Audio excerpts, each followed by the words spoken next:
In Love's Hands **** Bertha Clay Library number 370 In Love's Hands by Bertha M. Clay Street and Smith, Publishers, New York. A familiar sight the world over, enough Bull Durham is sold in a year to make approximately 12 billion cigarettes, as many as all brands of ready-made cigarettes in this country combined, and the sales are steadily growing. Genuine Bull Durham smoking tobacco, enough for 40 handmade cigarettes in each 5C sack.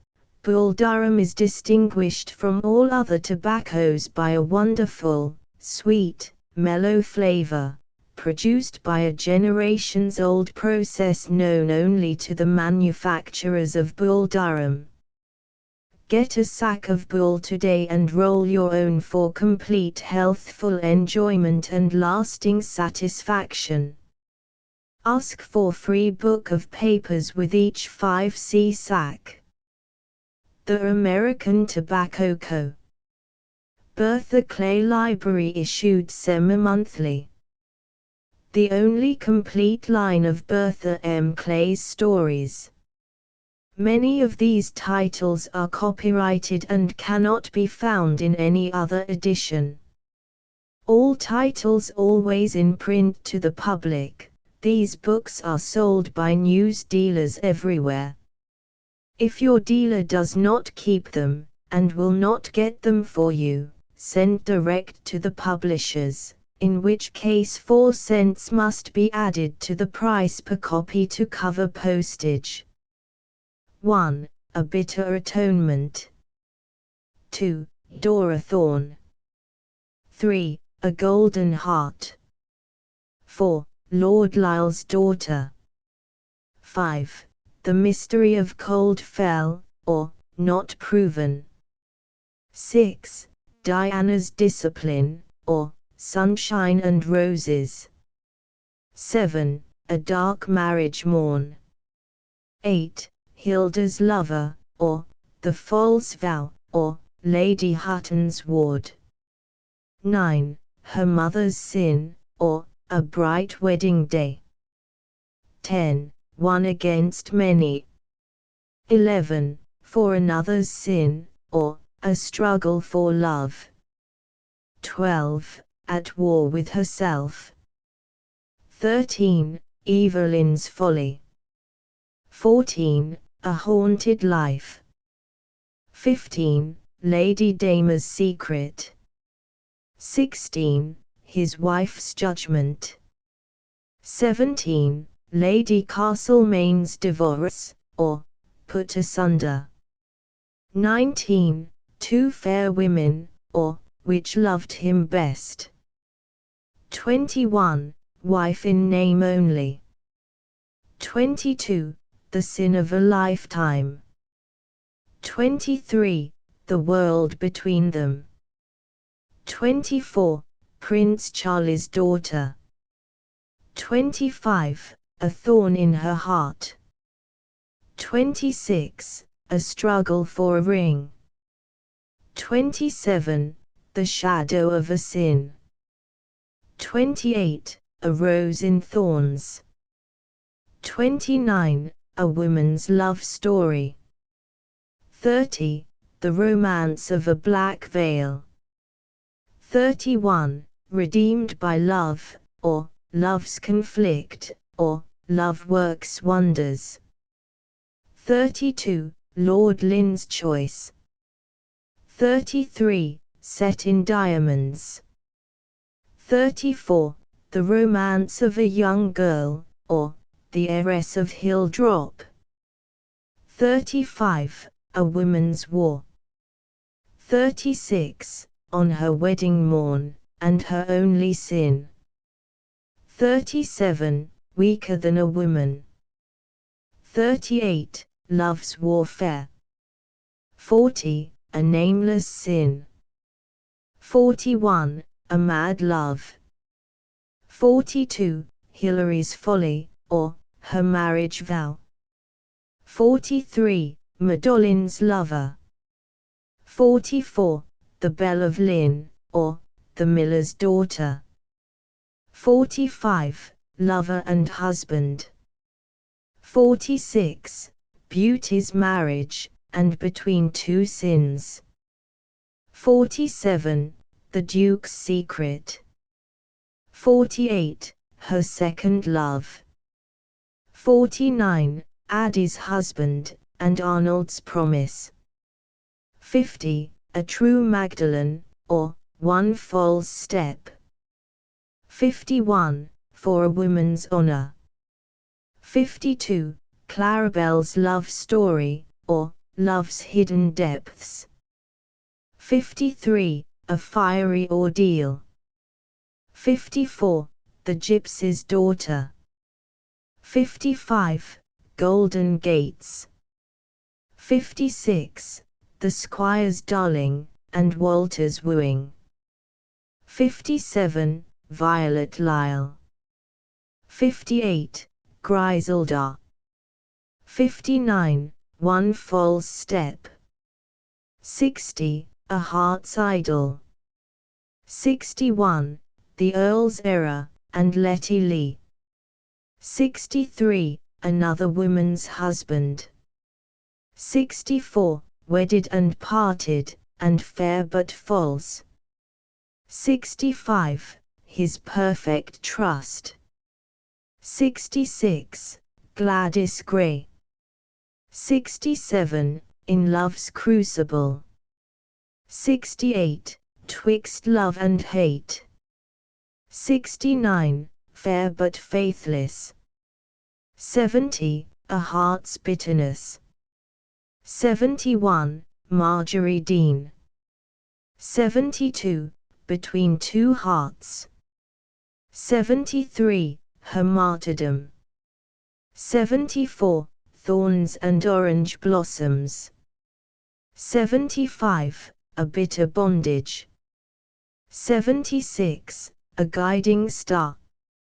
77. A fair mystery. 78. Another man's wife. 79. An ideal love. 80.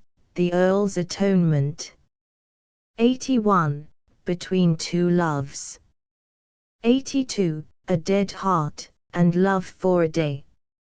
83. A fatal dower. 84. Lady Latimer's escape, and other stories. 85. A woman's error. 86. Gilda. 87. Beyond pardon. 88. If love be love.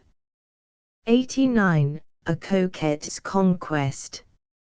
90. In Cupid's net, and so near and yet so far. 91. Under a shadow. 92. At any cost, and a modern Cinderella. 94. Marjorie Daw. 95. A woman's temptation. 96. The actor's ward. 97. Repented at leisure. 98. James Gordon's wife. 99. For life and love, and more bitter than death. 100. In shallow waters. 101. A broken wedding ring. 102. Dream faces. 103. Two kisses, and the fatal lilies. 105. A hidden terror. 106. Wedded hands. 107. From out the gloom. 108. Her first love. 109. A bitter reckoning. 110. Throne on the world. 111. Irene's vow. 112. His wedded wife. 113. Lord Ellesmere's wife. 114. A woman's vengeance. 115. A queen amongst women and an unnatural bondage. 116, the Queen of the County. 117, a struggle for the right. 118, the paths of love. 119, blossom and fruit. 120, the story of an era. 121, the White Witch. 123, Lady Muriel's secret. 124, the hidden sin. 125, for a dream's sake. 126, the gambler's wife. 127, a great mistake. 128, society's verdict. 129, Lady Gwendoline's dream. 130, the rival heiresses. 131, a bride from the sea, and other stories. 132, a woman's trust. 133, a dream of love. 134, the sins of the father. 135, for love of her. 136, a loving maid. 137, a heart of gold. 138, the price of a bride. 139, love in a mask. 140, a woman's witchery. 141, the burden of a secret. 142, one woman's sin. 143, how will it end? 144, the hand without a wedding ring. 145, a sinful secret. 146, Lady Marchmont's widowhood. 147, the broken trust.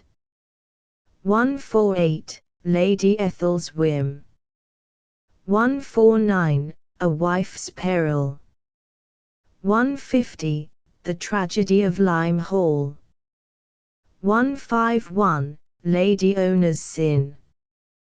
152, a bitter courtship. 153, a tragedy of love and hate. 154, a stolen heart. 155, every inch a queen. 156, a maid's misery. 157, love's redemption.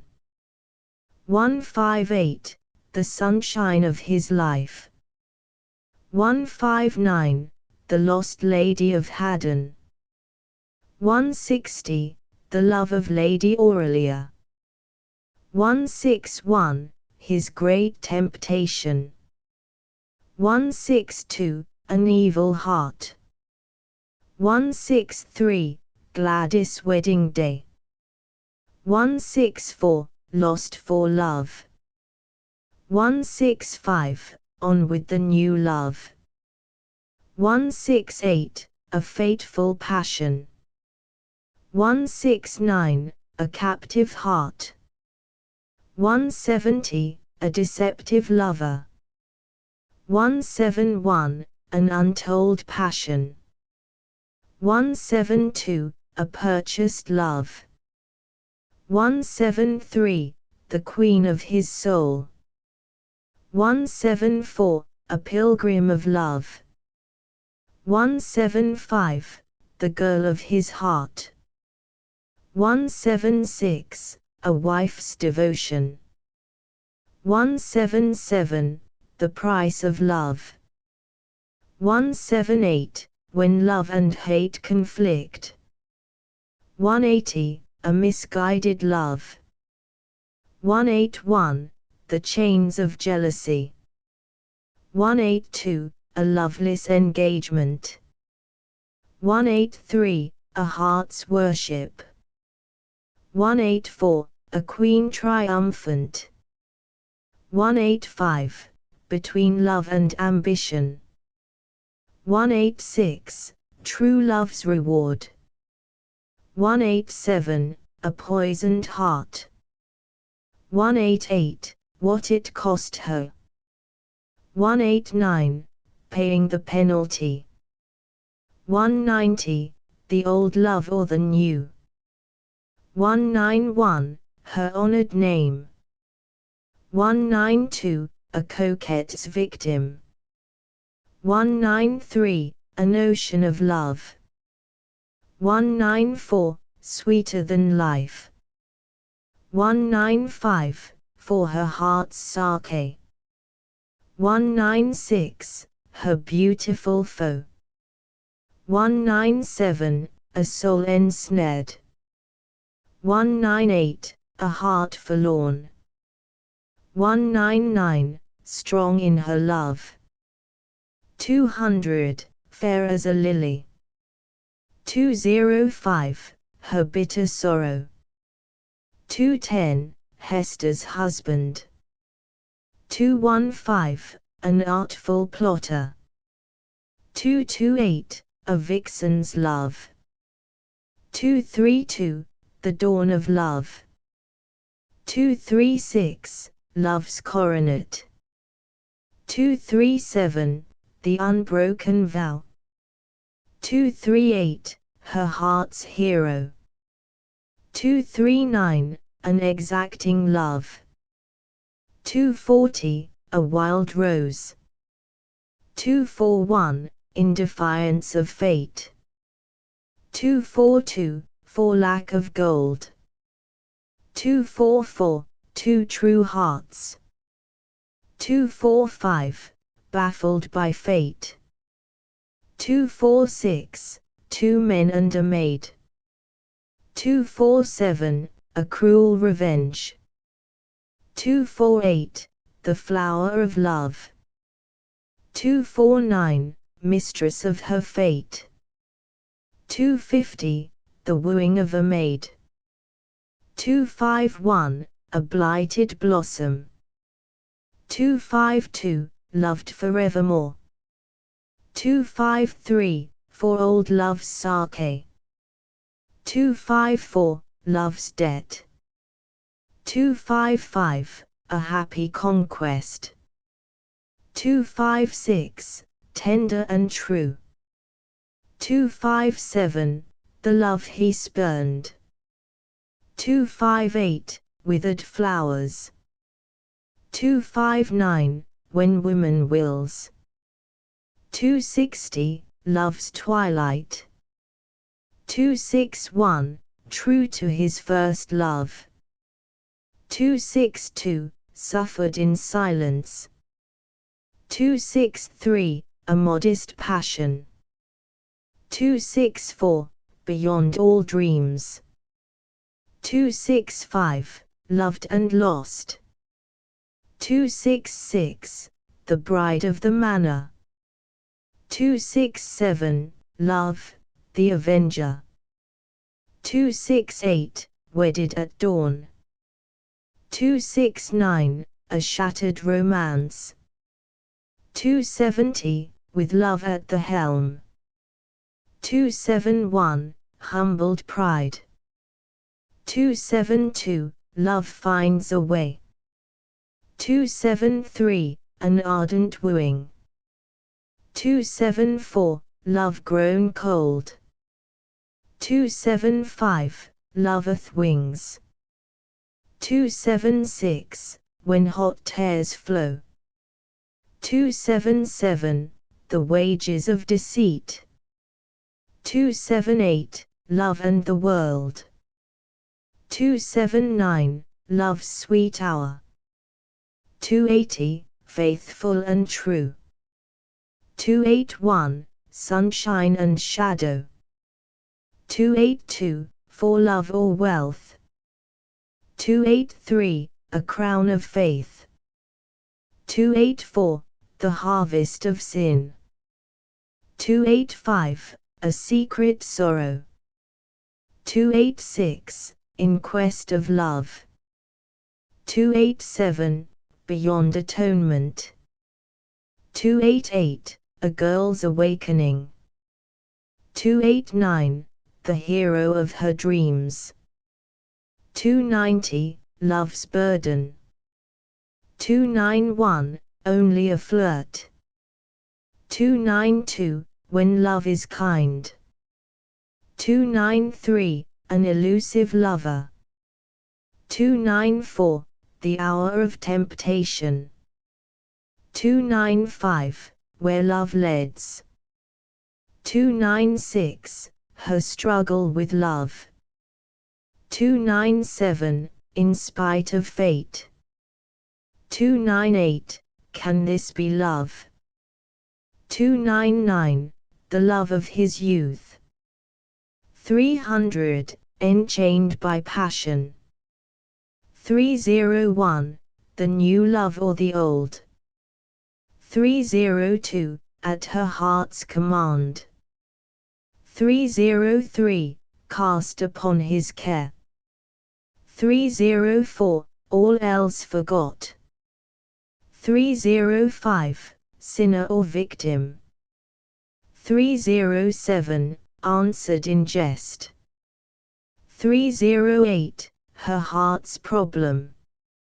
309, rich in his love. 310, for better, for worse. 311, love's caprice.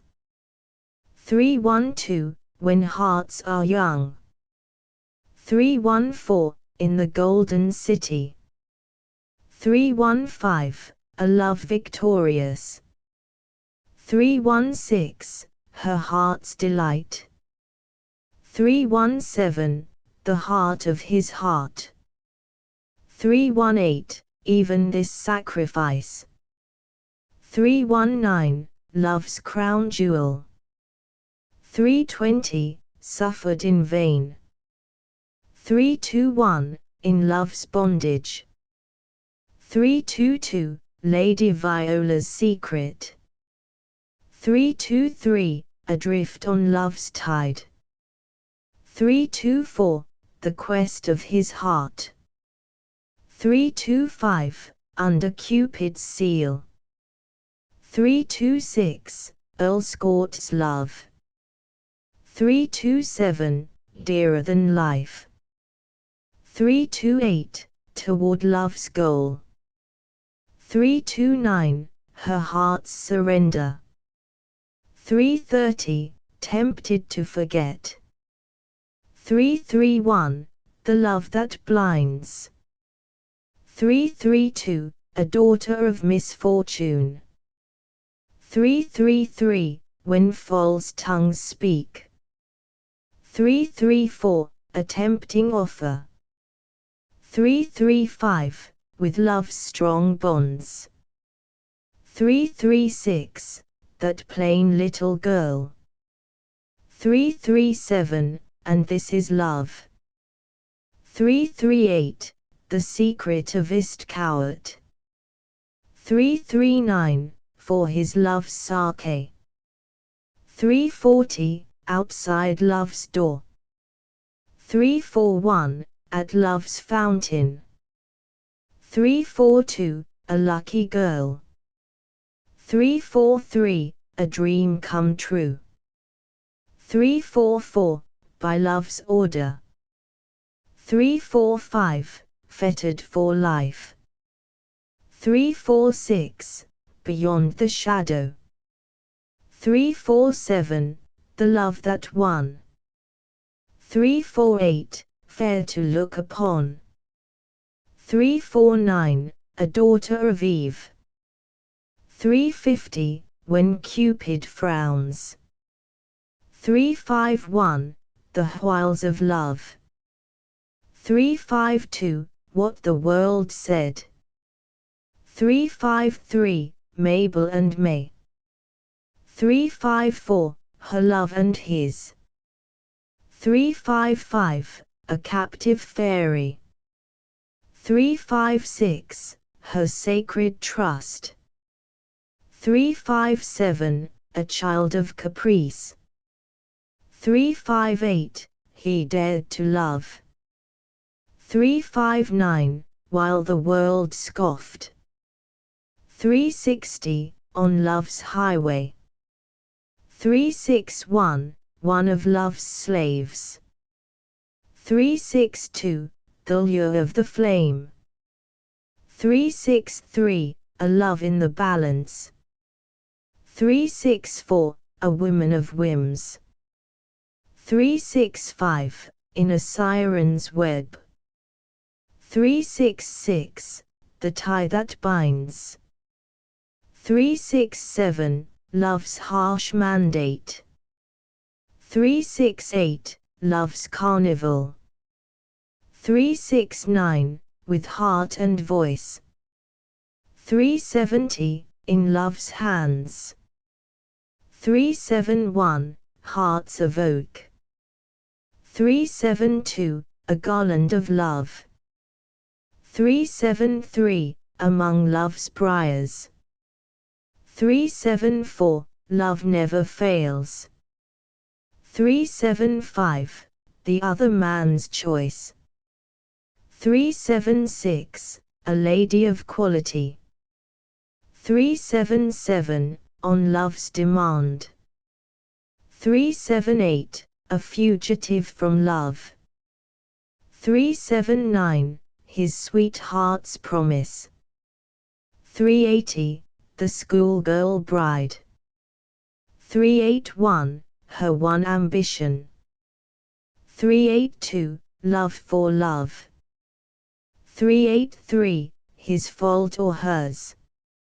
384, new loves for old. 385, her proudest possession. 386, Cupid always wins. 387, love is life indeed. 388, when scorn greets love. 389, love's potent charm. 390, by love alone. 391, when love conspires. 392, no thought of harm. 393, Cupid's prank. 394, a sad awakening. 395, what could she do? 396, sharing his burden. 397, steadfast in her love. 398, a love despised. 399, one life, one love. 400, when hope is lost. 401, a heart unclaimed. 402, his dearest wish. 403, her cup of sorrow. 404, when love is curbed. 405, a pitiful mistake. 406, a love profound. 407, a bitter sacrifice. 408, what love is worth.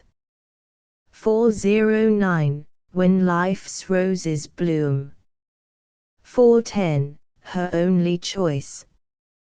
411, forged on love's anvil. 412, she hated him. 413, when love's charm is broken. 414, led by destiny. 415, when others sneered. 416, golden fetters. 417, the love that prospered. 418, the song of the siren. 419, love's gentle whisper. 420, the girl who won. 421, the love that was stifled. 422, the love of a lifetime. 423, her one mistake. 424, at war with fate.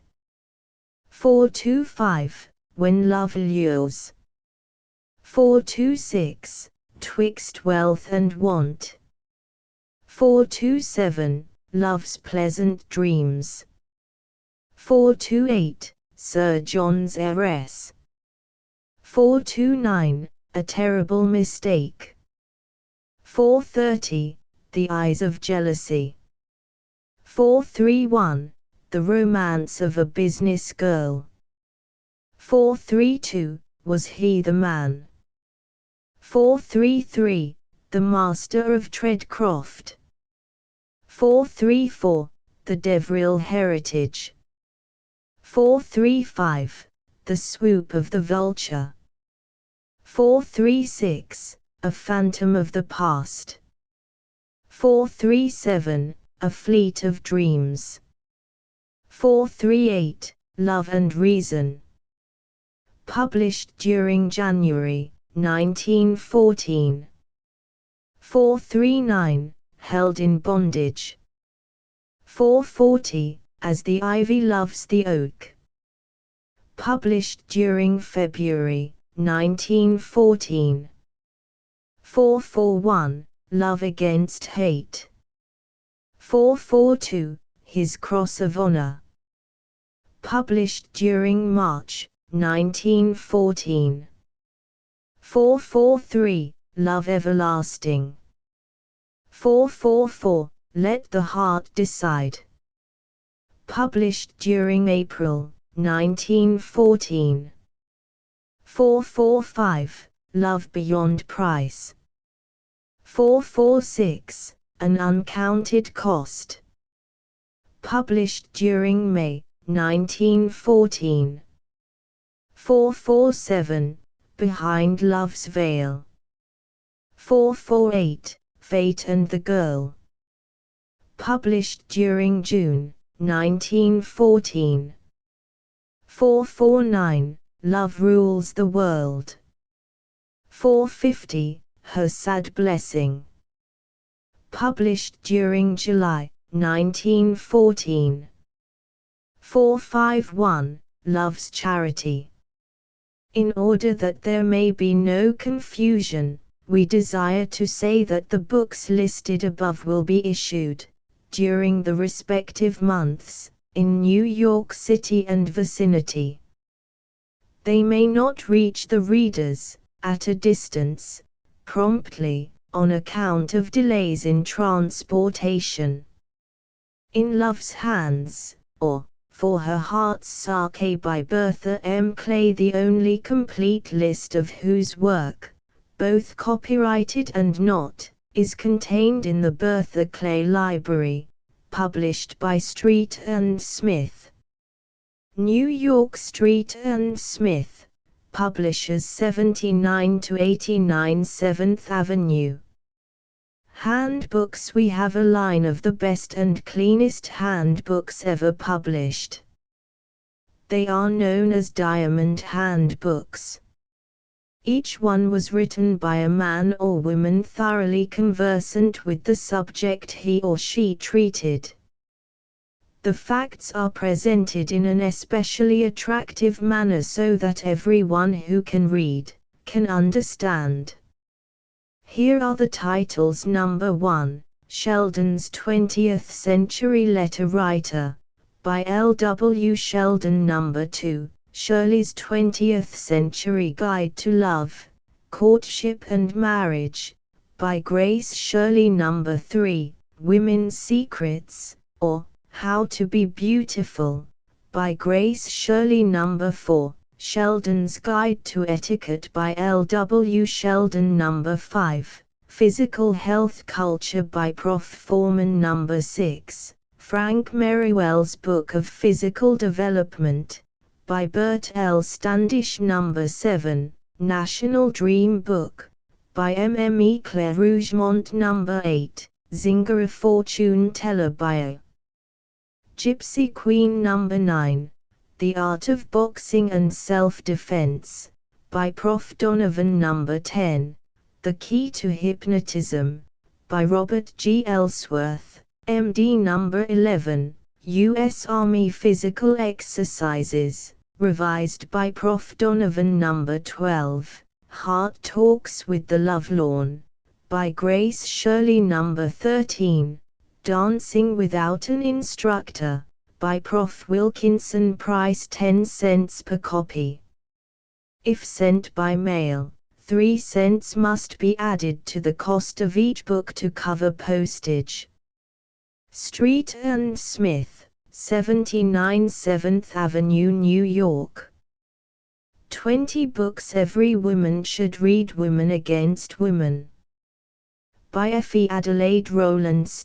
Eagle number 52, 10c. The Little Minister. By J. M. Barrie. Eagle number 96, 10c. Neron's Second Choice. By Adelaide Sterling. Eagle number 131, 10c. Her Love and Trust. By Adeline Sargent. Eagle number 241, 10c. Edith Lyle's Secret. By Mrs. Mary J. Holmes. Eagle number 316, 10c. Dora Thorne. By Bertha M. Clay. Bertha Clay number 2, 10c. Ishmael. By Mrs. E.D.E.N. Sourworth. Sourworth number 2, 10c. Self-Raised. By Mrs. E.D.E.N. Sourworth. Sourworth number 3, 10c. The Hidden Hand. By Mrs. E.D.E.N. Sourworth. Sourworth number 52, 10c. Capitola's Peril. By Mrs. E.D.E.N. Sourworth. Sourworth number 53, 10c. Quo Vadis. By Henryk Sienkiewicz. New Illustrated Edition, 15c. Queen Bess. By Mrs. Georgie Sheldon. New Sheldon number 1, 15c. A Jest of Fate. By Charles Garvice. New Eagle number 645, 15c. Saint Elmo. By Augusta J. Evans. New Eagle number 600, 15c. Slighted Love. By Mrs. Alex McVeigh Miller. New Eagle number 596, 15c. At Another's Bidding. By Ida Reed Allen. New Eagle number 707, 15c. The Thoroughbred. By Edith McVeigh. New Eagle number 725, 15c. Girls of a Feather. By Mrs. Amelia E. Barr. New Romance number 7, 15c. My Own Sweetheart. By Winona Gilman. New Eagle number 687, 15c. The Price of a Kiss. By Laura Jean Libby. New Eagle number 720, 15c. Complete list of S&S novels sent anywhere upon request. Street and Smith, Publishers, New York. In Love's Hands. Contents: Chapter I, In Deadly Peril. Chapter 2, Shadows. Chapter 3, The Legacy. Chapter 4, The Governesses. Chapter V, An Unpleasant Errand. Chapter 6, Shattered Hopes. Chapter 7, Deserted. Chapter 8, A New Home. Chapter 9, Alone in the World. Chapter X, Mrs. Wilson. Chapter 11, The Stranger from India. Chapter 12, Florence's Pupils. Chapter 13. The Discovery. Chapter 14. Too late. Chapter 15. The Storm. Chapter 16. A Man of Mystery. Chapter 17. The Newspaper Paragraph. Chapter 18. Suspense. Chapter 19. Still a Mystery. Chapter XX. Not Quite Happy. Chapter XXI. A Whispered Word. Chapter XXII. A Tardy Explanation. Chapter 23. Conclusion. Chapter I. In Deadly Peril. Who that knows Northumberland has not roamed delightedly beside the lovely coquette, that tricksome little river which sometimes murmurs softly along its rocky bed, and anon, swollen and turbid, fiercely dashes against its steep banks, rushing on toward the ocean with a force and rapidity that carries everything before it. Those who have visited this capricious stream will remember Heriton Priory, one of the fairest and finest estates through which it wanders. Surrounded on three sides by hills which protect it from the keen winds, then sloping gently toward the river, the grounds are worthy the house, which is a fine specimen of the Tudor style of architecture. The ruins of the first priory, formerly the residence of a community of monks, still exist, and, owing to the care of their owners, are almost in as good condition as when the domain was bestowed upon a certain Ralph de Heriton by Henry VIII. The priory had been in the same family ever since. Succeeding generations had added to and improved the estate, until at the commencement of the present reign it fell into the hands of Mr. Richard Heriton, the last of the male branch. He, too, pulled down, and rebuilt, and altered, and this at a rate which made some of his more prudent neighbors shrug their shoulders as they counted the cost.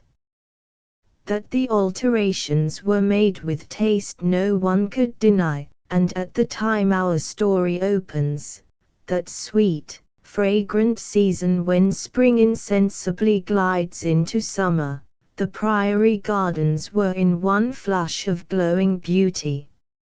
It was literally a fairy scene, concealed from prying eyes by the towering heights which guarded and sheltered its loveliness.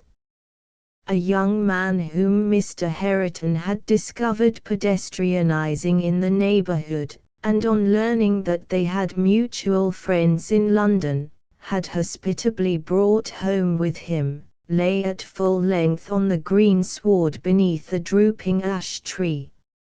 Frank Dormer had fixed himself in the library to have a quiet morning's reading, but the twitter of the birds, the sunlight, and the sweet breath of the roses, drew him forth to spend an hour of half-sad, half-pleasant idleness. He had rarely looked on so fair a scene before. He might never behold it again, for he was daily expecting orders to sail for India, where he had received an appointment in the civil service. An orphan from an early age, looked coldly upon by his few relatives, and banded from school to private tutor, from private tutor to college, he had never known the real meaning of the word home until these few happy weeks he had spent at the priory. As he lay there listening to the ripple of the river, and recalling the pleasant events of each succeeding day, the rides with Mr. Heriton to every spot within reach which was worthy a visit, the calls upon the warm-hearted, free-handed Northumbrian landowners with whom his host was acquainted, the quieter drives with Mrs. Herriton, a confirmed invalid, and the walks and gay romps with Florence, the only daughter of the house. He sighed, and shaded his eyes with his hand. The trailing branches of the tree were gently parted, an arch face peeped from between them, and the next moment the young man's head and shoulders were covered with a shower of flower petals. Shaking his curly head with something of the air of a good-tempered Newfoundland dog, he started up, his melancholy thoughts all put to flight, and looked around. But the owner of the pretty, saucy face had retreated, and was nowhere to be seen, though a stifled laugh proclaimed her vicinity. "You may as well show yourself, Miss Mischief," exclaimed Frank, "unless, indeed, you are on the wing for a broom to sweep up this mess before Johnson sees it. He had the lawns swept not 2 hours ago. There'll be a complaint laid before Mr. Herriton of Miss Florence's untidy ways. I hope you'll be punished with half a dozen sums in practice and a long German exercise." Florence emerged from her hiding place to answer him. She was a slim, delicate girl of 15, with eyes of so deep a blue that they were almost black, and long, wavy hair of golden brown that was carelessly tied at the back of her head with a ribbon of the same color. Although under the control of a strict governess for several hours every day, in order that she might become the accomplished young lady Mr. Herriton's heiress ought to be, her mother's thoughtful tenderness secured her perfect freedom for as many more. Thus Florence, brought up in the healthful seclusion of the Priory, never permitted to exhibit her acquirements and receive the ill-judging admiration of visitors, was still a happy, artless child, with only enough of the woman to cherish a secret thought that if she grew up and ever consented to leave dear, suffering mamma and marry, it must be for just such a man as Frank Dormer. Secure in her extreme youth and the young man's speedy departure, no limits had been set upon their intercourse by either of her parents. They had rambled together, sung together, and read from the same books, the pretty Florence coming to Frank with all her difficulties, and making him the confidant of all her girlish secrets, while he, thrown for the first time into feminine society, petted and protected her with a growing tenderness which no one saw or suspected except Florence's mother. "I wouldn't add storytelling to all my other evil propensities if I were you," said the girl demurely, as she came a little nearer, yet stood ready to spring away if Frank attempted to approach her. "It was not I who threw those leaves on the lawn, Mr. Dormer. I wouldn't vex poor old Johnson for the world, especially just now that I want some of his best verbenas for my garden. It was you who made the litter by shaking them off in all directions. I should advise you to pick them up directly, sir. Come and help me then, mademoiselle." "No, indeed, monsieur. That would be to confess myself guilty. I am going for a walk." "Oh, Mr. Dormer, I saw such a lovely fern on one of the heights that overhang the river. It's about a mile higher up, and I mean to fetch it. You'll come, won't you?" Frank picked up his straw hat and followed, as with her basket in hand she danced across the lawn, singing to herself, and stopping occasionally to pick the fairest buds she passed, until she had gathered a tiny bouquet for her companion's buttonhole. "Miss Dodson says every flower has a meaning attached to it," Florence remarked, as she fastened them in his summer coat. "Do you know what these signify?" "To me their meaning is second to the fact that they are among the last blossoms I shall have from an English garden," Frank answered. "I think I shall take them with me to India if I can dry them nicely." "Were you thinking of your voyage when I disturbed you?" asked Florence, coming closer to him and speaking gravely. "Why do you go? Why not stay in England?" "Simply, my dear, because my only chance of rising in the world lies in accepting this appointment. I have no friends, no interest." He stopped himself and smiled. "But there, why trouble that little head of yours about matters you don't understand? I can understand that you are going away for years, and that Mama is very sorry, and so am I, really. Papa must have friends and interests," she added suddenly. "He could help you, I am sure. I'll go and speak to him at once." Dropping her basket, she was speeding away, but Frank caught and detained her. "Dear Florence, dear little girl, you must not do this. You must promise me never to ask any favors from your father for me." "But you don't doubt his willingness to assist you?" asked Florence, a little warmly. "Certainly I do not. Mr. Hareton has been most kind, most hospitable to me." "Then why," she began. He checked her with an imperious, "Hush, say no more. My pride has been galled enough of late years. Don't let me have to take any but pleasant memories from here." Florence glanced at his darkening face. She had never before heard him allude to the clouds that had shadowed his early life, and she wisely diverted his thoughts into pleasanter channels. But whether she dived into the wood they were passing through, to peep into a bird's nest, or challenged him to races, or hid from him in some bosky dingle, she always came back to his side with a softer, sweeter smile on her lip, a more caressing gentleness in her manner, as if she sought to make him amends for having evoked such unpleasant recollections.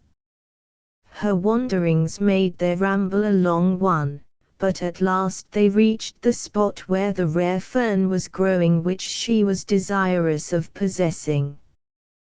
While Frank Dormer dug carefully around the roots, she ran to the edge of the bank, or cliff, which rose here almost perpendicularly from the river to so great a height that he grew uneasy, and shouted a caution to the adventurous girl. "Take care, Florence, you are too rash. A fall from that cliff would be almost certain death." The warning had scarcely passed his lips when she turned round to answer him, and disappeared. A large stone had given way, carrying her light form with it.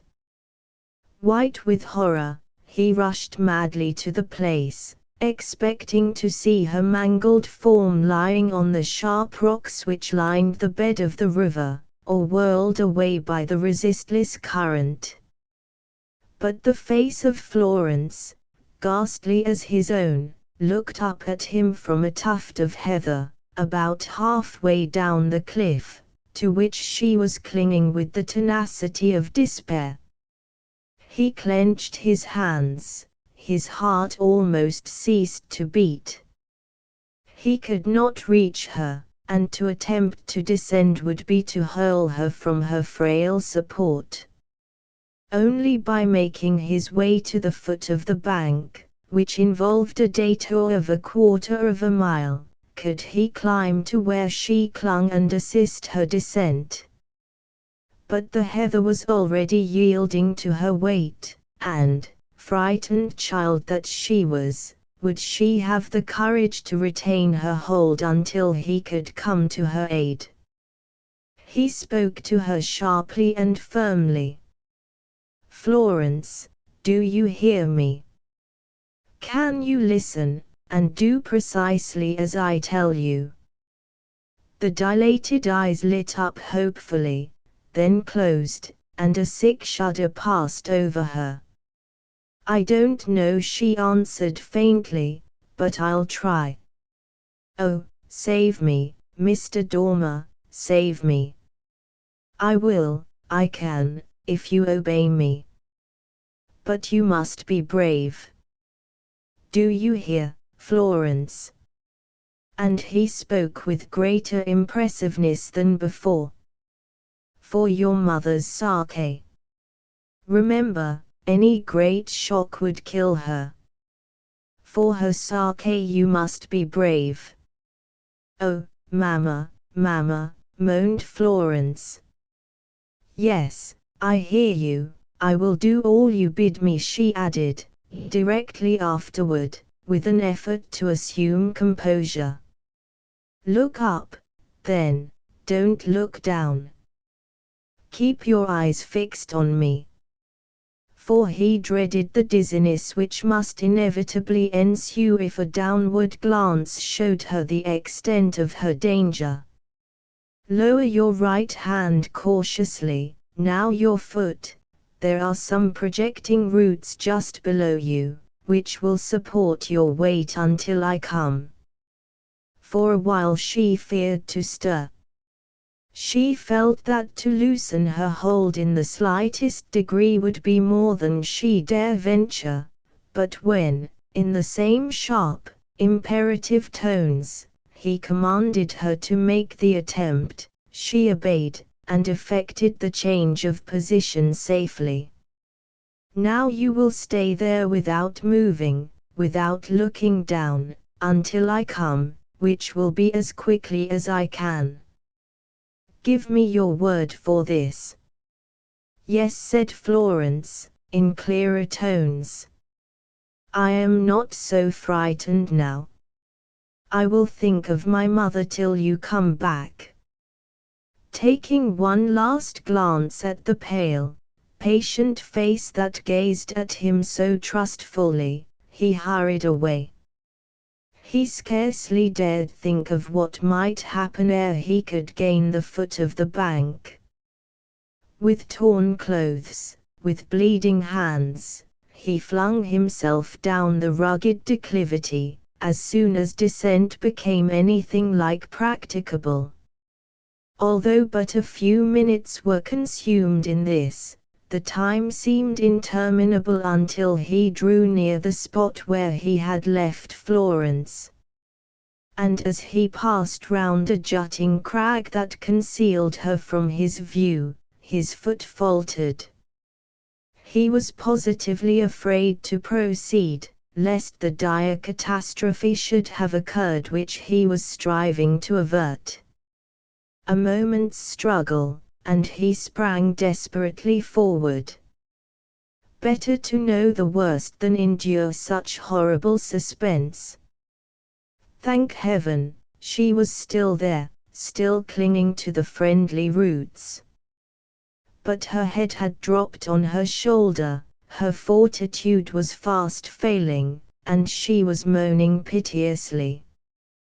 She must have fallen ere long if Frank Dormer had not climbed quickly to her side and thrown his sustaining arm around her. He was strong, agile, and a practiced climber, but he found it no easy task to descend the slippery cliff encumbered with Florence. But she was perfectly passive in his hands, and, encouraged by his hopeful words, moved when he told her, or stepped where he directed, and in the course of a little while was safely lowered to a mossy boulder large enough to form a seat for them both. Here he laved her face and hands with the cool water that rippled around their feet, and supported her until the color came back to her cheek. Then she looked up at the spot from which she had slipped, at the small tufts of heather which had saved her from instant destruction, and imagining to herself the fate she had escaped, as well as the anguish and horror it would have inflicted on her parents, she leaned her face against his shoulder and began to cry softly. Florence Herriton was a child no longer. She realized in that moment, although, perhaps, she would have been unable to define her feelings, something of the value and solemnity attached to the Creator's great gifts, life and health, and of the necessity of so using them that when they are withdrawn from us we may feel that they have not been wasted. "Mr. Dormer, I want to thank you," she said at last, "but when I try, the words choke me, and yet I know that you saved me, and, my dear little Florence," he said hastily, "I have as much to be thankful for in your escape as you have. I should not have permitted you to go so near the edge of that precipice alone. How could I have returned to the Priory if anything had happened to you?" He drew her almost convulsively to his bosom. He had never guessed till now how dear this little creature was becoming to him. But, ashamed of his emotion, he quickly released her, and assisted her to rise. "We must hasten home, or there will be some wondering at our long absence. And Mamma will be uneasy, Mr. Dormer. How shall I tell her what has happened?" "Do not tell her at all until I have gone away, and you can speak of it calmly. And promise me, Florence, that you will never expose yourself to such peril again." The promise was given, and then both were silent until they had nearly reached the house. But the sob that broke at intervals from the young girl's lips, and the drops that glittered on her long eyelashes, told how busily her thoughts were at work. Clinging to Frank's hand as he bade her adieu at a side door, she exclaimed ingenuously, "I wish I had something to give you, Mr. Dormer, something to make you think always of this day, and what you have done for me." "I need no souvenir to keep you in my thoughts, Florence," he answered, smiling down at her animated face. "But I should like you to have a ring or something to look at when you are in India, just to remind you how Mamma and I regretted your leaving us." "Wait till I come back," he said hurriedly. "If you are the same Florence I leave, I will ask you for what I would sooner have than all the diamonds of Golconda."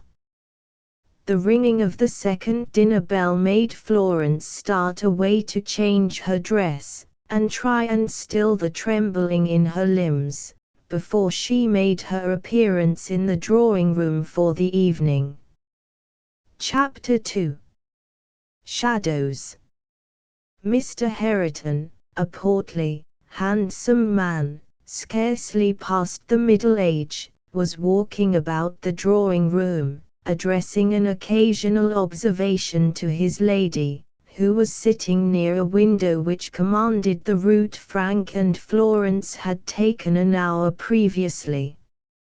She had the hectic color and fragile form of continual suffering, and every time Mr. Herriton raised his voice or pushed a chair out of his way she put her hand to her side as if to stay the quickened beating of her heart. But she answered him cheerfully, with a smile on her lip, though a close observer might have detected in her eyes an anxious scrutiny of her restless husband, who was both moody and irritable. "Is it not time we dined?" he asked. "It seems to me that our servants do as they please with us." "It is my fault," Mrs. Hareton replied. "I bade them put the dinner back for a quarter of an hour. Mr. Dormer is out. Florence has carried him off on one of her wild excursions." Mr. Hareton knitted his brow. "She has too much liberty. Her manners are terribly unformed, and she is quite childish for her age." "She is so young," replied the mother deprecatingly. "I thought, dear Richard, we had agreed not to bring her forward too early." He ahemed, and looked slightly embarrassed. Yes, of course.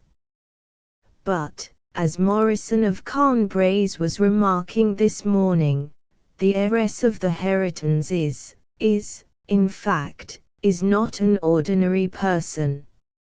Mrs. Hareton looked at him inquiringly as he walked to and fro, but was silent. She knew that he would be more likely to explain himself if she did not attempt to question him. A year or two will transform Florence into a lovely woman, and, with her advantages and wealth, she ought to marry well, very well. By the by, Mrs. Morrison made a remark about your protege, this Mr. Dormer, a remark that I thought very impertinent." Mrs. Hareton forbore to remind him that she had nothing to do with Mr. Dormer's introduction to the Priory, but gently observed, "An impertinence of any description is not worthy your notice, Richard." True. But it was annoying, very annoying, to be asked if it was not dangerous to domesticate a young adventurer with my heiress. Mrs. Hareton reddened slightly. "Surely Mr. Dormer does not merit such a name as that."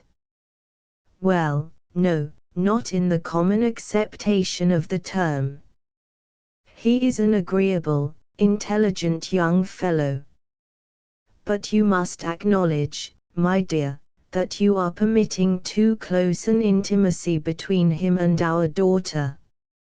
He might be tempted to try and entangle her into an engagement or elopement." Really, and Mr. Hareton began to look quite excited at the idea. "Really, it looks very serious." His lady smiled. "I have too much faith in his honor and my little Florence's simplicity to fear such a denouement. Yet I know and feel that you are right, and if it were not that he will soon leave us, I should, for his sake, keep Florence more closely to her studies." Mr. Hareton stared. "For his sake? Well, yes, I suppose you are right.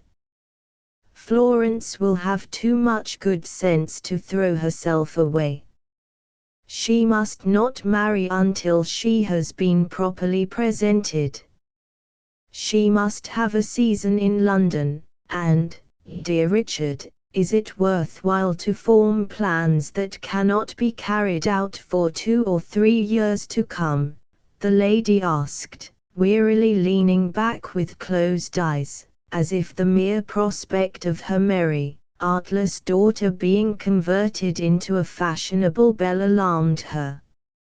Mr. Hareton came to her side directly with affectionate solicitude. "Dear Emma, I have worried you, haven't I? You're not feeling so well. Did you have a drive today?" "No, I scarcely felt equal to it." "Ha! That carriage is not easy enough. I saw a new patent advertised in the Times expressly adapted for invalids. I'll have one down for you." "Pray don't," said Mrs. Herriton earnestly. "I am very well satisfied with the one I have, and, indeed, Richard, it troubles me when you go to such needless expense." He patted her shoulder. "Pooh, pooh. Do I ever begrudge anything that will add to your comfort?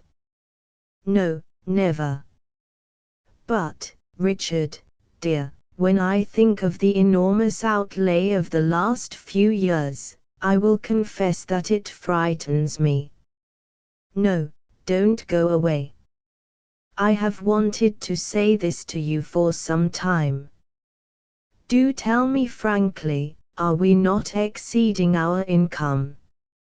Is not that the cause of the secret anxiety that I am sure is preying upon you?"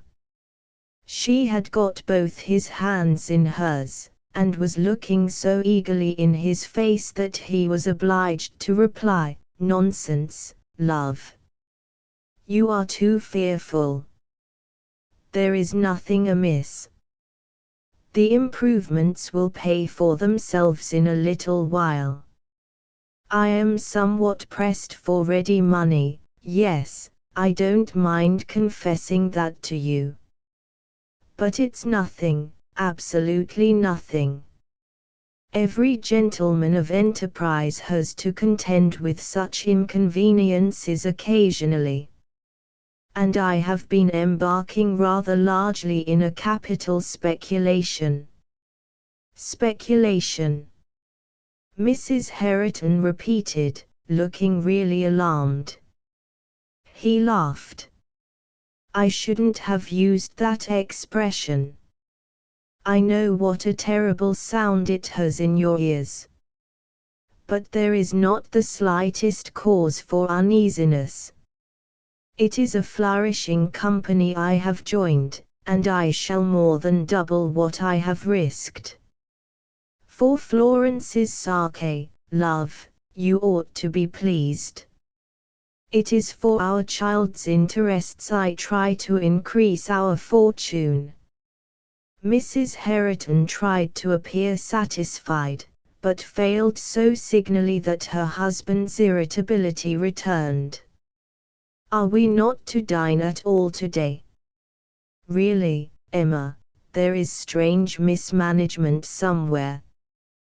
Before she could reply the signal was given, and he led her to the dining room, where they were speedily joined by Frank.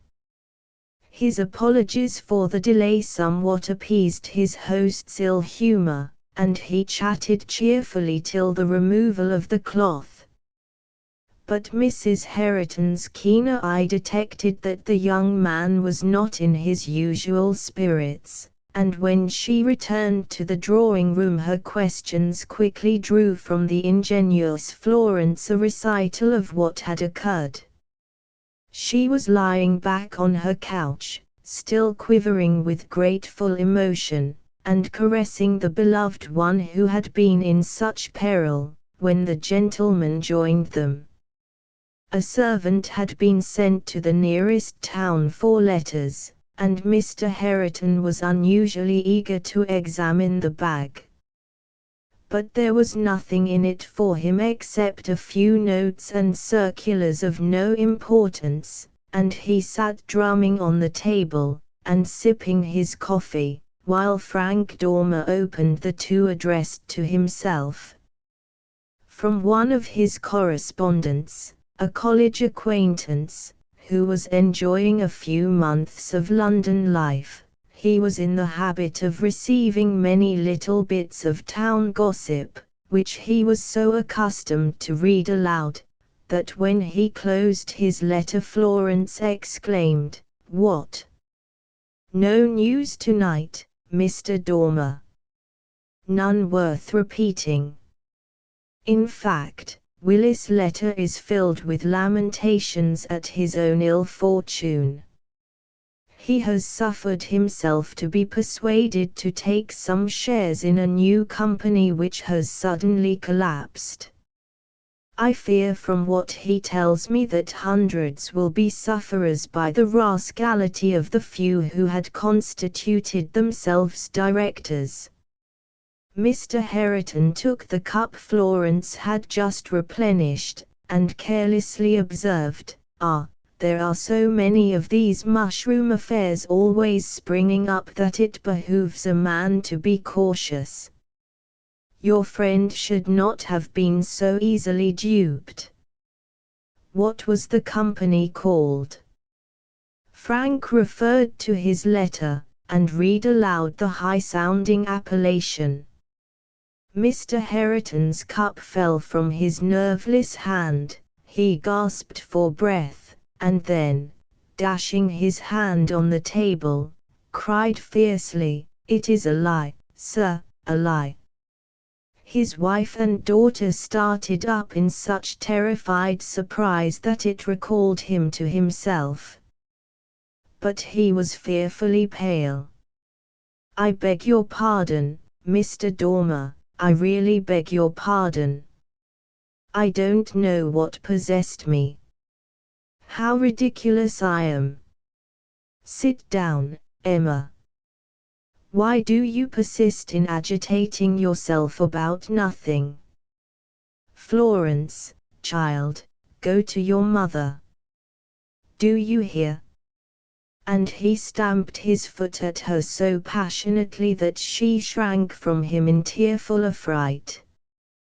With unsteady hand he lit a candle. "I must go to my study. I have letters here that must be answered. Will you excuse me, Mr. Dormer?" When he had quitted the room, Mrs. Hareton, stifling her own dread, quietly said that she believed he had taken a few shares in the defunct company, and felt mortified that his name should be mixed up in a fraudulent concern. The composure of her manner reassured her daughter and deceived Frank, who knew nothing of his host's affairs, and was thoughtfully musing over the contents of his other missive. He was so absorbed in his musings that he did not hear Florence when she came to bid him good night. Then he started up. "Good night and goodbye, dear little friend. I have received my summons, and shall be far away from here when you open your eyes in the morning." Florence looked aghast. "So soon, so soon? Oh, Mamma! Why must he go?" "It is his duty, child," her mother replied gravely. "Don't distress him with vain regrets. Bid him adieu, and we will both pray for his successful career and safe return." Florence put out both her hands. "Dear Mr. Dormer, goodbye. And heaven bless you. I shall greatly miss you. I shall never, never forget you." "You promised too much," he answered, trying to laugh. "You will be a happy wife long before I return to England, if I ever do." Florence raised her eyes to his with dismay. "If ever you come back? Do you mean that we shall not see you again?" "What, never? Mamma, does he mean it?" She burst into tears, and Frank, more troubled at her distress than he dared express, led her to her mother, who was anxiously looking on. For some few minutes the young girl could not still her passionate weeping. She had never contemplated an utter separation, and it terrified her. "It is like death," she murmured, "to see anyone you love go away with no hope of their returning." "Mr. Dormer spoke too hastily," Florence said her mother. If he leaves friends here whom he values, he will come back some day to them. Now say goodbye once more, and run away, unless you wish to spoil my night's rest." Florence instantly obeyed, but her faltering farewell and the wistful glance of her soft eyes made Frank forget himself. He put his arms around her and pressed his lips to her forehead, then turned to the fireplace and shaded his face with his hand till the closing of the door told him she had gone. Then he went to Mrs. Herriton. "Forgive me. If you knew all I feel and suffer at this moment, how dear Florence has become to me, who may never—" He could say no more, but she kindly answered, "Be more hopeful. Look forward to the future with a firm trust in Providence, and remember that Florence is very young, and may still be free when you have achieved a position that warrants your asking her father for her, if you still wish it." His face glowed with joy. "And would Mr. Herriton ever consent?" "Ah, madam, you say this to encourage me, but years of patient toil would scarcely place me on a footing with your heiress." The lady sighed heavily, and pressed her hands to her throbbing heart. "There are many changes in life, and Florence may not be exempt from misfortunes. I have terrible misgivings. A few years, and heaven only knows where my child may be."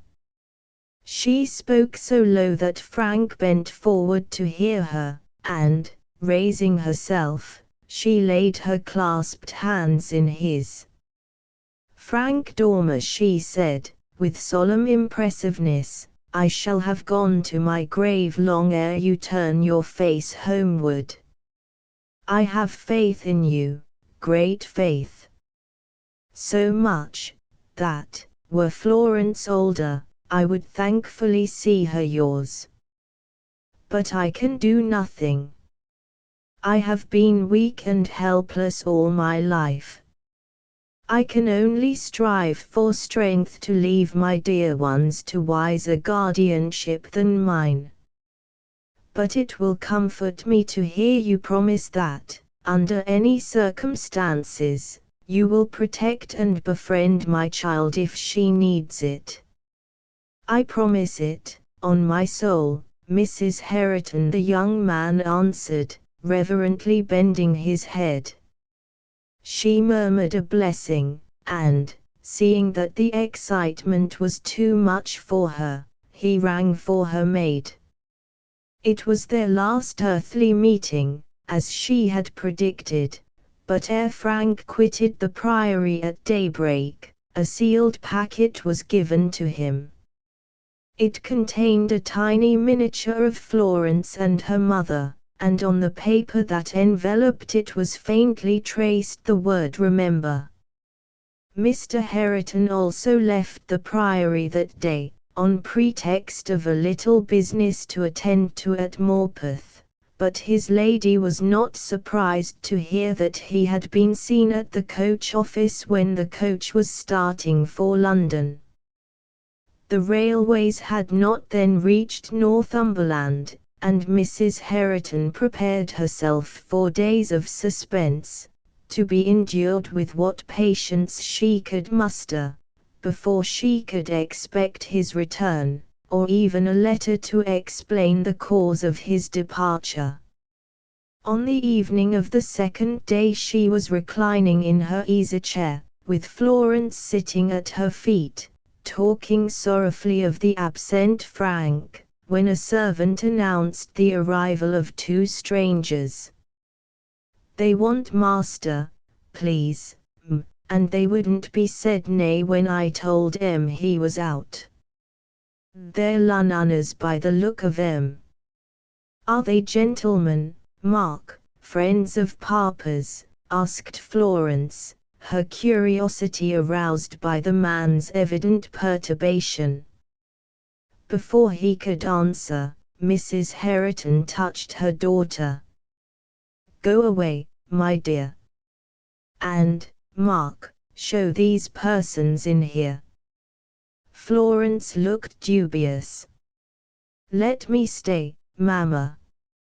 You're not fit to talk to these people, whoever they are, and I will be very reserved and dignified, as Miss Herriton ought to be."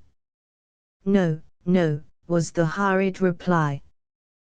"They come on business. Pray go away." And she reluctantly withdrew.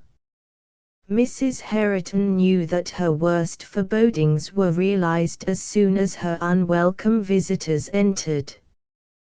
But she struggled with the sharp pain that shook her feeble frame, and calmly inquired their errand. It was soon told, though with tolerable gentleness, for the men had a little compassion for the delicate woman who questioned them. Mr. Herriton had rendered himself responsible for the liabilities of the company he had joined, to such an extent that ruin, absolute ruin, must be the consequence. These men had been empowered to take possession of the priory, and would remain until some arrangements could be made. She offered no useless objections, uttered no complaints, but heard them with patience, and gave the necessary orders to her servants. But when they had quitted the room, and the miserable wife and mother began to comprehend the extent of the trouble that menaced her, a bitter cry burst from her laboring heart. "Florence, my child, my poor child!" Her daughter, who was lingering in the next room until recalled, heard the shriek, and flew to her mother. She found her lying back in her chair, looking so strangely white that she hastily summoned assistance. The female servants gathered around their lady, and tried every known remedy to revive her, but without success. "A doctor!" cried the half-frantic Florence. "She has fainted. Oh, if Papa were but here!"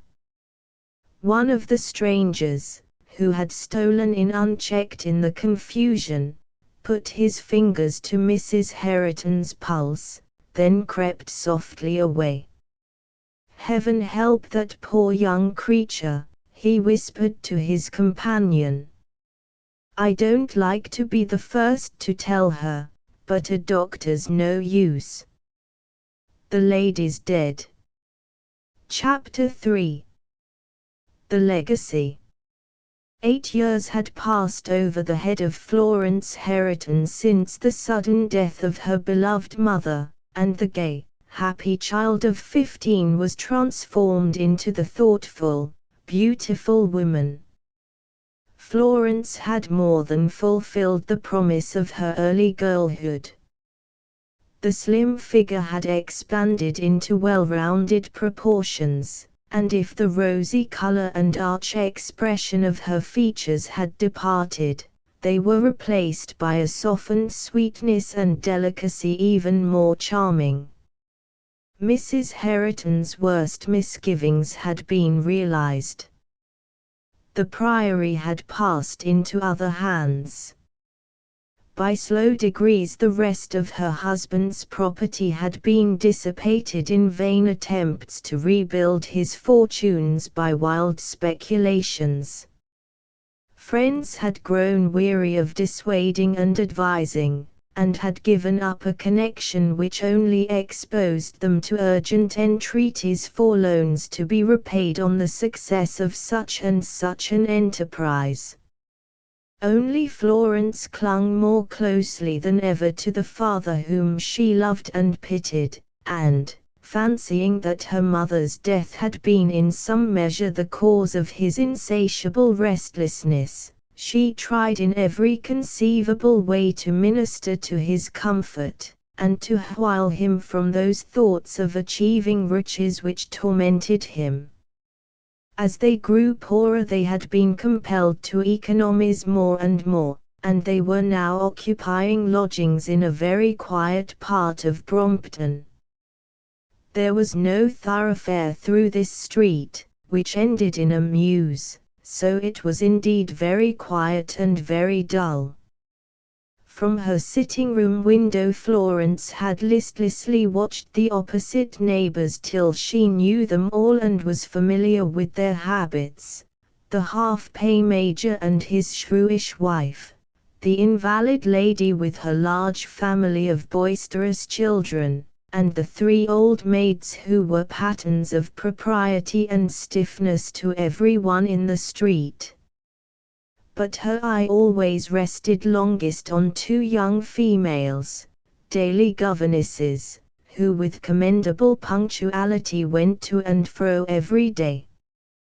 How she envied them, how she longed to take up her books, too, and toil with the proud satisfaction of knowing that her meed would be the glittering coins of which she so often felt an absolute need. But Mr. Hareton was prouder than in the days of his prosperity. He was always dreaming of retrieving the past by some stroke of good luck, and he insisted that his heiress should do nothing that would degrade him. A hint that she was anxious to make some use of her accomplishments threw him into such a fit of passion that his frightened daughter never dared repeat it. But it was a weary life for one so young. Without a piano, a luxury she had long ago been forced to deny herself, without books, save those she had read till she wearied of them, forbidden to walk out because it was indecorous for Miss Hareton to be seen without an attendant, the days went by as slowly and sadly as Mariana's in the moated grange. Mr. Hareton, dressed with punctilious care, always sallied forth after he had breakfasted, and did not return until evening, when Florence was expected to be ready to receive him with smiles. He never asked how she had spent the long interval, nor did he seem to guess how often it was passed in weeping over the pages of her one great treasure, a little journal her mother had kept, and which she jealously guarded from every eye, for was not the last entry about Frank Dormer, that dear, kind, gentle Frank, more thought of, more loved and regretted now than even in the first days of his absence. Mrs. Hareton's feeble hand had traced these words only a few hours before she died. Thursday, May 18. Mr. Dormer left us yesterday for India. Even as I imagined, he loves my darling, and hopes to return some day rich enough to wed her. Heaven bless and prosper him. For he is a good young man, and it comforts and strengthens me to think that there is someone in this wide world who will protect her when I am gone. Perhaps I am too romantic in hoping this, but so pure a love will surely outlast the sad changes which I am compelled to dread. My poor Richard, my poor little Florence. And here the writer had suddenly ceased, as if her fears overcame her. But when Florence grew very sad she would take out her mother's journal, ponder over this last page, and, with hope lighting up her eye and a soft blush o'erspreading her delicate cheek, whisper to herself, "It will be all right when Frank comes back to me, I shall never know sorrow more when he is here." Still, as the years sped on and he returned not, the deferred hope became an additional sorrow. He had written to Mr. Hareton twice after the tidings of Mrs. Hareton's death had reached him, and each time the packet had contained a voluminous enclosure for Florence. But these letters were tossed into the fire half-read, with such fierce execrations at the writer's insolence that she dared not ask the nature of their contents. At the close of a day in November, when the evening was setting in with a misting rain, the dinner hour had almost passed without Mr. Hareton making his appearance.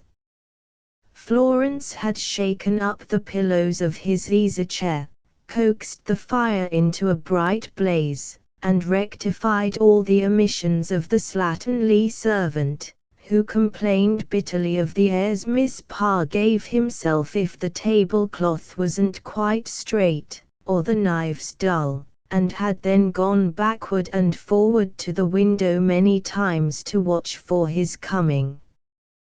The governesses, shielded with umbrellas and waterproofs, had returned home half an hour previously, and as they stood at the door waiting to be admitted, had caught a glimpse of the pretty, anxious face peering through the opposite window. They must have surmised her fears, for their own blind was raised once or twice, and by one of them, with a shawl thrown over her head, tripped out of the house, picked her way across the muddy road, and, standing under the lamp-post, looked up and waved her hand to attract Florence's attention. She threw up the sash immediately, and a cheerful voice exclaimed, "Pardonnez, mademoiselle, but you are uneasy, is it not so? Monsieur your papa has not returned." "No, he has not," was the hurried reply. "Tell me, do you know if anything has happened to him?" "No, he was well and safe when I passed through Pall Mall on my way home. He had just encountered an old friend, whom he was warmly greeting." Florence's heart bounded. Could it be Frank Dormer? Unlikely as it was, her spirits rose, and she gratefully thanked the young lady for the information. "Do not speak of it," she answered. The suggestion was Susan's, my cousin's. "Good night, good night." And she sped back to her own cozy fireside. "How kind to interest themselves about me, a stranger," murmured Florence. "How I wish Papa would let me make their acquaintance. Who can he be staying with?" "An old friend whom he greeted warmly." "Ah, we have so few friends left, it is difficult to guess who this one can be." Another hour had almost elapsed ere her suspense was ended. Mr. Hareton came in, rubbing his hands and complaining of the cold, but evidently in the highest possible spirits. "What a wretched fire you keep, my love. Ring for more coals. Is dinner ready? Have I kept you waiting?" "A little, sir. I should have been very uneasy about you if one of our neighbors had not kindly assured me of your safety." Mr. Hareton lifted his eyebrows. "Rather impertinent, I think, of such people to trouble themselves about our affairs. We must get out of this miserable hole, my love, as soon as we can. It is scarcely respectable." He took his seat at the table without waiting for a reply, and began uncovering the dishes. "Nothing but a sole and hashed mutton. Do you call this a dinner?" Florence colored painfully. "Dear Papa, I reminded you a week ago that my housekeeping purse was empty, and Mrs. Jones is dissatisfied at the length of our bill. She did not add that she had sold a pair of pearl bracelets to quiet the woman with a partial payment. Mr. Hareton frowned angrily. You must be a very bad manager. However, I shall engage a thorough housekeeper as soon as we leave here, and then there will be a prospect of having a meal fit to sit down to. Why are there no wine glasses here? He asked of the girl who waited. She answered rather saucily that it warn't no use to put them if there warn't no wine to drink out of them, and Mrs. said she shouldn't order no more till the last dozen was paid for. Quit the room, Mr. Hareton exclaimed, with dignity. And tell your mistress to send me her account in the morning. I shall seek other apartments. The girl, who had gone through many such scenes, and only refrained from a pert answer for Florence's sake, flounced away, and the father and daughter finished their meal in silence. Florence longed to know what had happened to detain him, but feared to ask, till, as he drew his chair to the fire, he put his arm lovingly across her shoulder. My darling, you look pale and thin, and your dresses are shabby, but I shall alter all this soon, and my pretty heiress shall take her proper place in society again. Who do you think I have seen today? I am a miserable guesser. Pray tell me, Papa. Have you forgotten Lady Mason, an acquaintance of your poor mother? Forgotten her? Oh, no, sir.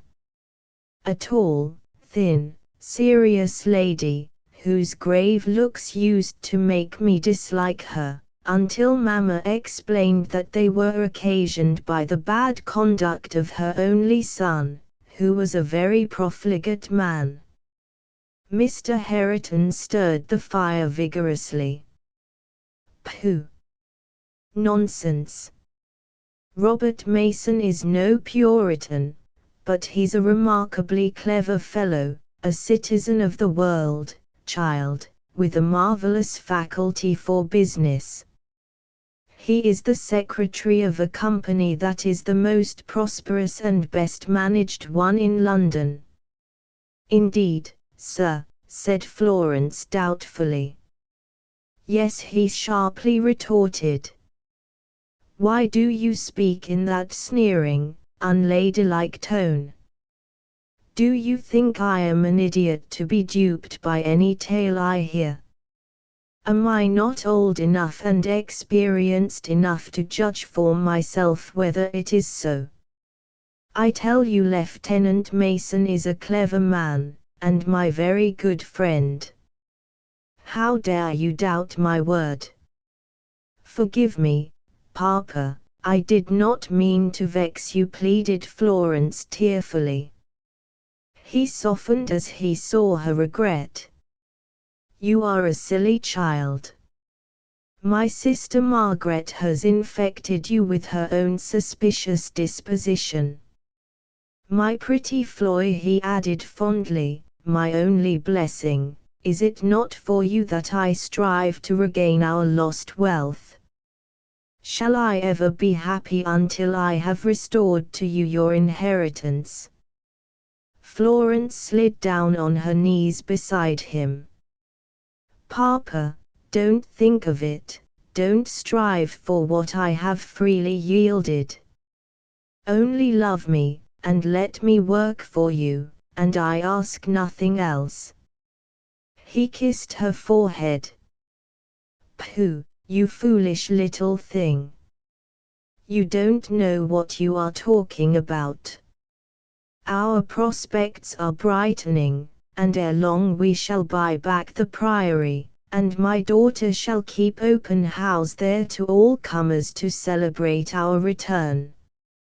Florence sighed drearily. She had heard this predicted so often. But Mr. Hareton did not notice it, and went on talking in the same animated manner. Mason was delighted to see me.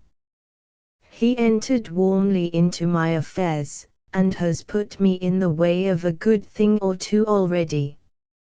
You see, my dear, I have been unfortunate hitherto in having to deal with artful persons who took no real interest in me. Now, Mason is quite a different man, and will not let me run any risks. Do you comprehend my meaning? Not quite, Papa, but I hope he is all you think him. Does he thoroughly understand, and now Florence spoke hesitatingly, that we have no ready money left to speculate with? Mr. Hareton frowned. How oddly you express yourself. Of course, I frankly told him that all my available capital is locked up in various investments. It is very unfortunate that it should be so, for I cannot buy some shares he has recommended me until I can put my hand on a few hundreds.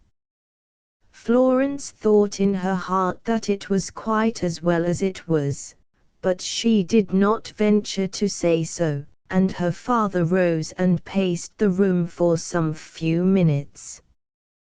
When he came back to his seat he said irritably, "How it wounds me to see you so careless of our interests.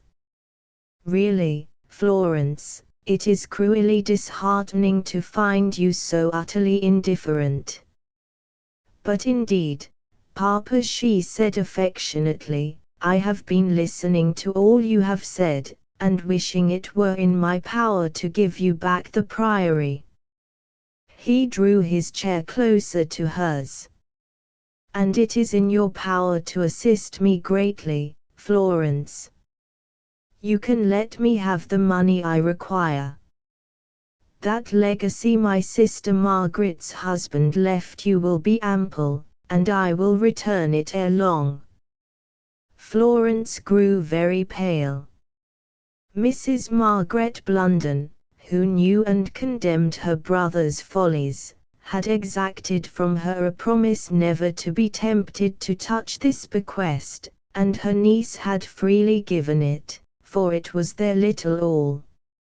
She knew but too well that there was nothing else left to them, and she held it sacred, for it was her steadfast purpose when Mr. Hareton saw the hopelessness of his speculations to devote it to the purchase of an annuity for him.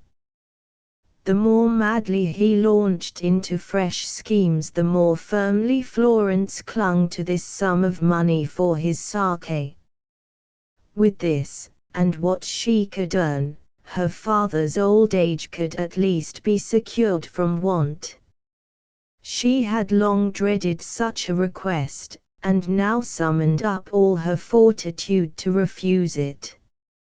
"Dearest Papa, if I had reserved Uncle Blunden's legacy for my own uses I would willingly give it to you, but I have a special purpose for it.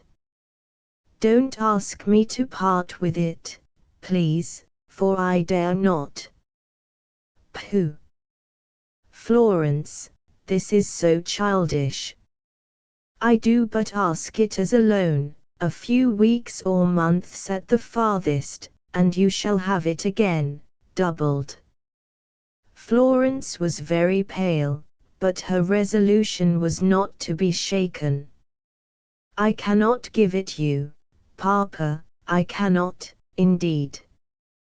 We have nothing else left, and if this were lost, too, what would become of us?" Mr. Hareton began to grow angry at her firmness. "Child, it will not be lost, I tell you. Think what you are doing by your obstinacy. You are depriving me of what may be my last chance of recovering myself. With those few hundreds in my possession, I see my way to fortune. But, alas, dear Papa, you have thought the same thing so often. Mr. Hareton started up and pushed her violently from him. Unfeeling girl! After all I have risked on your account, the days and nights of mental anxiety I have endured, the insults I have submitted to from men who formerly were ready to humble themselves before me, after all that I have encountered and borne with for your sake, yes, all for you, you are the first to reproach me with my unfortunate failures. Don't mistake me so, Papa, indeed, I did not mean to reproach you, said Florence, now in tears at his harshness. Prove it, he answered vehemently. If you really repent your injustice, sign me a check on the banker with whom the money is deposited. She had never actually disobeyed any wish of her father until now, and it was not without a terrible pang that she repeated her refusal. I cannot, sir. Forgive me, but I cannot. Mr. Hareton struck his forehead with his hand. Am I a villain, that my only child refuses to trust me? Go, Florence, leave me, I can bear no more. But instead of quitting the room, she threw her arms around his neck, beseeching him to pardon her if she seemed unkind. I do not doubt you, my own dear Papa. How could I? Are we not all in all to each other? Let me work for you, let me earn money for you.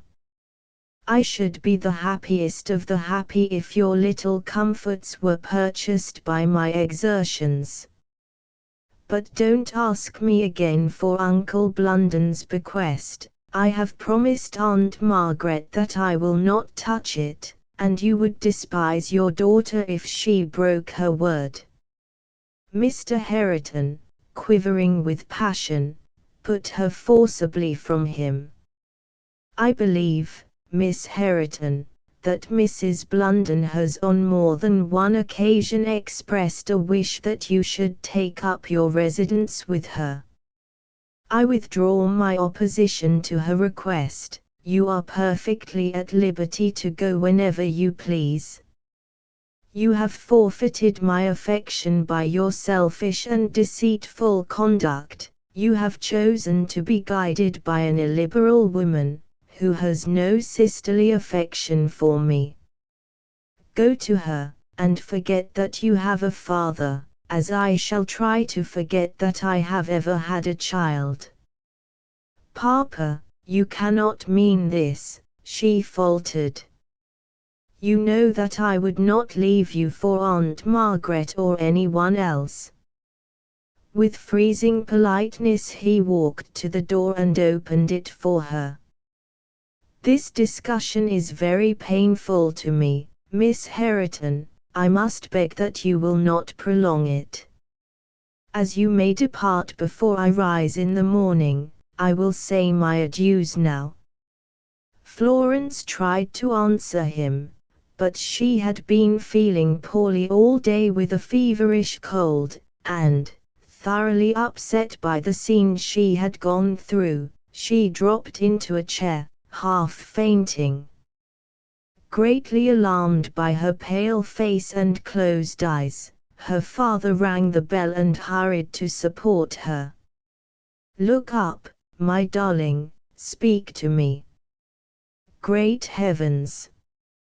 Have I killed her? Have I killed her? Florence made an effort to answer him, but was too ill to do more than murmur an affectionate dear, dear Papa. And his alarm increasing, he called loudly for assistance.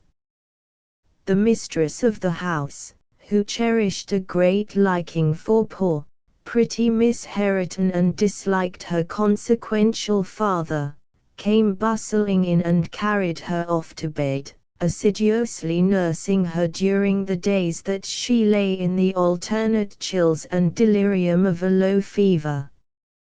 Mr. Hareton was extremely attentive during this time, and seemed anxious to atone for the past, fussily hovering about his daughter's bed, and entreating her to tell him if there was any delicacy she could fancy, a pineapple, for instance, or peaches, or guava jelly, till poor Florence, who knew that all these things were beyond his reach, grew worried and unhappy at his thoughtless way of talking.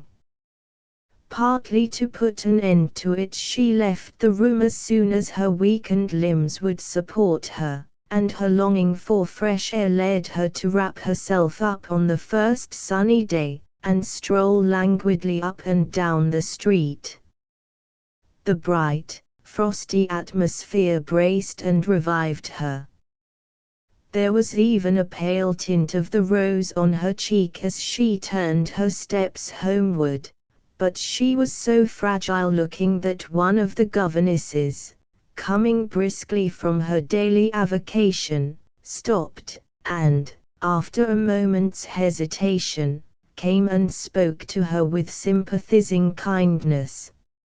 "I am afraid you have been ill, Miss Hareton.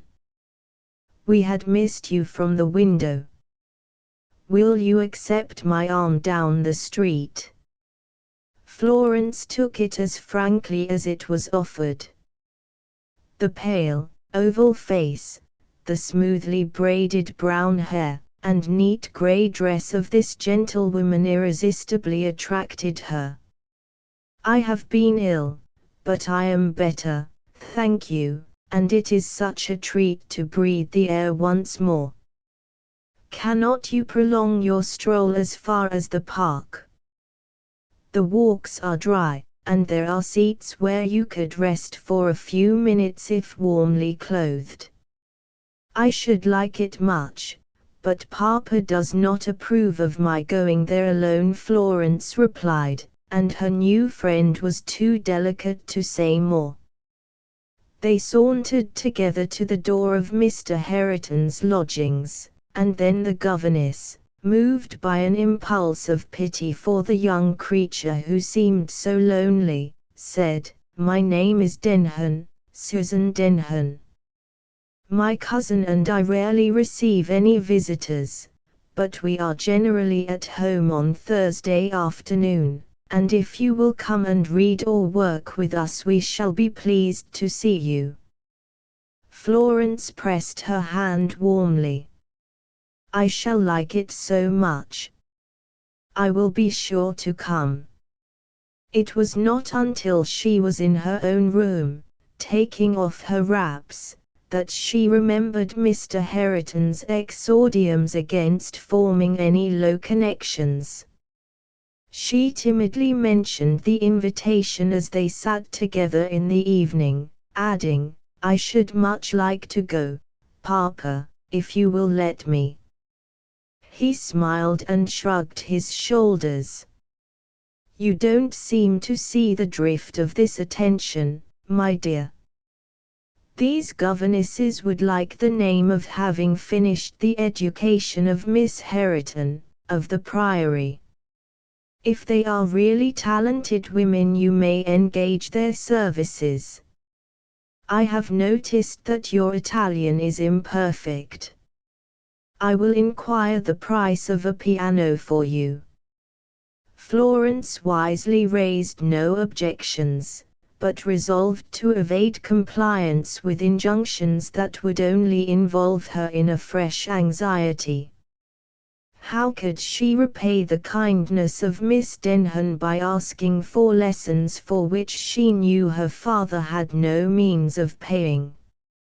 It was such things as these which made her miserable and wounded her best feelings. At first she was half inclined to renounce the visit, but her longing for a change from the monotony of her life and thoughts overcame this resolution, and, dressing carefully on the appointed afternoon, She was just starting for Miss Denhan's lodging, when a carriage stopped at the door and Mrs. Margaret Blunden was announced. Owing to the antagonistic temperaments of the brother and sister, they rarely met. Mrs. Blunden was as economical as Mr. Hareton was extravagant, and she had always so strenuously opposed and predicted the consequences of his speculations that her very name was unpleasant in his ears. But his daughter, who recognized her aunt's warm, generous nature, really loved her, and was always pleased when they met. Mrs. Blunden was a tall, stout, florid lady, so full of health and vigor that Florence looked thinner and paler than ever as she hurried to meet her. Her aunt, instead of bestowing upon her the customary embrace, put back the arms extended to her. "Don't touch me. Don't play the hypocrite with me, Florence Hareton." Astonished at her manner, her niece drew back and surveyed her wonderingly. Mrs. Blunden threw back her shawl as if its soft folds choked her. "What had I done that you should wilfully deceive me, child? For your dead mother's sake I have loved you dearly. Was it worth your while to lie to me?" "Aunt Margaret, you must be laboring under some strange mistake," Florence replied. "A mistake," was the vehement retort. "Is it a mistake that you wrote to me yesterday, assuring me that you had not and would not meddle with your legacy? Was it worth while, I ask, to send me this assurance, when you had withdrawn it some days ago? Attempt no further denials, for I have been to the banker, and seen your letter authorizing the withdrawal." "Hush! I don't want to hear any evasions. You have deceived me, and I have done with you forever." Before Florence could attempt a reply, she had given her one more reproachful look and swept out of the room. Chapter 4. The Governesses. For some time after Mrs. Blunden's carriage rolled away from the door, Florence remained like one stupefied. As her aunt's words resounded in her ears, a terrible suspicion grew upon her that there was truth in the tale, and that the money was actually withdrawn. She had a hazy recollection of her father coming to her bedside one evening, when her head was wandering, and asking her to sign a paper he held in his hand. She remembered, too, how, when the circumstance recurred to her memory, she had asked him what he had wished her to write. And it was this that troubled her more, far more, than the loss she had sustained, for, without the slightest hesitation, he had carelessly answered, "I told you, did I not, that your Aunt Margaret had sent a note of inquiry? If she had not seen your own signature to the reply I have written in your name, we should have had her fussing here to nurse you." Florence, weak and wanting quiet, had felt grateful to him at the time for his thoughtful consideration. Could it really be that he had been deceiving her at the moment she kissed and thanked him thus warmly? Had he taken advantage of her helplessness to rob her of the bequest she had guarded so jealously for his sake? Starting up with an anguished cry, she told herself it could not be true. Her father, a gentleman by birth and of unimpeachable honor, could not be guilty of this paltry deed. No, no, it was impossible. She had been foolish to believe it so readily. She should have demanded further particulars from Mrs. Blunden, and not let her go until she had explained herself. Now nothing remained but to wait until Mr. Hareton came home, and then frankly tell him what she had heard. But what a task for a loving daughter! If the accusation were false, with what just indignation he would meet it! If he had indeed possessed himself of this money, at the mere thought Florence covered her face with her hands, and sank down in her former position. All idea of visiting Miss Denham was abandoned. The afternoon glided away, and the servant came in to lay the cloth, but Florence did not seem conscious of her presence until, with a pitying touch on her arm, the girl said, "You're not so well, are you, miss? Let me ask missus for a glass of wine for you, she never begrudges nothing you has." Without waiting for a refusal, she went for the cordial, and stood over the pale, exhausted girl until she had swallowed it. Then Florence laid her head back on the pillows, and tried by perfect stillness to baffle the heavy aching in her head and heart. Mr. Hareton came in with his usual air of self-importance, a roll of papers in his hand, at which he glanced occasionally as he muttered some calculations. 52 and 50, no, 50 and a half, is, my dear, not so well today. You must have a few weeks by the sea to set you up. 50 and a half, why, whose is this? As he spoke he picked up a silk scarf which his daughter had seen around Mrs. Blunden's neck when she came into the room. It belongs to Aunt Margaret, sir. What? Has she been here? He asked, with knitted brows. I wish you would not encourage her visits. I have repeatedly told you that I would rather not have any communication with such a coarse-minded, unfeeling woman as my sister has shown herself of late years. Florence raised herself, and plunged desperately into the subject that troubled her. My aunt will not come here again, sir, she is very angry with me. Had she the impertinence to tell you so? She is angry, Florence went on, in tones that faltered despite her utmost efforts, because she thinks I have deceived her.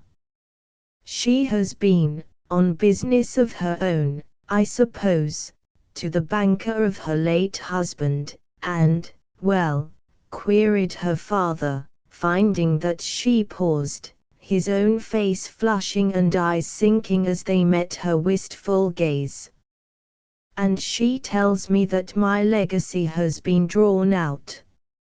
Oh, Papa! Florence flung herself into his arms, sobbing. It is not true, is it?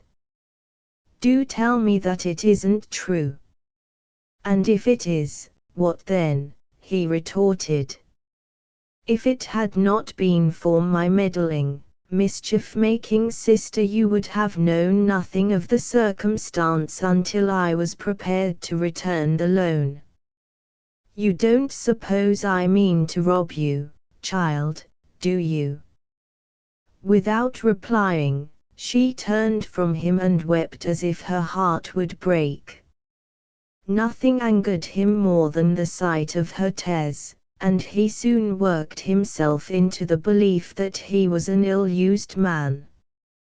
Are you mad, Florence, that you go on in this ridiculous manner? Have done, I say. I'll not put up with it. I consider that I have an undoubted right, as your father and guardian, to invest your money for your benefit. You must be of an avaricious disposition, or you would not act in this way. Still she made no reply, but her silent grief eventually softened him, and, sitting down beside her, he said, with more feeling, "My dear, dear child, don't weep like this. I cannot bear to see it, and, indeed, my love, you are wrong to entertain such fears, you are, really. Papa, it was our little all. It was a provision for your old age," she murmured. "While that was safe I could bear the anxiety of the present." "I know, dear, yes, I know. I did not mean what I said when I called you avaricious. You have been the tenderest, the most self-denying of daughters to me. Heaven bless you for it. And don't mistrust me, Flory, my darling. I meant no wrong to you in taking that money. I saw such a splendid opportunity of doubling it, for you, love, for you. And it is, as you say, our all, our last venture. Surely heaven will not let this tiny bark be wrecked, like the rest." Startled by the passionate anguish in his broken accents, Florence looked in his face. For the first time it wore a frightened aspect, for the first time his own sanguine faith in his success was shaken. "I should go mad," he muttered, "if Mason failed me and I was obliged to know that I had ruined my child past redemption. Florence," he added, almost wildly, "don't torture me with doubts and reproaches. Mason has assured me that the money is safe, and he would not deceive me. He dare not, I tell you, he dare not." "Hush, Papa," said Florence gently. "We'll never mention it again. I'm sure you meant well, so we'll wait and hope." His looks cleared. "Yes, yes, love, we'll hope. Now you are my kind, sensible child once more. We'll hope, Flory, and when the hope becomes a certainty, and we go back to Northumberland, my darling shall have a tiara of pearls for her pretty brown hair, from her fond father. How well such an ornament would become you! Which would you like best, pearls alone, or mixed with sapphires? Not talk about it now, do you say? Very well, love, but it shall not be forgotten." Florence waited on her father that night with a kind of protecting tenderness in her voice and manner. This last rash act of his had set the seal on their ruin, and she must nerve herself to that darksome future which was inevitably coming upon them. He had no one but her to care for him. Then she must be brave and energetic, and prepare herself for the worst. Taking up the occupation of her new acquaintances over the way seemed the most feasible method of helping herself when the crash came and Mr. Hareton was forced to acknowledge the necessity. And Florence waited impatiently till the week came round and she could call upon them. Susan Denham was alone when she entered, but her cordial greeting had scarcely been spoken when her cousin joined them.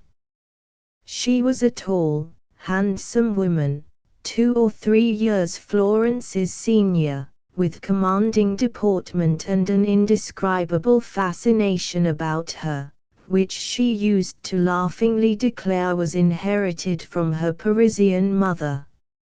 Susan was thrown in the shade beside her handsome, imperious cousin, yet there was something so sweet, or, rather, so good and true in her every look and gesture, that to know her was to love her.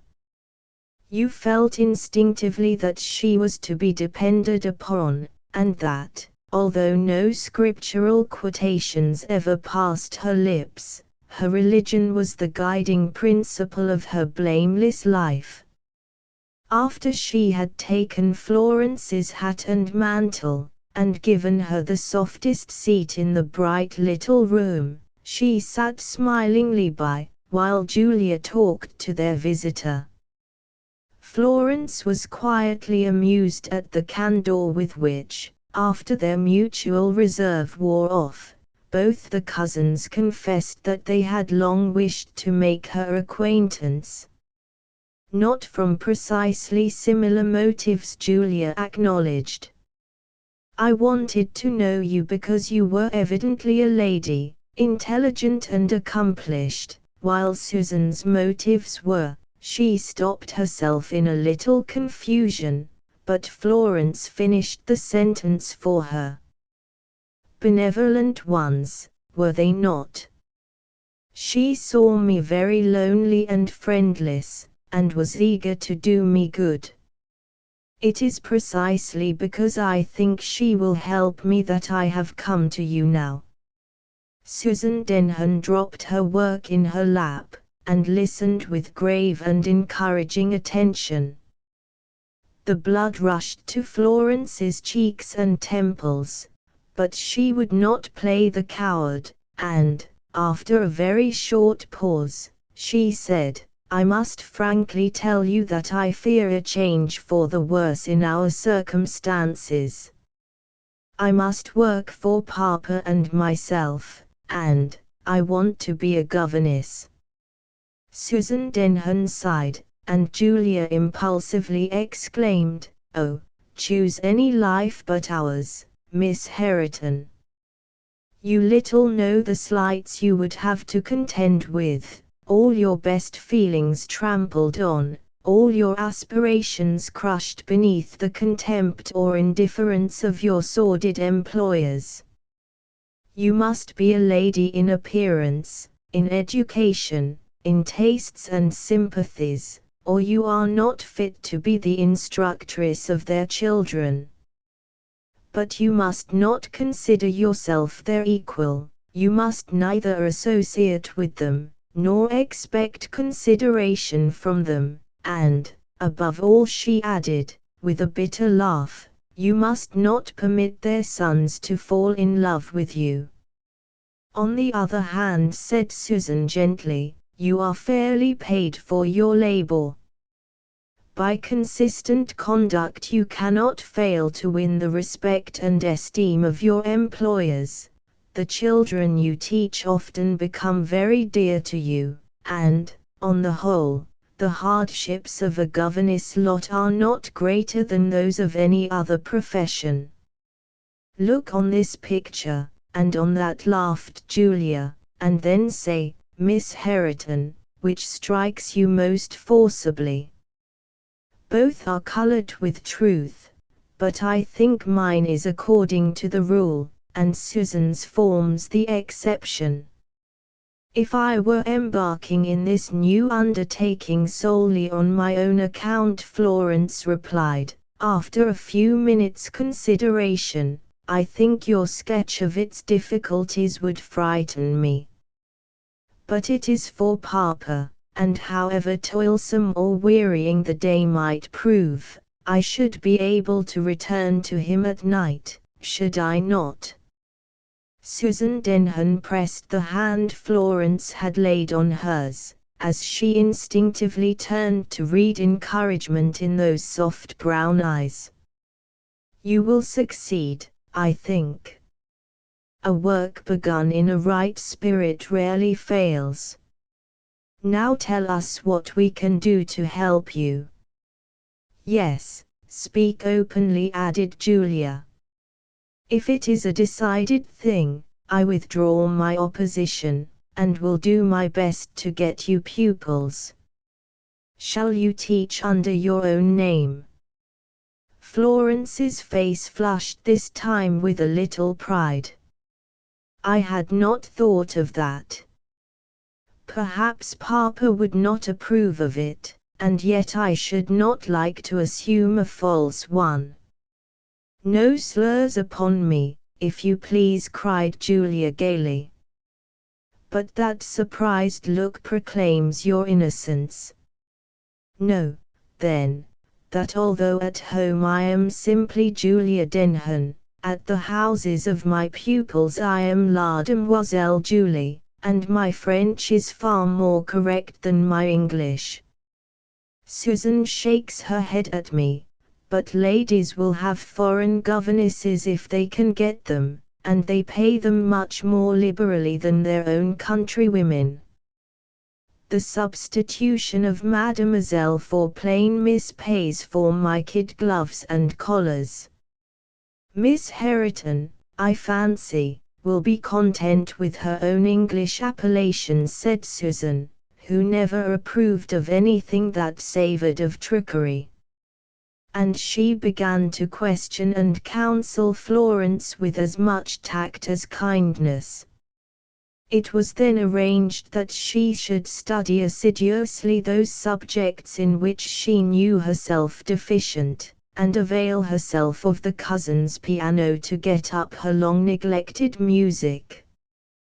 While Susan went in search of a manual which she thought would prove useful, Julia carelessly observed, "You are intimate with Lieutenant Mason, are you not?" Surprised at the question, Florence answered, "Papa is, but I have only seen him once at his mother's." "What made you ask me?" she demanded, her fears aroused directly. "I don't know, mere curiosity, I believe. Lieutenant Mason is distantly related to a family in which I teach, and I have seen him occasionally. That is all, Miss Herriton." "I wish I did know more of him," said Florence anxiously. "I wish I knew whether he is to be trusted." Julia looked at her with surprise, not unmingled with displeasure. "Of course he is. Who doubts Lieutenant Mason's honor? I'm so glad to hear you say this," Florence cried joyfully. "Papa has had some business transactions with him, and I could not help feeling uneasy as to the results. The lieutenant would not be very much pleased if he knew the suspicions you entertain," said Julia. "At least, I should think not. If I have done him injustice, I am very sorry," was the earnest reply. She was heard with a laughing reminder that it is the fate of public men to hear themselves maligned, and with this retort Julia's annoyance seemed to vanish, for as her cousin re-entered the room she began to talk gaily of something else. Chapter V. An unpleasant errand. 2 or 3 weeks passed away, during which Florence studied assiduously. She had an incentive to exertion in her father's haggard looks and increasing uneasiness. Although he tried to hide it from her, he was evidently dissatisfied with the progress of affairs. "Mason assured me that I should receive interest on the money invested, and have a certain number of shares made over to me before this time," he said, upon one occasion. "But nothing is done, and he puts me off with vexatious excuses. Not but what it's all right, my dear, only I'm a little impatient, and shan't feel easy until that legacy is restored to you. Where is your Aunt Margaret?" he added abruptly. "She has gone to Nice for the remainder of the winter, I believe, sir. I saw her name among the arrivals there, in a newspaper you brought home." "Humph. I should like her to know that you were innocent of deceiving her in that matter of the legacy, Florence." Florence passed her hand lovingly down the face that was aging so fast. "Never mind that, Papa, dear. Aunt Margaret does not retain her wrath long. I thought we agreed to talk of it no more." He sighed, took his hat, and went out for his customary lounge about the city, and his daughter, after writing a long Italian theme, went over to Miss Denhan's rooms to practice for an hour. Susan had given her a key, with injunctions to use it whenever she had time or inclination. Accordingly she entered without ceremony, and to her great surprise she found Julia lying on the sofa, sobbing convulsively. Before Florence could retreat she had looked up and seen her. With the strong will of a proud woman, she sat up directly and composed herself. "My dear Miss Hareton, don't go away. I have had to excuse myself from lessons this morning, for my head aches intolerably. I'm fit for nothing but to lie here and listen while you play soft, dreamy melodies. First let me bathe your temples with cold water, and pull down the blinds," said Florence, proceeding to carry out her kind intentions without heeding the faint refusal. And Julia grew calmer under those soft, gentle hands that touched her hot brows so tenderly. "You are very good-natured, Miss Hareton, and you are something more, you are an excellent sympathizer. Susan is too good to be that."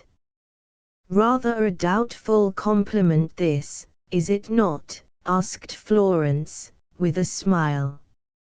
"I did not intend it for one at all. I only gave honest utterance to my feelings.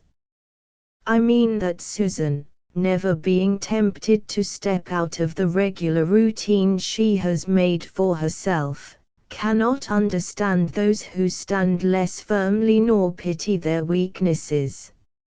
I have formed a very different estimate of your cousin's character," said Florence, rather surprised at the tone of Julia's remarks.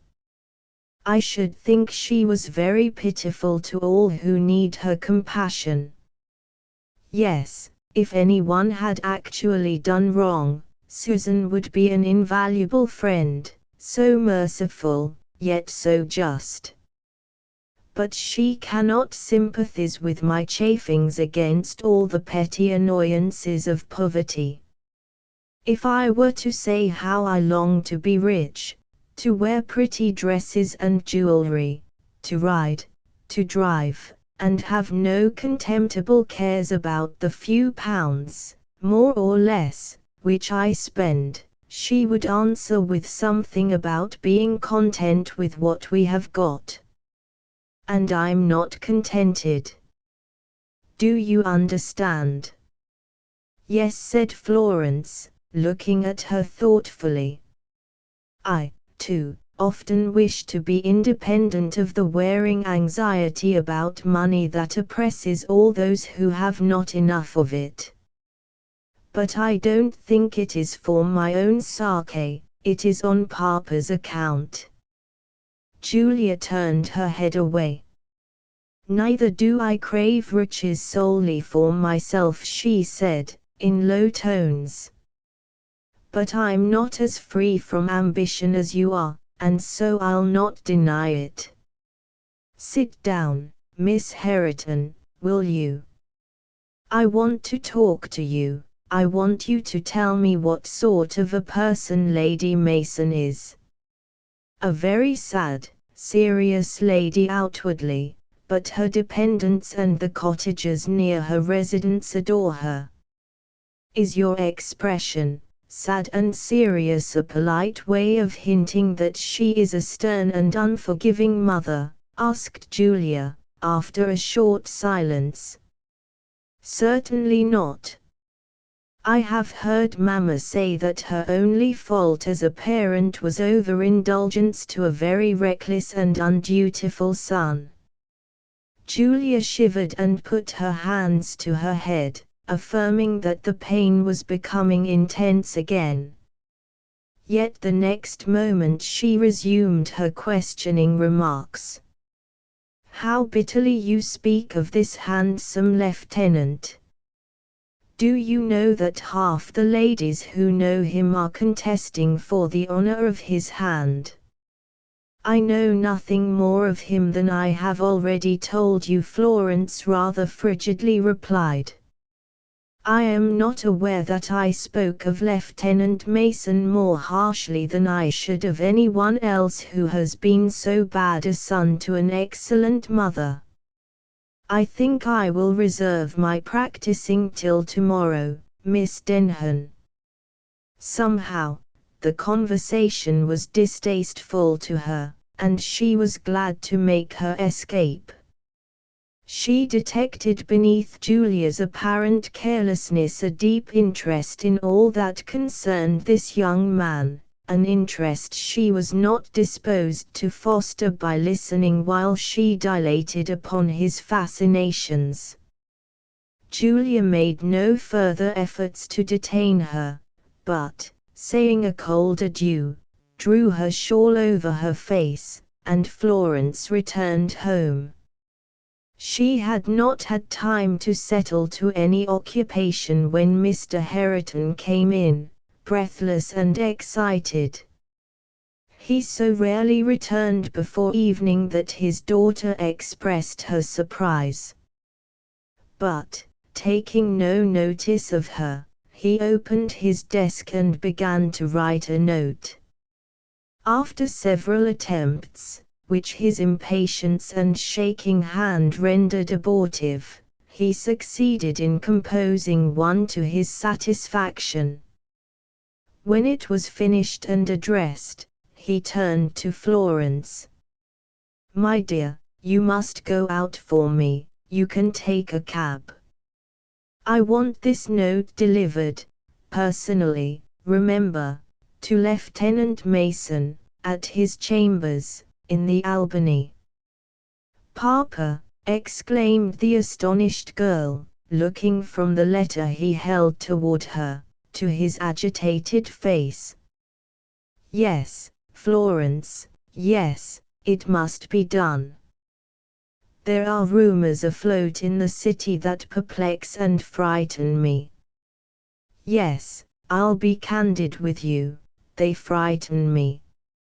And I must have his assurance that they are false before I can rest. But, dear Papa, would it not be better to have an interview with him yourself?" Mr. Hareton struck his hands together. "I cannot get it, child. I have been to his chambers 2-3 times, and the cringing, fawning, lying servant tells me always that he is out, although others are admitted. They are weary, I suppose, of the sight of the old man who haunts them so persistently. But I cannot rest, Florence, I cannot rest until I know that our money is safe." She tried to soothe him, to persuade him to regard this venture as a mistake that it were better to forget, for her own conviction of the uselessness of hoping had long been deeply rooted. But he would not listen, and his excitement increased. "I'll not believe that he has played me false. Mason's a gentleman and a man of honor. It's I who am to blame for doubting him. Only take this note to him, insist on seeing him, and explain and smooth away my folly in being so fearful. Remind him that I am old, and have been terribly tried and played upon by designing men. He will listen to you, Flory, my darling, and my mind will be at ease. Only go, dear, quickly. It was impossible to refuse this pitiful appeal, and, though much against her will, Florence went. She did not take a cab, for the simple reason that she had not sufficient silver in her purse to pay for it, but walked as briskly as she could, devising as she went the best way of addressing the lieutenant so as to draw from him the truth. The manservant who answered her inquiry for his master bore out Mr. Hareton's description of him, for his countenance was a villainous one. But he was extremely respectful, begging the young lady to take a chair in an antechamber while he went to see whether Lieutenant Mason was in. Florence, who declined his civility and remained standing, had heard voices in an inner room. These were hushed when the man entered, and then someone audibly asked, "Good-looking, did you say?" "One of the prettiest creatures I've seen for a long time, sir," she heard the man answer. Instinctively she drew her veil over the face that was crimsoning with resentment, and stepped nearer the door. But the man was already returning to ask her name. She gave it with reluctance, and while awaiting the issue the door behind her opened, and a gentleman, whose bronzed face was half concealed by an oriental-looking beard, entered the room, glanced at its veiled occupant, bowed, and retreated to the window. The lieutenant's servant came back with his fawning civility fast changing into insolence. "My master really cannot see you tonight, miss. He is particularly engaged. You can leave a message if you like." In the presence of a stranger, Florence felt herself compelled to curb her indignation at this rude treatment. "Take this note to Lieutenant Mason," she said haughtily, "and tell him that I am waiting for a reply to it. I must again request an interview with him." The man began to mutter something, but she checked him with an imperious "Deliver my message, sir." And, a scowl settling down on his face, he obeyed. The stranger had turned round at the sound of her voice, and was eyeing her so keenly that she was glad to bend over the leaves of a pamphlet lying on the table before her to avoid his scrutiny. In a very short space of time the man came back, saucier than ever. "My master really cannot see you tonight, Miss Hareton, so it's no use your staying. I'm to tell you that he'll write or come to you in the morning." Too angry to trust her voice to reply, Florence instantly quitted the room. As she passed through the door she heard the strange gentleman eagerly demand, "Who did you say? What did you call that lady?" The answer was inaudible. But Florence, in passionate anger that her name should be repeated by the lips of the vile pander to his master's vices, clenched her hands, and wished herself a man, that she might punish his insolence as it merited. Then a feeling of annoyance at her father's thoughtlessness in exposing her to such rudeness came across her, but that was quickly forgotten as she recollected how utterly her errand had failed, and the disappointment he would suffer in consequence. Pausing and retracing her steps, she looked up at the brightly lighted windows, and began to ask herself if she had been sufficiently urgent in her efforts to see the lieutenant. As she thought this, someone came from the house. It was the stranger, and, ashamed to have been seen by anyone lingering there, Florence hurried away, nor relaxed her quick pace till, with sinking heart, she entered the dull street where her father was anxiously awaiting her. Chapter 6. Shattered Hopes. It would be as useless as unpleasant to dilate on Mr. Hareton's disappointment and anger when Florence related the issue of her visit to Lieutenant Mason. He had anticipated so much from the interview that his vexation was excessive. Perhaps he scarcely acknowledged to himself the whole of the motives which influenced him when he insisted that his daughter should be the bearer of his note, but certain it is that he had secretly hoped much from the effect that he expected Florence's beauty and grace would have upon the gay and dissipated lieutenant.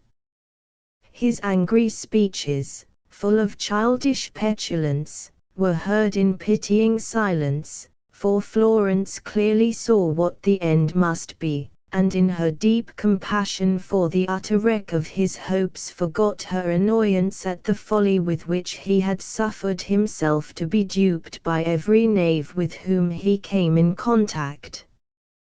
But her forbearing affection would not calm his restless misery, and when 2 days elapsed without Lieutenant Mason fulfilling his promise of calling or writing, Mr. Hareton took to his bed, worn out with suspense and anxiety. "You must go to him again, my darling," he said imploringly, as Florence stood by his bedside, trying to soothe him into a calmer mood. "Don't draw back and look at me so. I must know how I am situated with him. If I were but young and strong as I used to be, I would take him by the throat and compel him to refund the money. Go to him, Florence. He is making thousands by this company, he has acknowledged as much more than once, and our pitiful hundreds are nothing in his eyes. Go and bid him return them. I know of a better investment, and you shall yet have your legacy doubled, my poor child." "Dear papa, have patience," pleaded his daughter. "He may come yet. If not, were it not better to submit ourselves to the loss?" "Pshaw!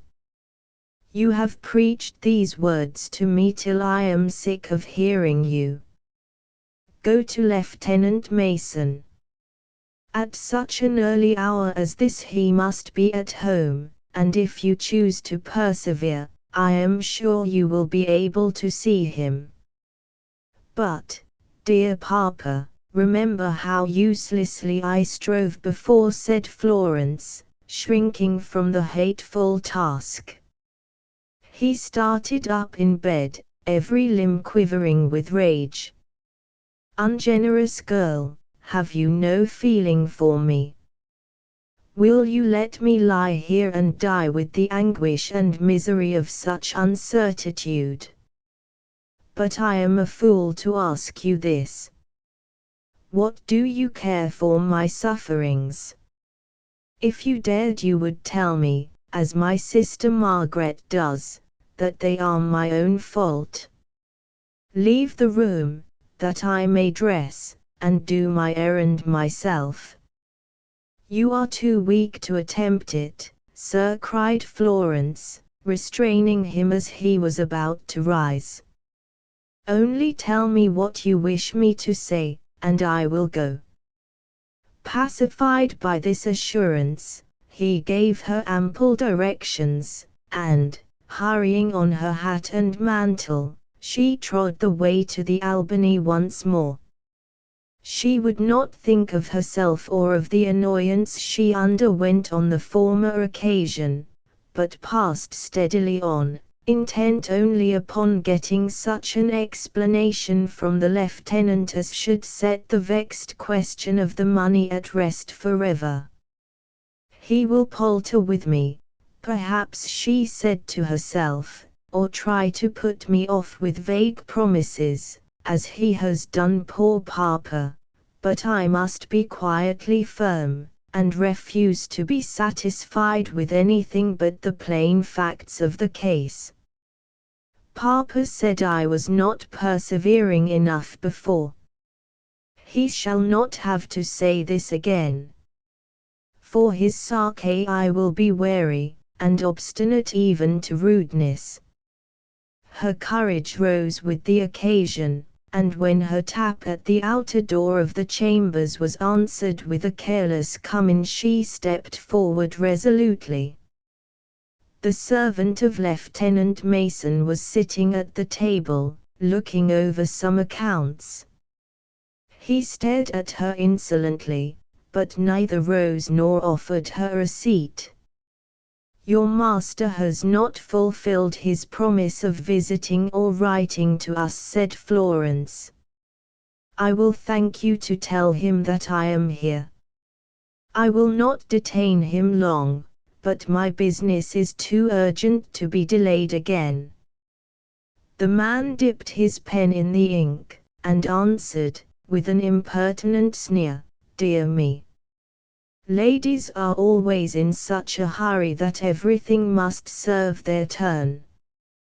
But unfortunately, miss, you'll have to wait, whether you like it or no, for master's not in." "Then I will wait till he returns," she said firmly. A sinister smile passed over his face. "Well, really, miss, it won't be worth your while, for I heard him say as he went that he should contrive to make Brompton in his round. He's more than one person waiting there to see him, some near neighbours of yours, for instance."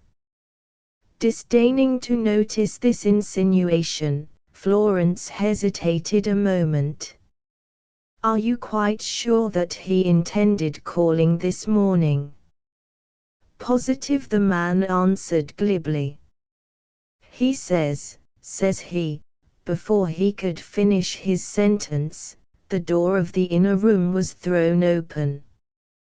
The foreign-looking stranger Florence had seen on her previous visit emerged from it, and, seizing the fellow by the collar, shook him till he shrieked for mercy, and then flung him on the ground.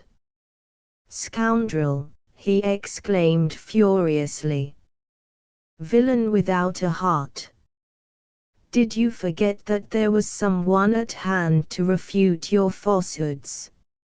Has not your wretched master worked evil enough, that you make use of his name to hatch more?"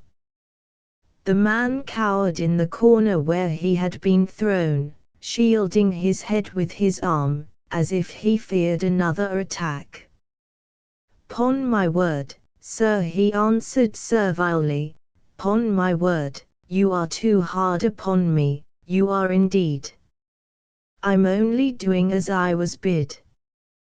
With a contemptuous execration, the gentleman turned from him to Florence, whom his unexpected appearance had stupefied. His voice lowered to tones of the utmost gentleness and compassion as he addressed her. "I regret that I have alarmed you, but this rascal's audacity put me into such a passion that I could not control myself.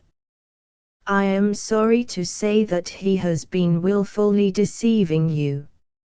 She could not speak, but her startled glance wandered from his bronzed face to the crouching figure of the servant, who had gathered himself farther from the powerful arm of the indignant stranger.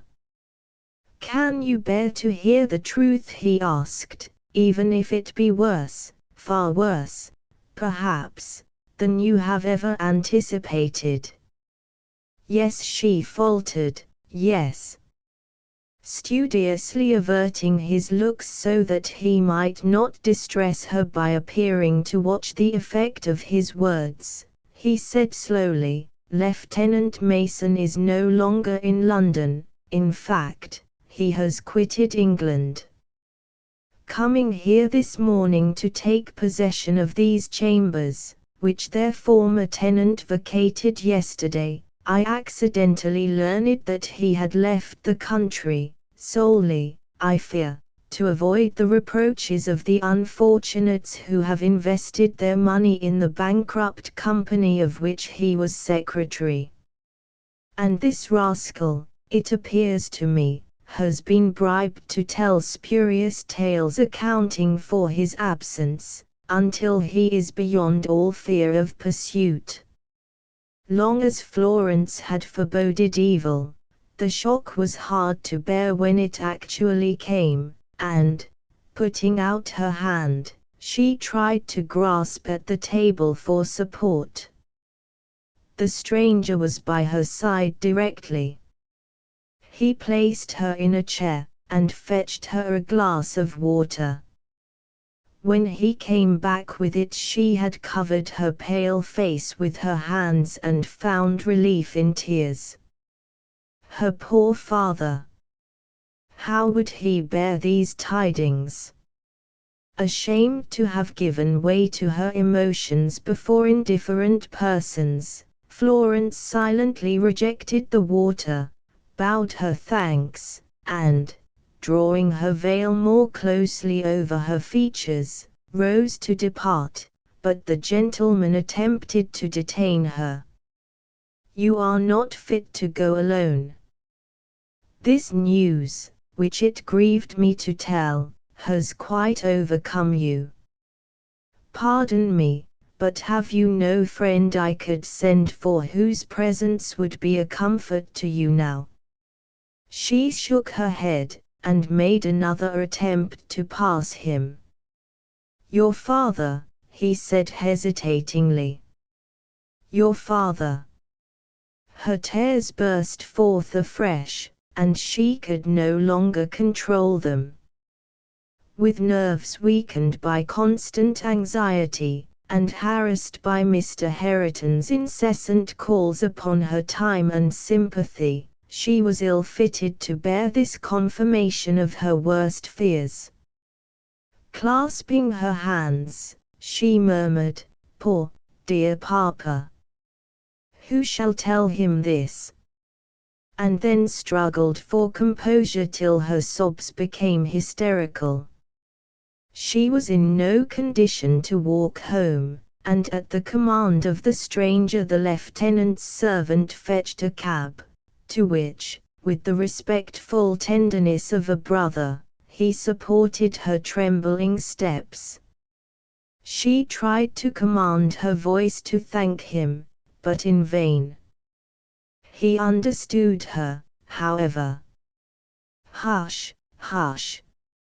I have done nothing. I came too late.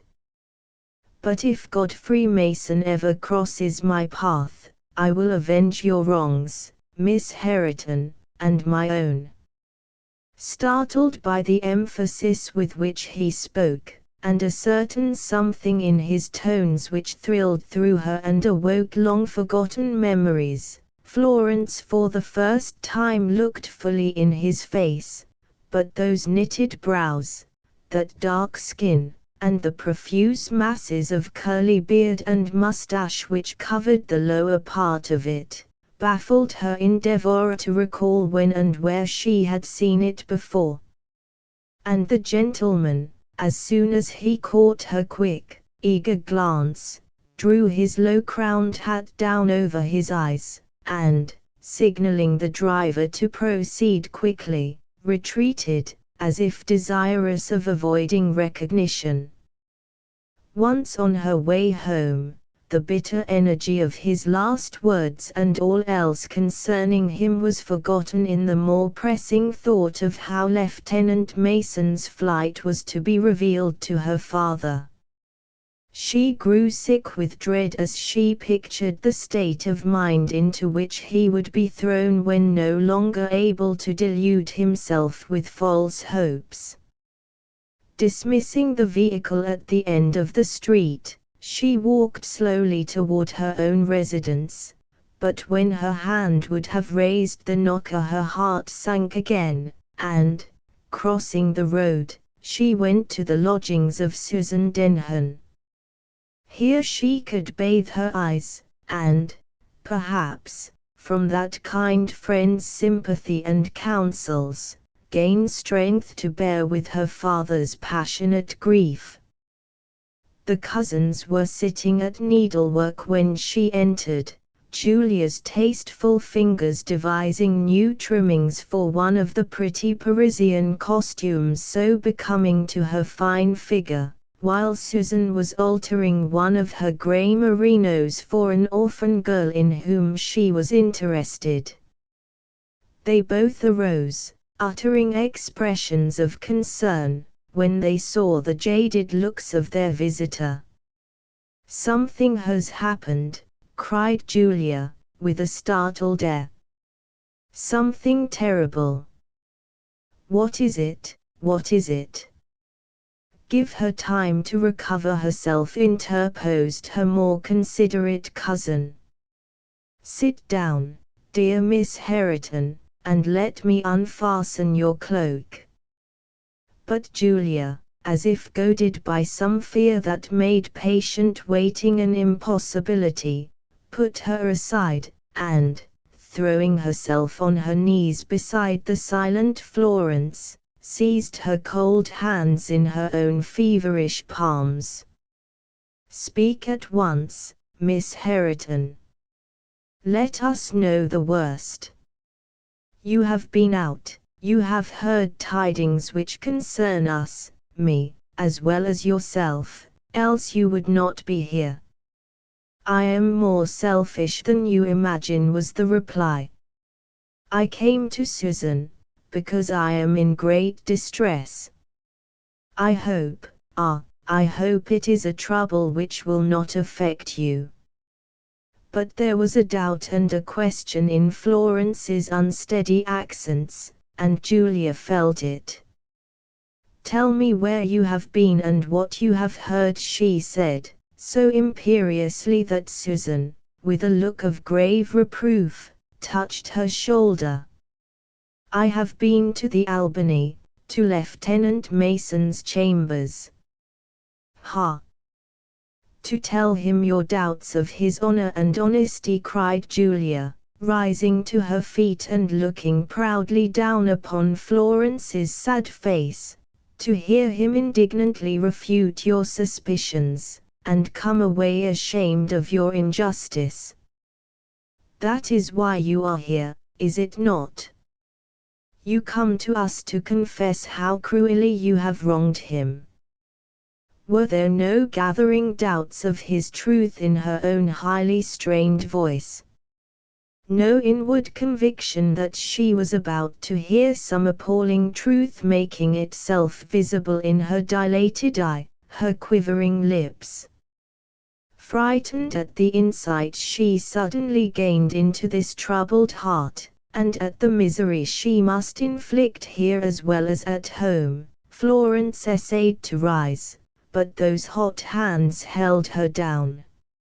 "She will not answer," cried Julia wildly. "She is torturing me, and she knows it. Miss Hareton, what has happened? Tell me," she added fiercely. "You shall tell me. Is he dead?" Susan again interposed. "Julia, you are terrifying Miss Hareton. Are you mad?" But the kneeling girl only repeated the question, "Is he dead?" and the depth of terror in her dark orbs constrained Florence to reply, "If you mean Lieutenant Mason, he lives, but he has fled the country to avoid his creditors." "Who fabricated this?" demanded her startled hearer. "It was told to me in the presence of his manservant, who did not contradict it." Without speaking another word, Julia Denham passed into her bedroom, and in little more than a minute emerged in her walking attire. Her face was crimson, her lips tightly compressed, and from the wild expression of her eyes Florence shrank with terror. Susan threw herself before her cousin. "Dear Julia, where are you going?" Receiving no reply, she cried more urgently than before, "Julia, what are you about to do? What is this Lieutenant Mason to you?" "My husband," she answered, as she repulsed her gentle cousin, and swept proudly from the room. Chapter 7. Deserted. With a silent grasp of the hand, Susan and Florence parted, for the latter did not feel that her intimacy warranted any inquiries into Julia's affairs, and she was conscious that she had stayed from her father's side too long already. He had been sleeping for some time, the servant told her when she entered the house, and she never knew whether he thoroughly comprehended the faltering tale she told him when he awoke, for the illness he had long striven to keep at bay now prostrated him, and he lay for weeks in a distressing state of weakness. From this he slowly recovered, beneath the unwearying care of his daughter, but his mind was irreparably affected, and his memory of the past so confused that it is difficult to say what he remembered and what he had forgotten. The lonely Florence bore up bravely through this time of trial.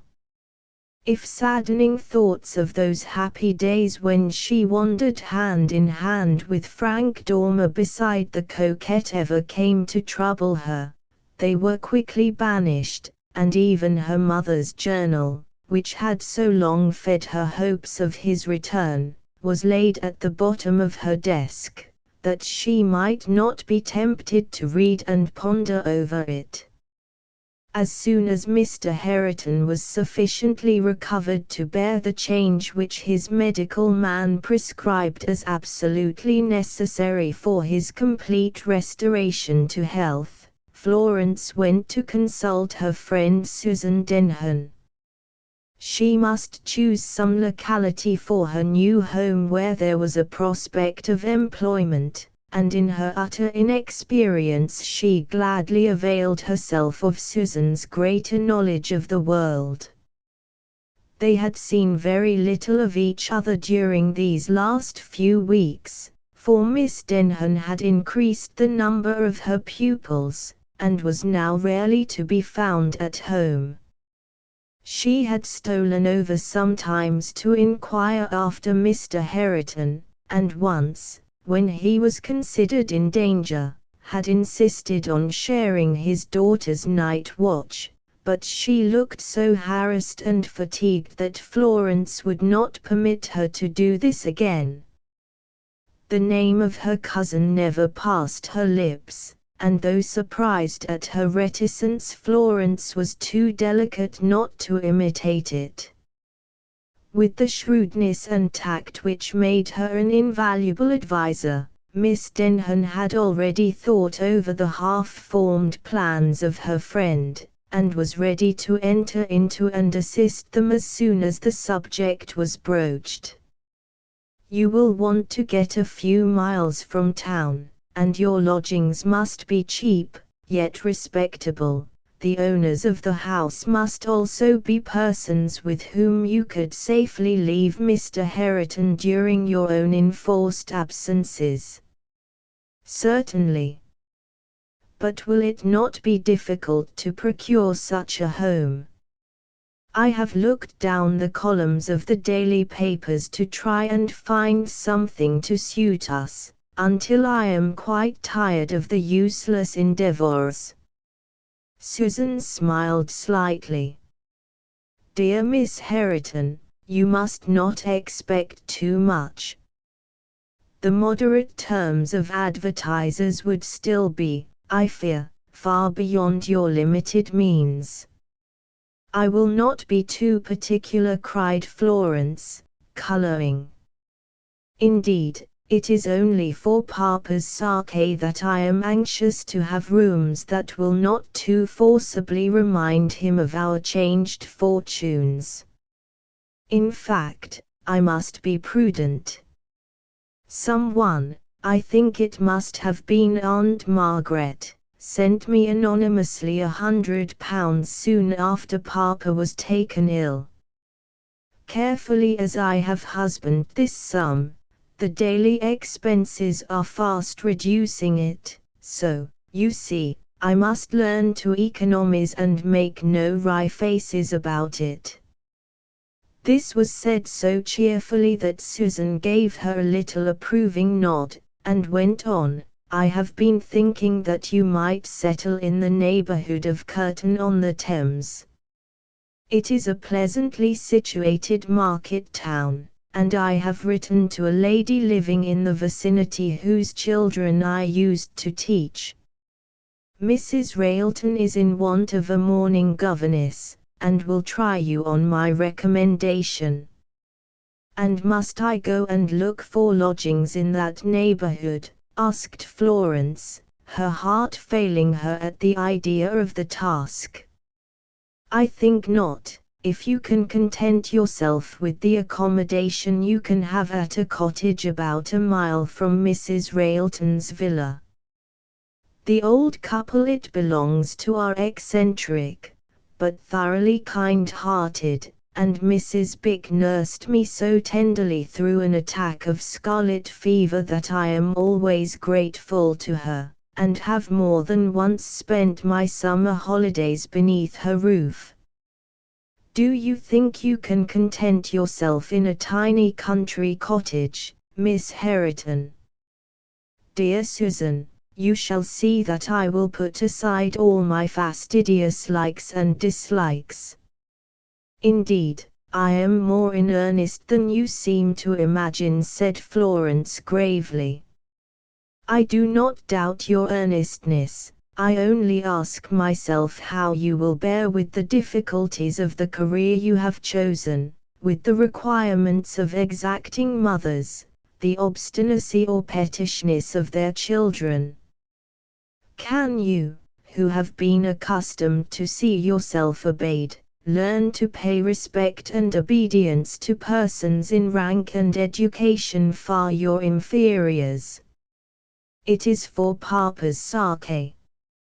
Surely I shall never forget that. Don't dishearten me, Susan, poor Florence pleaded. I do not wish to do so, only it is necessary that you should thoroughly comprehend what you are about to undertake.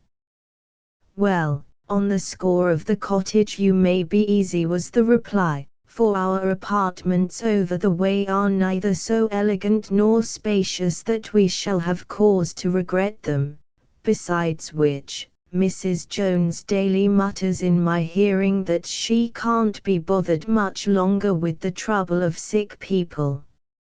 As Susan was writing a note to Mrs. Bick, and jotting down a few hints for the journey likely to be useful to such inexperienced travellers, she suddenly looked up to inquire, have you written to your aunt, Mrs. Blunden, lately?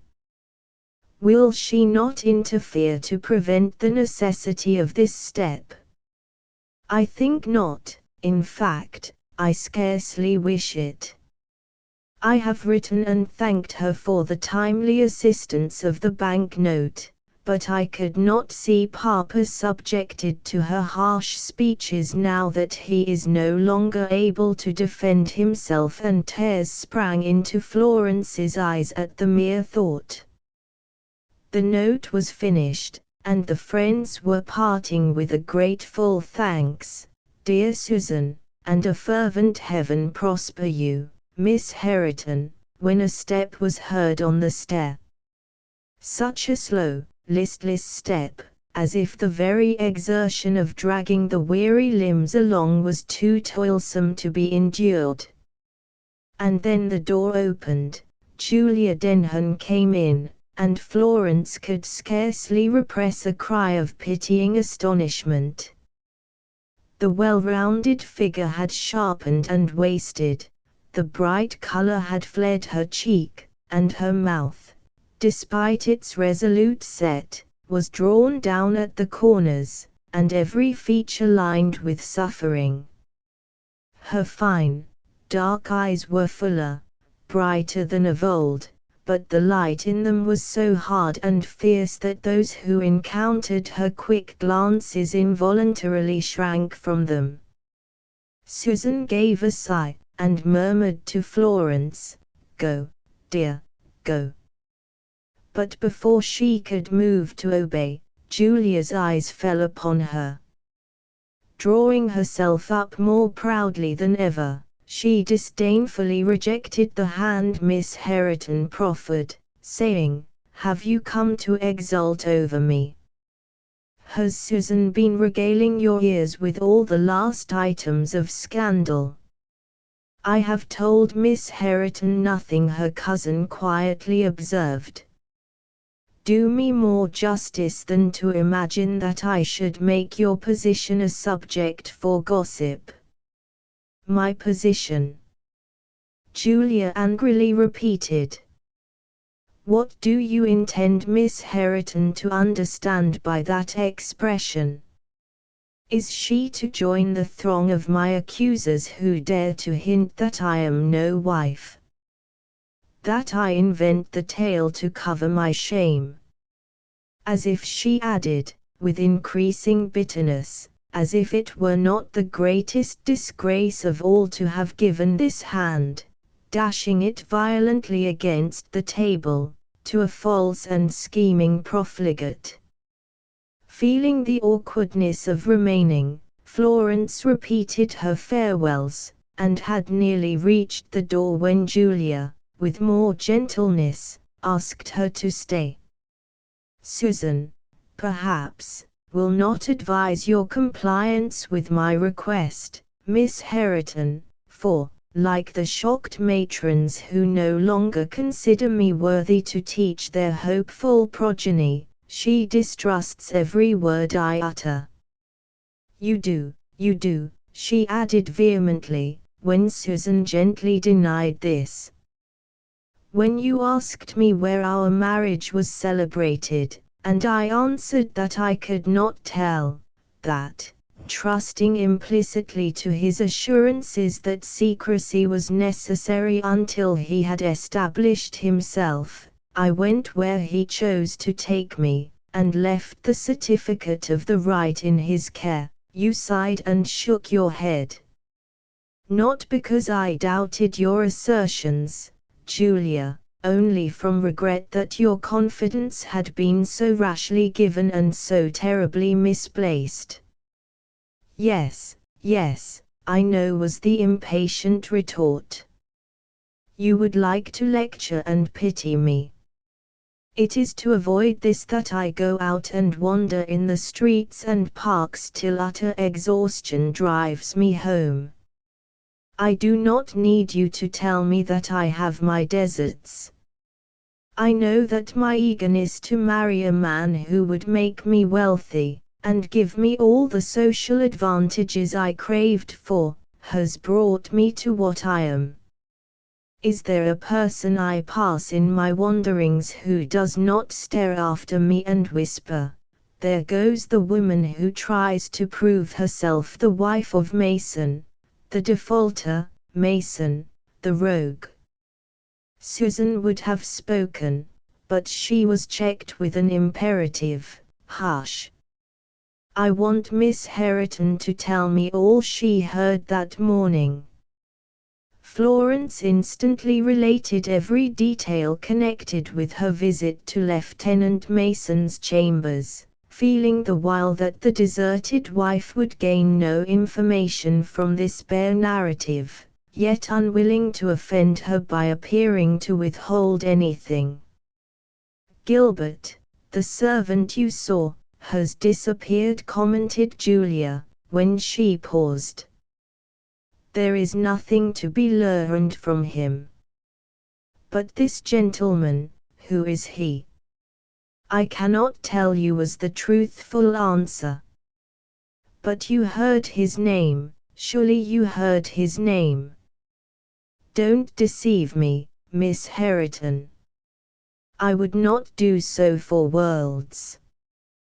But when I tell you that there was a certain something about his voice and gestures which seemed familiar to me, I have told all I know.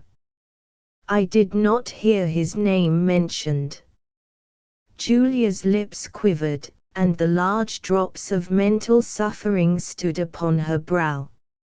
I could have borne desertion, for my husband has taught me to despise him, but he has left the brand of shame upon me, and I cannot shake it off. He knew that I could not prove our marriage. There was such profound misery in her accents that Florence and Susan both moved toward her. Indeed, the latter had been always gentle and patient with her wayward relative, striving by increasing her own labors to prevent Julia enduring any straits from the loss of her pupils, but they were coldly repulsed. There is only one thing in the world you can either of you do for me now, and that is to prove my innocence to those who have maligned me, if ever it lies in your power. The promise was readily given, Florence adding, "But let us hope that Lieutenant Mason will yet repent his conduct, and return to you." "I have left off hoping," said Julia, with a wan smile, as she threw her shawl over her arm and retreated to the inner room. She came back directly with a tiny locket in her hand. "I think I heard that you are going to leave this neighborhood, Miss Hareton. Will you wear this sometimes in remembrance of Julia Mason?" Before Florence could accept or reject the gift she had passed to her cousin, and, laying her hands on her shoulders, looked sorrowfully in her face. "If I were only like you, Susan, only good, patient, and contented as you have been." The next moment she had gone, and they heard her turn the key in the lock. Susan Denham had lost all her usual composure now, and was trembling excessively. "Pray for her, Florence," she whispered, "for her strange manner terrifies me. If she would weep or accept my sympathy, I should have hope of its wearing off. As it is, I know not what to do or say, and I begin to dread the result." Florence essayed to comfort and cheer her, but it was with more sorrow than surprise that she learned on the following morning that Julia Denham had disappeared. Her grieved cousin sought for her fruitlessly in all directions, inserted advertisements in the newspapers, and even enlisted the services of the detectives. But Julia had glided away in her ordinary costume, taking nothing in her hand that might lead to her identification, and was as thoroughly lost as if the earth had opened and received her. Chapter 8. A New Home. It was a bright morning in the early spring when Florence Hareton, accompanied by her father, left the dull, dirty street in Brompton to pay her first visit to the busy and pleasantly situated market town of Curtain-on-the-Thames. Mr. Hareton, clinging to his daughter's arm for support and guidance, was childishly gratified by the prospect of a railway journey. He began to complain of the porter for putting him into a second-class carriage, but Florence slipping a daily paper into his hand, all other grievances were forgotten in an eager inspection of the state of the money market. When they were fairly out of sight of the tall rows of houses, amid which she had been so long immured, Florence began to breathe more freely, and her spirits to recover their natural elasticity. Work would not seem so toilsome, privations so hard to endure, when the green fields and trees were once more around her, and when they alighted at the Curtain station, and her father began to complain of the length of the walk that followed. Her smiles and merry sallies whiled him into forgetfulness of his fatigue. Near the summit of a gentle acclivity, some 2 miles from the town, stood the cottage to which Susan Denham had directed them.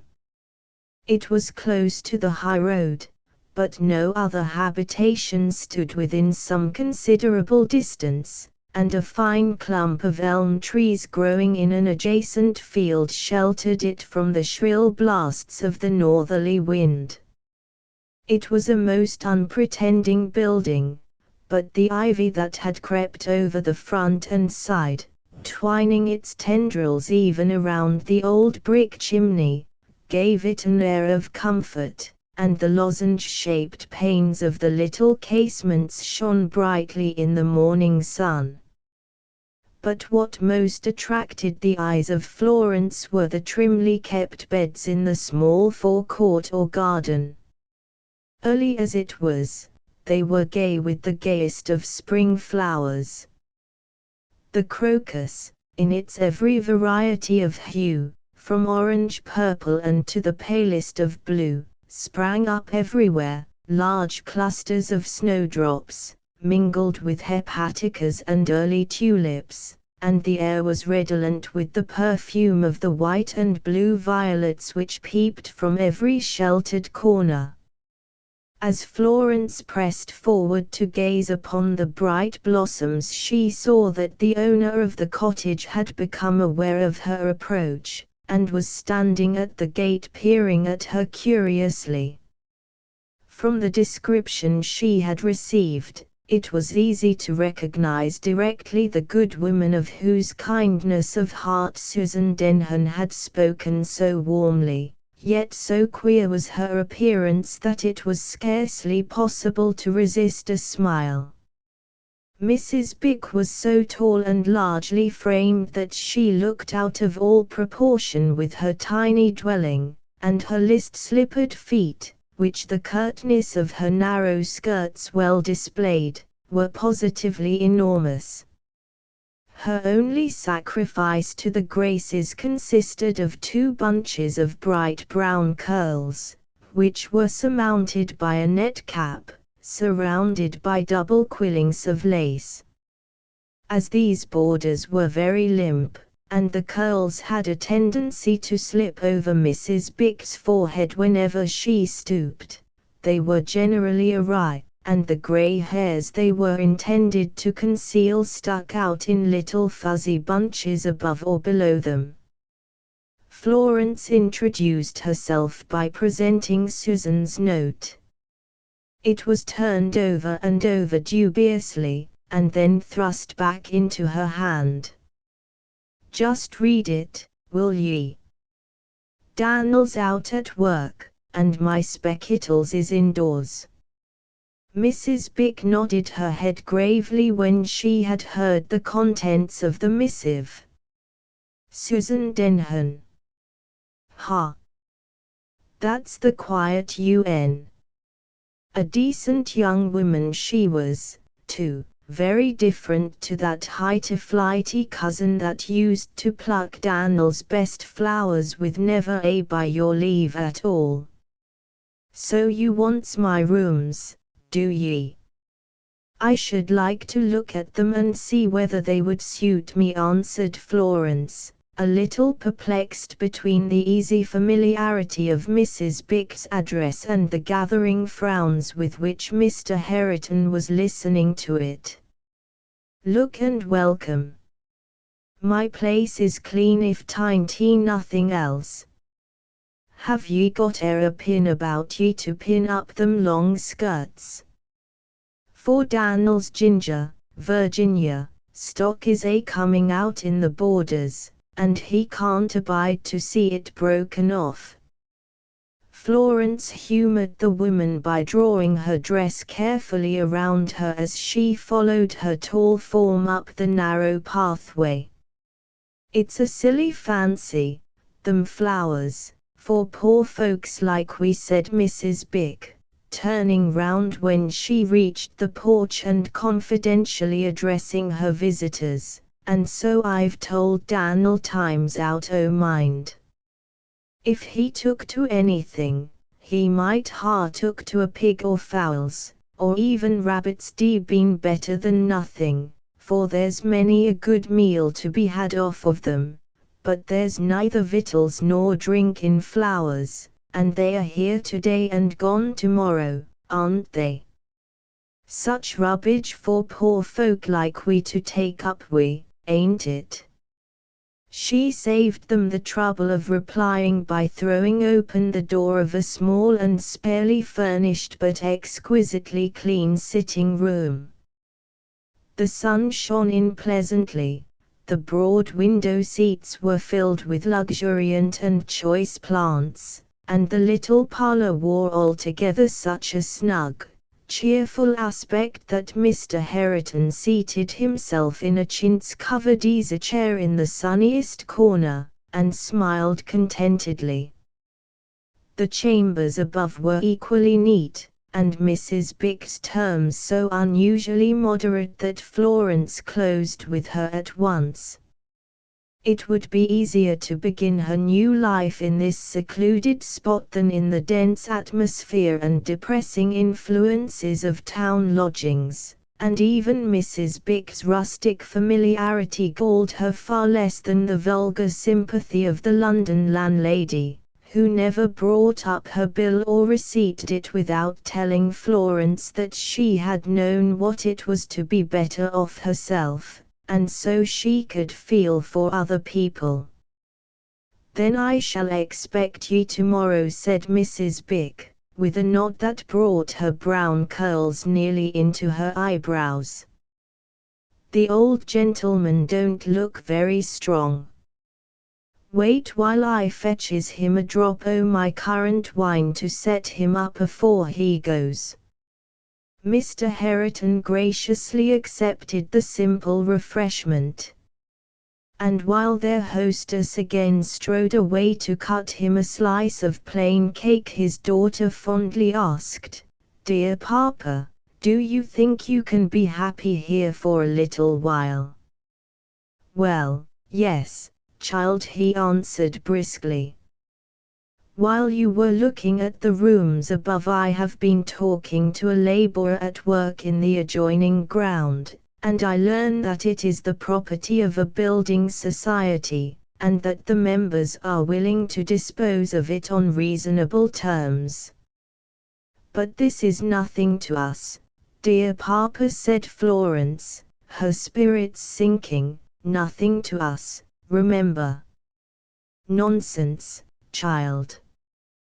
Don't you see what an excellent speculation it will be to take this ground on a long lease, and build a terrace of handsome houses upon it?" For a few minutes his daughter was inclined to give up all thought of coming here to reside, lest he should really attempt to carry out this new idea. But remembering that his utterly penniless condition rendered it an impossibility, she took heart again, and contented herself with observing, "This must be an after consideration, Papa. Remember that we are not provided with the requisite cash for such an undertaking." He answered her peevishly, of course, I remember all this. But something will turn up, or I shall find a friend to advance the money. You shall sketch me your idea of the frontage, Florence. I'll go and pace the ground while you finish your chat with the good woman." It was a comfort to learn in answer to her inquiries that the property in question was in the hands of a wary lawyer, not likely to be easily persuaded into parting with it, and, reminding herself that Mr. Hareton's ruling passion was likely to crop out. Go wherever she would, Florence concluded her arrangements, and prepared to depart. As she waited at the gate for her father, who was immersed in measurements and calculations, Mrs. Bick nodded the brown ringlets in the direction of a very feeble little old man who was tottering toward them. "That's my Daniel. Poor old chap. He be a'most past work, and yet he will potter about his garden every spare minute." "Daniel," she shrieked, as soon as he came within hearing, "I've let the rooms to Miss here and her pa, and there's 2 buds on the white rangeum. I seen 'em just now for the first time." Daniel Bick took off his hat to the young lady, and smiled pleasantly at his wife's information.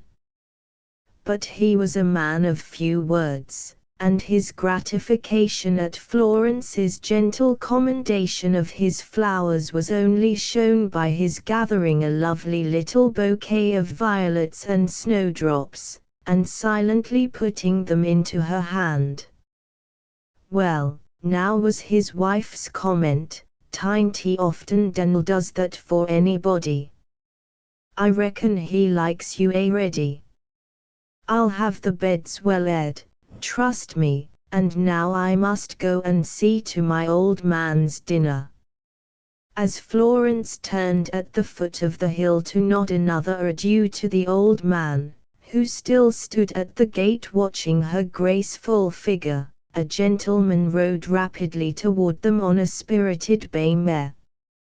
Mr. Hareton was so deeply absorbed in his contemplation of the eligible investment that as he walked backward he would have been run over but for his daughter's warning cry and the promptness of the rider, who sharply wheeled his animal aside as soon as he saw the danger.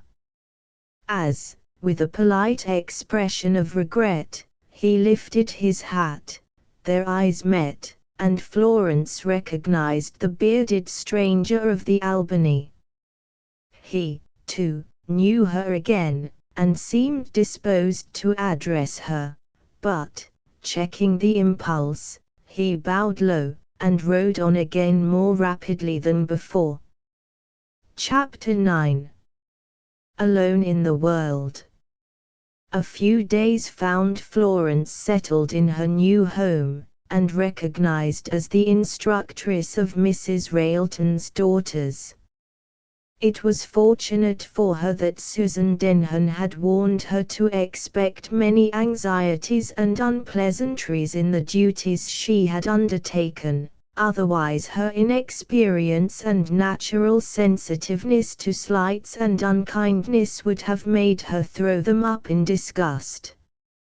As it was, both her patience and fortitude were greatly tried, for Mrs. Railton, a most indulgent mother, had no control over her unruly offspring, and the schoolroom was a scene of noise and contention that had made more than one governess resign in despair. Perhaps Florence's innate dignity assisted in awing the young rebels with whom she found herself brought into contact, and the determination to persevere, let her difficulties be as great as they might, was ultimately crowned with success. But ere the hour arrived when she could aver with truth that her pupils were docile and even affectionate, she had passed through a long and fatiguing ordeal. The spring had been followed by summer, and summer, in its turn, was merging into the deep russet tints of autumn. Mr. Hareton had never thoroughly recovered strength, but he was able to wander about the fields adjoining Mrs. Bick's cottage, and plan out the villa residences with which he intended to adorn it as soon as he could find money for the purpose. Those few persons he encountered, and to whom he divulged his intentions, and talked largely of his former grandeur, came to regard him as a harmless lunatic, and either humoured his fancies or avoided him. Mrs. Bick, who saw the reluctance with which his daughter left him to attend her pupils, and the alarm she felt if he were missing at her return, good-naturedly endured many a long detail to keep him quietly at home. Mr. Hareton, pleased to have so patient a listener, would fetch out his papers, and sketch, and plan, and lose himself in endless calculations, while Mrs. Bick, knitting in hand, would sit by and nod and doze until the curls dropped over the bridge of her nose and awoke her. When the glorious harvest moon arose, and nightly flooded the fair earth with her radiance, it seemed too beautiful to stay indoors, and Florence would wander up and down the garden, while her father joined Daniel Bick in the porch. There was a seat on either side, and the two old men would rest there, sometimes chatting sociably, but more frequently silent, for there was little in common between them but their feebleness. Sometimes when Florence drew near she would hear her father talking in the eager, restless way she so disliked, about the fortune he yet intended to amass, and the best manner of accomplishing it. If an answer were demanded, old Daniel generally gave it in some quaint proverb or text from the only book he ever read, his Bible. "It may be a great thing to be rich, master," she heard him say one evening in his shrill, quavering voice, "but enough's as good as a feast, and if the Almighty be with us, what more should we want?" "True, true. You are a well-meaning man," Mr. Hareton made answer, "but you have no one's future to be anxious about as I have. Think of my daughter, the heiress and sole representative of the Haretons. Do you suppose I can be contented until I have restored her to her proper position in society?" "Heaven bless her," said Daniel. "I dunno why you need be troubled about her, master. She's a good daughter to your old age, and you know there's a promise for them as honor their father and mother." "True, true. But if I could realize a few thousands and invest them in her name," Mr. Hareton began, but Daniel's tremulous accents again checked him. "Excuse me, master, but don't ye think ye turn your mind too much to the gold and silver and forget the more precious things that's laid up for all on us in heaven?" There was a silence, and Florence stayed her light footstep on the gravel to listen for her father's reply. It was spoken with unusual earnestness. "My friend, I'm afraid you are right. I'm terribly afraid that I have not thought half so much of these things as I ought to have done. But I'll alter, heaven helping me. I tell you what we'll do, my good Daniel, every night before we sleep my daughter shall read to us all. It will do me good. I always sleep better when her sweet voice is the last sound in my ears." Florence moved noiselessly away, and, lifting her face to the calm sky above, prayed that her father's resolves might not be futile ones, but that the simple remonstrance of old Daniel might induce him to try and subdue the feverish craving for wealth which blighted their otherwise peaceful existence.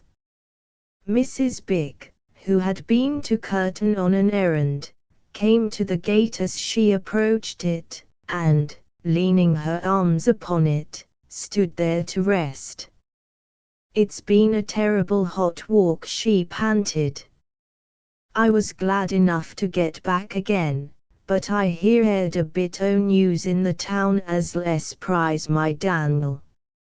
Orwell Court's let, that big house through the turnpike as I told ye Daniel used to work at when he were a boy. Florence remembered it directly, for in one of the few walks she had persuaded her father to take they had approached this untenanted mansion, and had been civilly invited to enter the grounds by the person in charge. Orwell Court was an old house of most irregular form, for it had been originally a mere cottage, to which one after another of its owners had made additions. But the situation was excellent, and the half-orchard, half-park which surrounded it was so full of exquisite bits of scenery that Florence regretted her inability to stay and sketch them. I am glad to hear that it is let. It was 1,000 pities for so charming a spot to remain empty. Who has taken it? She smiled at herself for asking this question, as she was not likely to recognize any name Mrs. Bick might mention, but the answer had an unexpected interest of its own. He's a Mr. Ale, something, Ailing or Aylwin, yes, that's it, Aylwin. He's a very rich Ingerman, and a friend o' Mr. Lumley's at the little church in the village just beyond. He's a dark-faced gentleman, with a beard as thick and as dark as I dunno what, and such a pair of eyes. You've seen him, ain't ye? When? Asked Florence, rather confusedly. Why, riding by on a big brown horse. I ha' seen him 2 or 3 times when I've been pottering about here among Daniel's flowers, and he always looks and looks at one as he goes by just as though he wanted to speak and didn't like. I guessed as this was the Ingerman as soon as they began talking about him in the shop where I went for my tea and sugar. Leaving Mrs. Bick still resting at the gate, Florence strolled along the path, musing as she went on the curious circumstance of this stranger taking up his residence in the neighborhood of her own. It seemed as if it were their fate to encounter each other. At all events, she might reasonably expect to see him frequently, for the church near Orwell Court was the one she regularly attended, in preference to the more crowded one in Curtain, partly because the walk to it was through pleasant, shady lanes, and by the side of a little river, and partly because she liked the clergyman, a quiet, earnest man, who had called frequently on Mr. Hareton, and testified a friendly interest in him. As Florence drew near the silent figures in the porch, a cloud swept over the moon, and the rising wind sighed so mournfully that a shiver crept through her frame. Laying her hand on her father's arm, she said, "It grows cold, Papa, dear. Will you not come in?" He neither moved nor replied, but continued to sit as before, leaning forward, and apparently gazing intently at old Daniel, whose pipe had dropped from his hand, and whose head had fallen back against the trellis-work that supported the honeysuckle growing over it. Startled, she scarce knew why, Florence also leaned forward, and, the moon just then emerging from the shadowing cloud, she saw the old man's features distinctly. It was the face of the dead. Without sign or struggle, Daniel Bick's life had passed away, and the unconscious partner of its joys and sorrows was a widow. Florence's first impulse was to shriek for help, her next, to try and arouse her father, whose strange immobility added to her terror. "Come away, Papa, come away. We must break the news gently to the poor wife. Papa, do you not hear me? Speak, pray speak." But Mr. Hareton remained insensible to her tears and prayers. The shock of Daniel Bick's sudden decease, acting on his own weakened frame, had brought on an attack of paralysis, and between his terrible state of helpless unconsciousness and the noisy grief of Mrs. Bick, Florence was almost distracted. The doctor, whom a compassionate neighbor hurried to fetch, inquired if Miss Hareton had no friend who could come to her, and she gave him the address of Susan Denham. But Susan had been drawn from London by a report that her unhappy cousin had been seen at Portsmouth, and, owing to an illness brought on by her long and fruitless quest, did not receive the letter until some weeks after it was written. Before the expiration of that time Florence was fatherless. Mr. Hareton recovered consciousness about an hour before his death, and, as if for the first time really recognizing the depth of his child's affection, he laid his hand on her bowed head and blessed her in words that sent a grateful throb through her heart long afterward.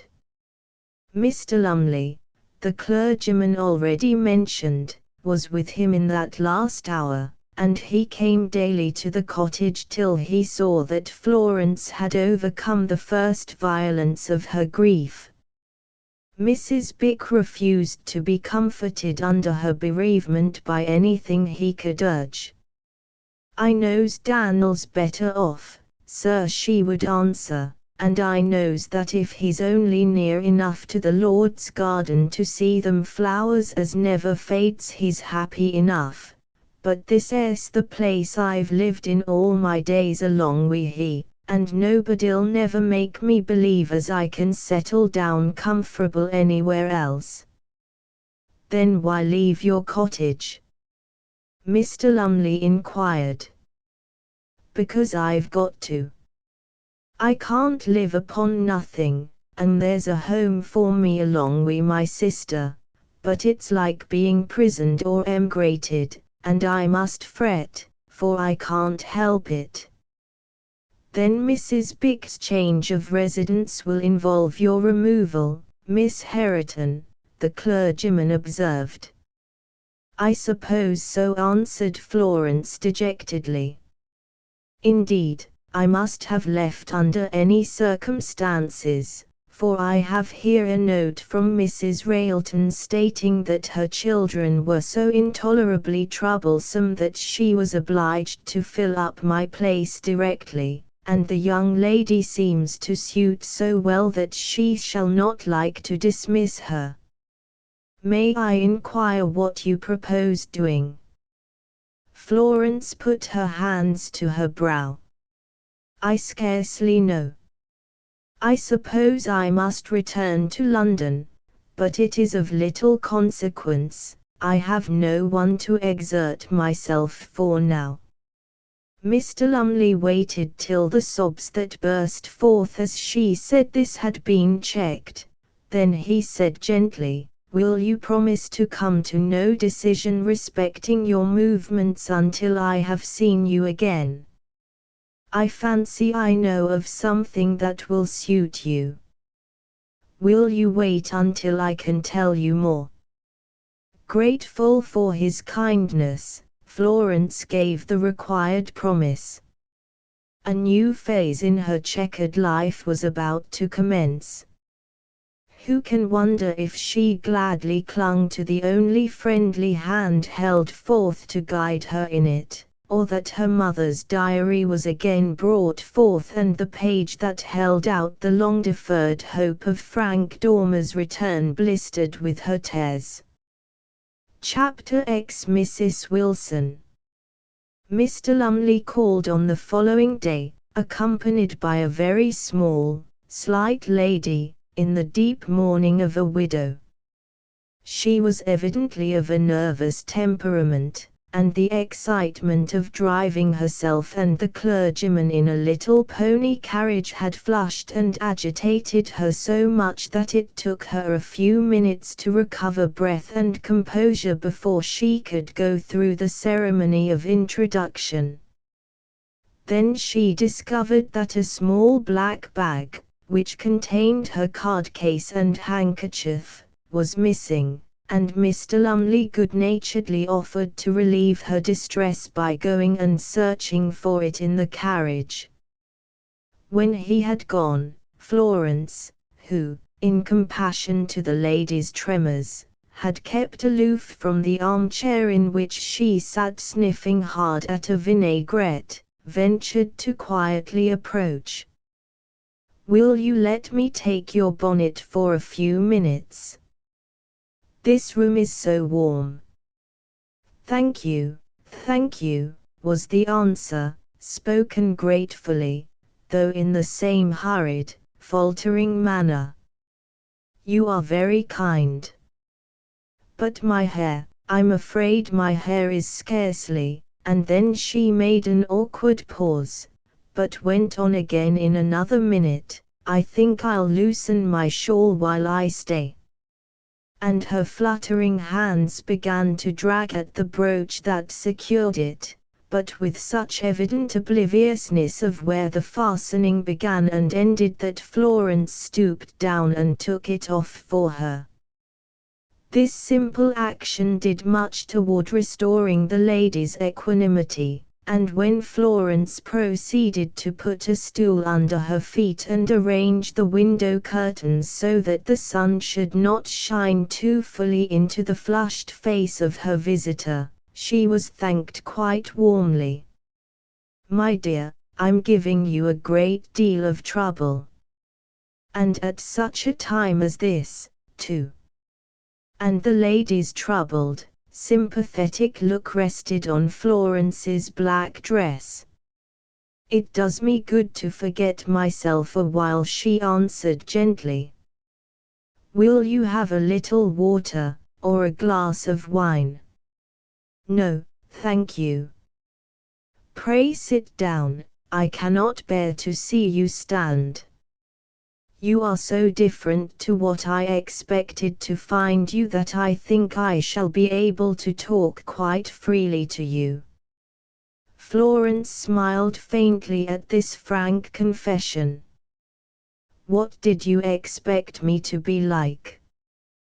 The lady fidgeted with the folds of her dress. "Oh, pray forgive me for making such a foolish remark, but Mr. Lumley had impressed it upon me so much that you had been differently circumstanced, that I could not help getting worried and uneasy lest I should hurt your feelings. I hope," she added anxiously, "that I am not doing so now." "Not at all, dear madam. I am sure you are here with the kindest intentions." The little lady looked inexpressibly relieved. Thank you. If ever a doubt of my meaning should arise, pray set it down to my foolish nervousness, and not to deliberate unkindness, for I had a daughter once." Her voice quivered a little as she said this, and her thin white fingers clutched Florence's arm. "I can very seldom trust myself to speak of her, but for her sake my heart yearns to the young and sorrowful." Moved by an irresistible impulse, Florence put her lips to the hand that had now slid into her own, and the little lady, warned by the tears gathering in the orphan's eyes, began to talk more cheerfully. "I quite hope we shall understand and like each other. My name is Wilson, and I have come to you." Mr. Lumley's entrance interrupted her. He had found the missing bag, and nodded good-humoredly when he saw the confidential attitude the ladies had taken. "Then you have introduced yourself, Mrs. Wilson?" "That's right." "And is Miss Heriton inclined to accept your proposals?" "I don't know yet. I have scarcely had time to ask her." Mr. Lumley looked at his watch. His leisure was limited, and he had purposely lingered outside to give Mrs. Wilson an opportunity of speaking openly. She saw his impatient glance, and rose directly. "I am keeping you waiting. I am so sorry. Perhaps it would be better, as I am such a timid driver, for you to take the carriage back, and let me walk. I am sure I can manage it, and I would not waste your valuable time for the world. I have still 10 minutes to spare, and I could not think of letting you walk back such a distance," Mr. Lumley decidedly replied. "If you will kindly say what you wish to Miss Heriton at once, I shall be glad." But she was in such a state of confusion between her uneasiness on his account and the difficulty of rearranging her shawl, that he had to make the necessary explanation of their errand himself. "Mrs. Wilson wishes to know, Miss Heriton, if you are inclined to take upon yourself the charge of 2 children now on their way from India, to be placed in her motherly care. Their guardian offers a liberal salary, and I think I can promise you on his part all proper respect and consideration." "Should I be required to reside in the house?" asked Florence. "For I must confess that I should prefer a home of my own, even though it will be but a lonely one." Mrs. Wilson now interposed. "My dear, you are too young to do this. I am afraid you think I am fidgety, and might be too interfering, but you would have your own sitting room, and I am very much taken up with my housekeeping duties. I should never think of coming into your apartments unless you were ill or low-spirited. And anything you can propose, any stipulations you like to make, shall certainly be adhered to." "You speak as if you would be the obliged party, dear madam, instead of me," Florence answered, after a few moments given to consideration. "You are very good, and if you and Mr. Lumley think me fitted for the situation you offer, I shall be pleased to accept it." She did not say this without an effort. To enter a family as resident governess was renouncing the little remnant of independence she had been cherishing, but in her isolated position it would have been both rash and ungrateful to refuse. "Then it is settled?" asked Mrs. Wilson. "I am very glad. And when will you come to me, my dear Miss Heriton?" "I am very busy getting the house into order, all well caught, you know. And your advice and suggestions in the arrangement of the books and pictures will be such an assistance to me. Could you come tomorrow?" "All well caught," Florence repeated. "I thought, that is, I understood," and then, ashamed to repeat Mrs. Bick's gossiping and apparently mistaken details, she hastily said, "Not tomorrow, but the following day, if you like. Mrs. Bick's sister will be here by that time. I should not care to leave her alone." "Very well. Then a carriage shall be sent for you and your trunks at whatever hour will suit you," Mrs. Wilson answered. When this point was settled she turned to Mr. Lumley, who was waiting to hand her into their vehicle, and said, with a little air of triumph, "You can't think how glad I am that we have arranged this business so nicely. I was quite worried about it, and have wished over and over again that Mr. Aylwin had not delegated it to me." Florence, who was fastening her brooch, looked up so inquiringly that the lady saw it and kindly asked, "What is it, my dear? Is there anything I have forgotten to say?"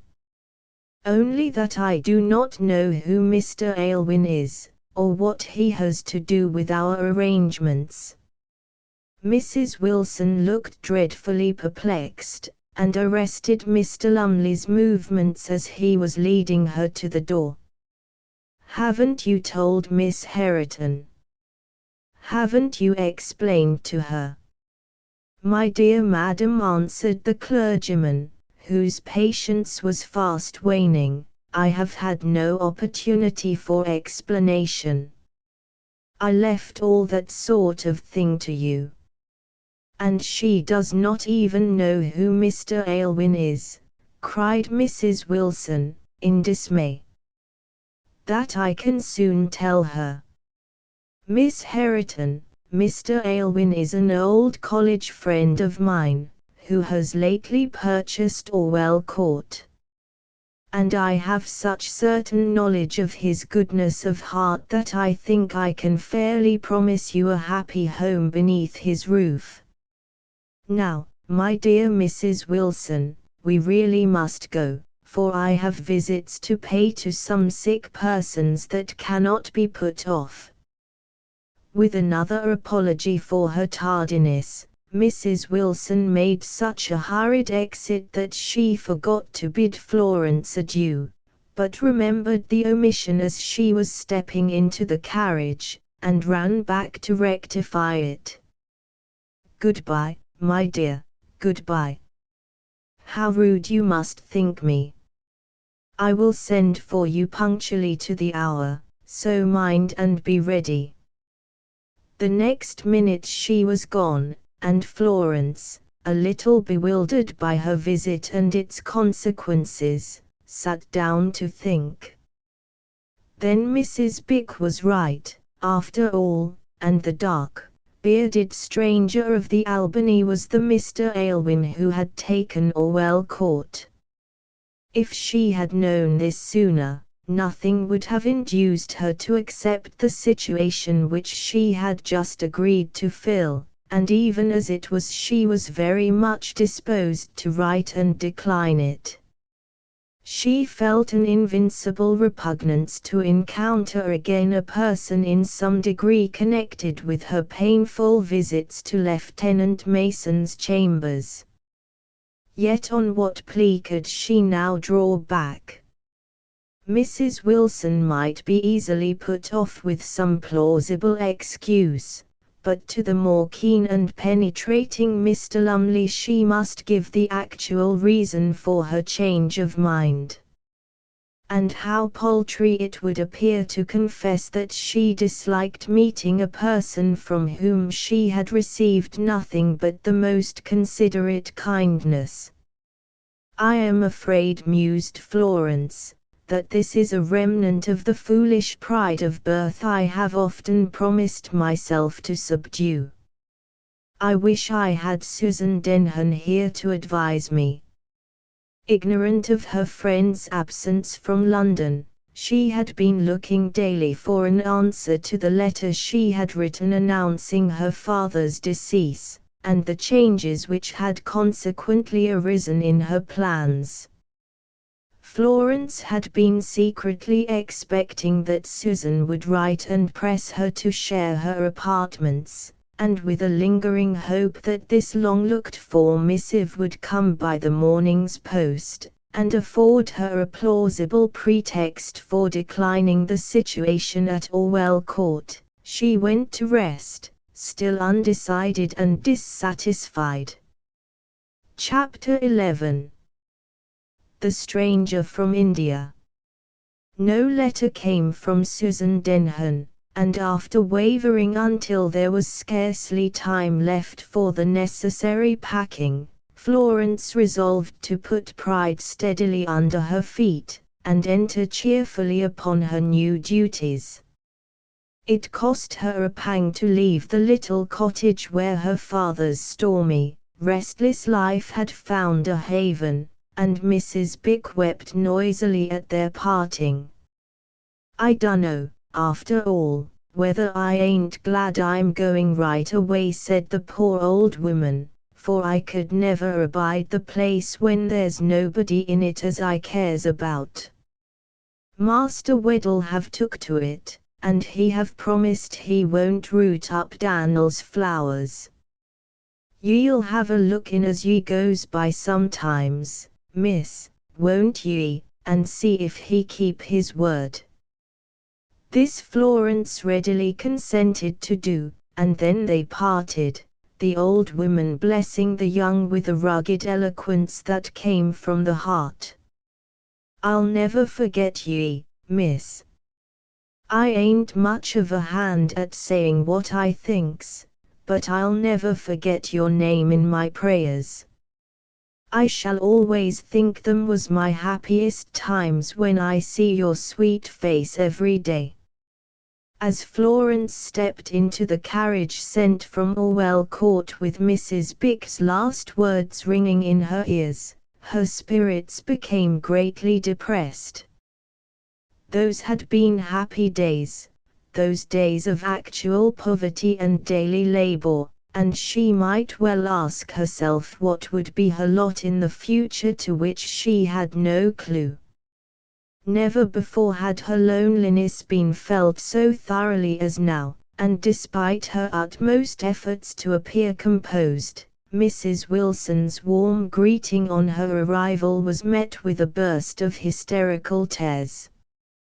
The little lady's nervousness vanished as soon as she saw the agitation of her young guest, and with the soothing tenderness of a mother she led her into her own room, where, with the most unobtrusive kindness, she contrived to win back her calmness. Then she had some patterns to select for hangings for the bedrooms, in which grave matter she consulted Florence, who, pleased to be of service, roused herself to assist in the choice, and write some letters to the tradespeople by whom they were supplied. With the tact supplied by kindness of heart, Mrs. Wilson quickly comprehended that the way to make Florence contented was to give her employment. Accordingly, as soon as they had breakfasted on the following morning, she led her into the library, and pointed to the bare shelves, and the packing cases that bestrewed the floor. "My dear, I haven't a notion how books should be placed, and Mr. Aylwin sent me word that I had better leave these alone till he came, unless I could find someone competent to arrange and catalogue them. Now, it would be a great relief to my mind if this could be done before his arrival."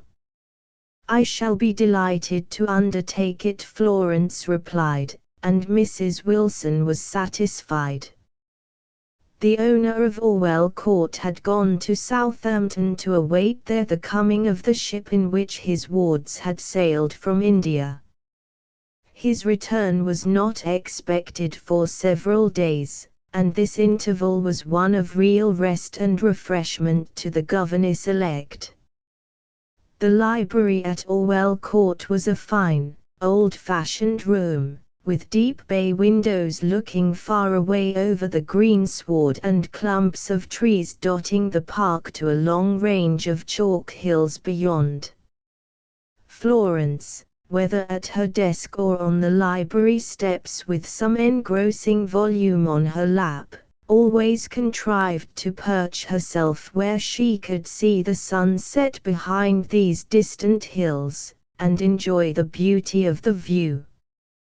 Mrs. Wilson passed in and out all day long, to detail little vexations, or ask advice on some, to her, very important point.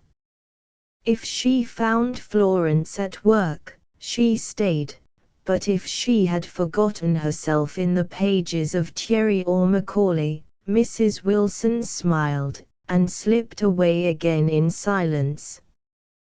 The days glided on only too quickly, and one chilly evening, as Florence and her friend sat over the fire in the morning room, the sounds of wheels were heard on the carriage drive.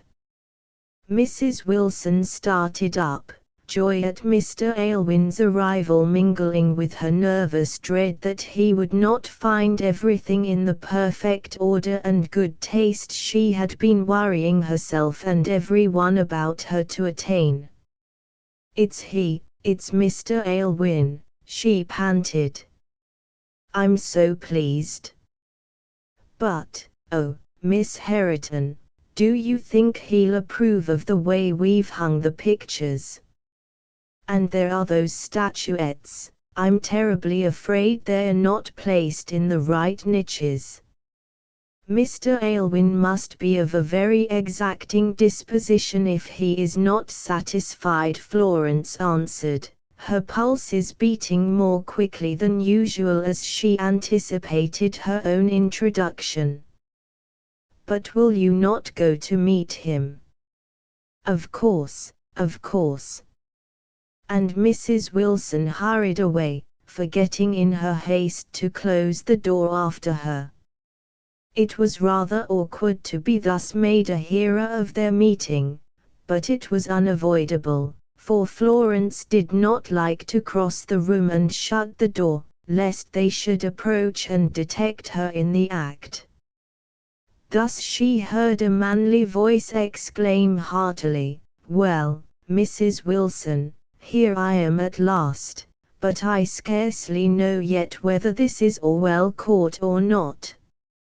How you have transmogrified the place, to be sure. Not for the worse, I hope.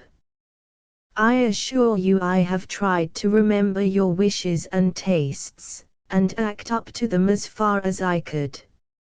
And you have succeeded admirably.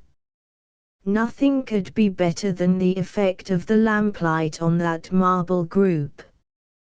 Why, Mrs. Wilson, your taste is exquisite. Oh, pray don't give me credit for what I don't possess. I should not have thought of such a thing. In fact, that group was quite a trouble to me, for I could not find a corner it fitted. It was Miss Heriton who suggested putting it there." "Who?" Mr. Aylwin's voice took such a startled tone that a shiver ran through the frame of the listening Florence, and involuntarily she retreated still farther from the speakers. "Miss Heriton, Florence Heriton. Is it not a pretty name? I must tell you," Mrs. Wilson chattered on, quite in a glow of elation at his praises, "I must tell you that it was a real anxiety to me when you wrote and bade me find a governess for your poor little wards, and so I did as you had advised me to do in any real difficulty. I carried your letter to that excellent Mr. Lumley. But you won't catch cold standing here, will you, sir? I am so dreadfully thoughtless, and there is a fire in the morning room." "I shall not catch cold," he answered curtly. "You went to Mr. Lumley." "Quite right." "Well, and then?" "And then he told me he knew a young lady whom he could recommend, and we went together and secured her. But I'm sure you feel chilly, Mr. Aylwin, you look so pale about the lips. You secured her services, did you say? And her father, what about him? Dear me, didn't I tell you?" And Mrs. Wilson lowered her voice to an awed whisper, which, to Florence's great relief, made it inaudible where she stood. "He's dead, you know, sir, taken off quite suddenly," Mr. Lumley said, with paralysis. "And she was such an excellent daughter. It was very touching to see her sitting there alone, in her deep mourning, so patient, poor dear, and so resigned. And you secured, that is, you engaged her. And she is coming here, to Orwell Court?" Mr. Aylwin asked unsteadily.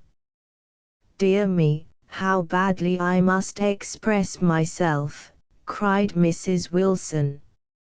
"I thought you quite understood that she is here.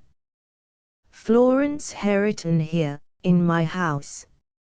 So strangely were these words spoken that the nervous little housekeeper began to get into a state of great perturbation. "I hope I have not been too hasty in my arrangements, sir." But Mr. Lumley advised, and seemed to think, and I am so unaccustomed to such responsibility, that. But Mr. Aylwin had by this time quite recovered himself, and interrupted her by saying, in his usually firm, decided accents, "You have done quite right, my good friend. There is a fate in these things which overrules our wisest intentions. Come, you must introduce me to the governess of my wards." Florence, embarrassed by what she had overheard, knew not whether to advance or retain her position when Mr. Aylwin followed Mrs. Wilson into the room. She had withdrawn to the most distant window, and as she turned at their entrance the deep crimson draperies behind her threw out her slight figure and delicate profile in vivid relief. With just the nice degree of empressement the occasion warranted, Mr. Aylwin held out his hand, and hoped that Miss Herriton would be comfortable at Orwell Court with his worthy friend Mrs. Wilson. There was not a fault to be found with his words or manner. It was just what a generous employer should be to the lady whose services he accepted. But the hand that touched Florence's was cold and trembling, and her timid glance at his dark face showed her that he never looked up while addressing her. Mrs. Wilson would have bustled away to order some refreshments, but, putting her into her chair, he rang the bell himself for a cup of coffee and a biscuit. He wanted nothing more, he said. And then, leaning his elbow on the end of the mantelpiece, he glided into general remarks about the weather, and one or two of the topics of the day, with an easy politeness before which the remaining traces of Florence's embarrassment disappeared. He seemed disposed to ignore the fact that this was not their first interview, and for this she was extremely thankful. It enabled her to bear her share in the conversation with greater ease, although she was not sorry when Mrs. Wilson's anxiety to know whether this room was furnished correctly, or that one arranged as Mr. Aylwin intended, kept him employed in answering her questions. Florence, though her fingers were busy with some work, was a keen observer of all that was passing. She liked to watch Mr. Aylwin's demeanor to the fussy little lady. While it was evident enough that these housekeeping matters were boring him, and his thoughts had often flown far away when she came to the end of some description or explanation, yet he was always patient and kind, listening to and commending her as an affectionate son would bear with the infirmities of a mother. Once, when he lowered his voice in replying to some query she put to him, Florence started, and her work dropped on her lap, for those softly modulated tones, with something plaintive thrilling through their music, went to her own heart. Surely she had heard them before. But when? She looked at him scrutinizingly. His forehead and eyes were concealed by the hand that shaded them from the lamp, and the luxuriant beard and mustache, which were quite oriental in their profusion, effectually concealed the contour of the lower part of his countenance. Her scrutiny baffled, Florence resumed her work, but again and again the same memories were evoked, though still she vainly taxed her brain for answers to the questions, who is he, and how connected with the far-distant past? When she again listened to Mrs. Wilson's babble, the little lady was speaking of the library. "You've not seen it yet, Mr. Aylwin, but I'm sure you'll be delighted. It looks so nice now it's carpeted, and the easy chairs in the snuggest nooks, but I'm terribly afraid you'll think the carpet too dark, and the pattern of the largest. It's not likely to interfere with my studies, is it?" he asked, with a smile. "Well, no, I suppose these little things do not catch your eye and fidget you. Did I tell you that we have put all the books in order?" "I hope not," said Mr. Aylwin. Then, as he saw her blank glance, he added laughingly, "I mean that I hope you have not been arranging them according to the size and binding instead of the contents." "Would it signify?" Mrs. Wilson asked innocently. "I'm no reader myself, but I like to see books put on their shelves uniformly, it makes them look so nice and neat. However, I have left it to Miss Hareton. She will tell you what she has done." "I cannot pretend to have made a satisfactory classification of so many volumes," Florence replied, "but I have arranged them to the best of my judgment." "You are very good," said Mr. Aylwin, a little stiffly. "I have no doubt they will do very well. Where have you put my Carlo Dolci, Mrs. Wilson?" "Your what, sir?" "Picture, madam, a small painting of two female heads." "Oh, I know now," said the housekeeper briskly. "It is in the study. That picture, you know, Miss Hareton, that you said reminded you so much of your mother." Mr. Aylwin started from his lounging attitude and walked quickly to the door. As he opened it he seemed to recollect himself, and came back again. "I beg your pardon, ladies. I had forgotten to say that my wards will be here early tomorrow. They were so fatigued with their voyage that I left them with a motherly landlady at a hotel in Curton, and promised to fetch them in the morning. Good night."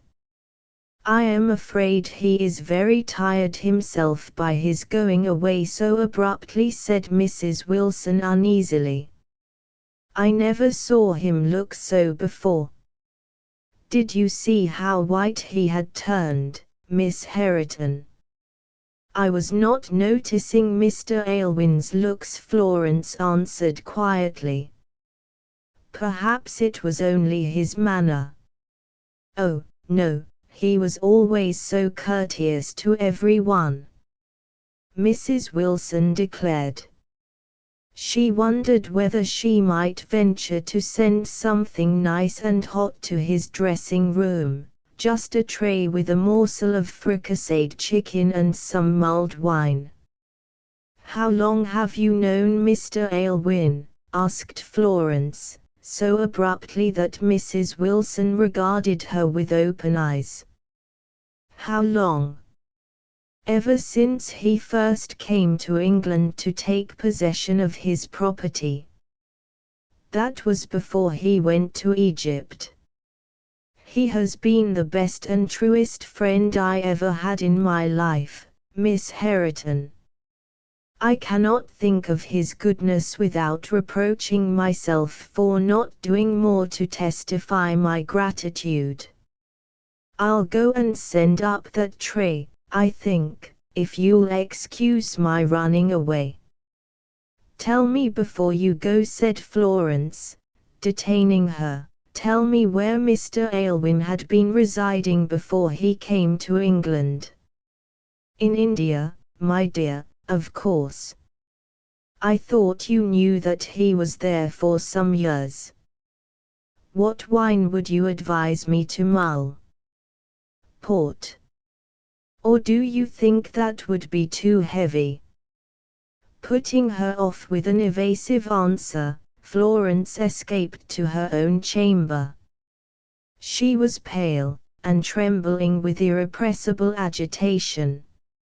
At one moment she reproached herself for giving way to ridiculous fancies, and told herself it was absurd to imagine that beneath the bronzed and bearded skin of the wealthy owner of Orwell Court she recognized the smooth-faced Frank Dormer, with whom she parted so many long years ago. Yet, reason as she would, the fancy returned.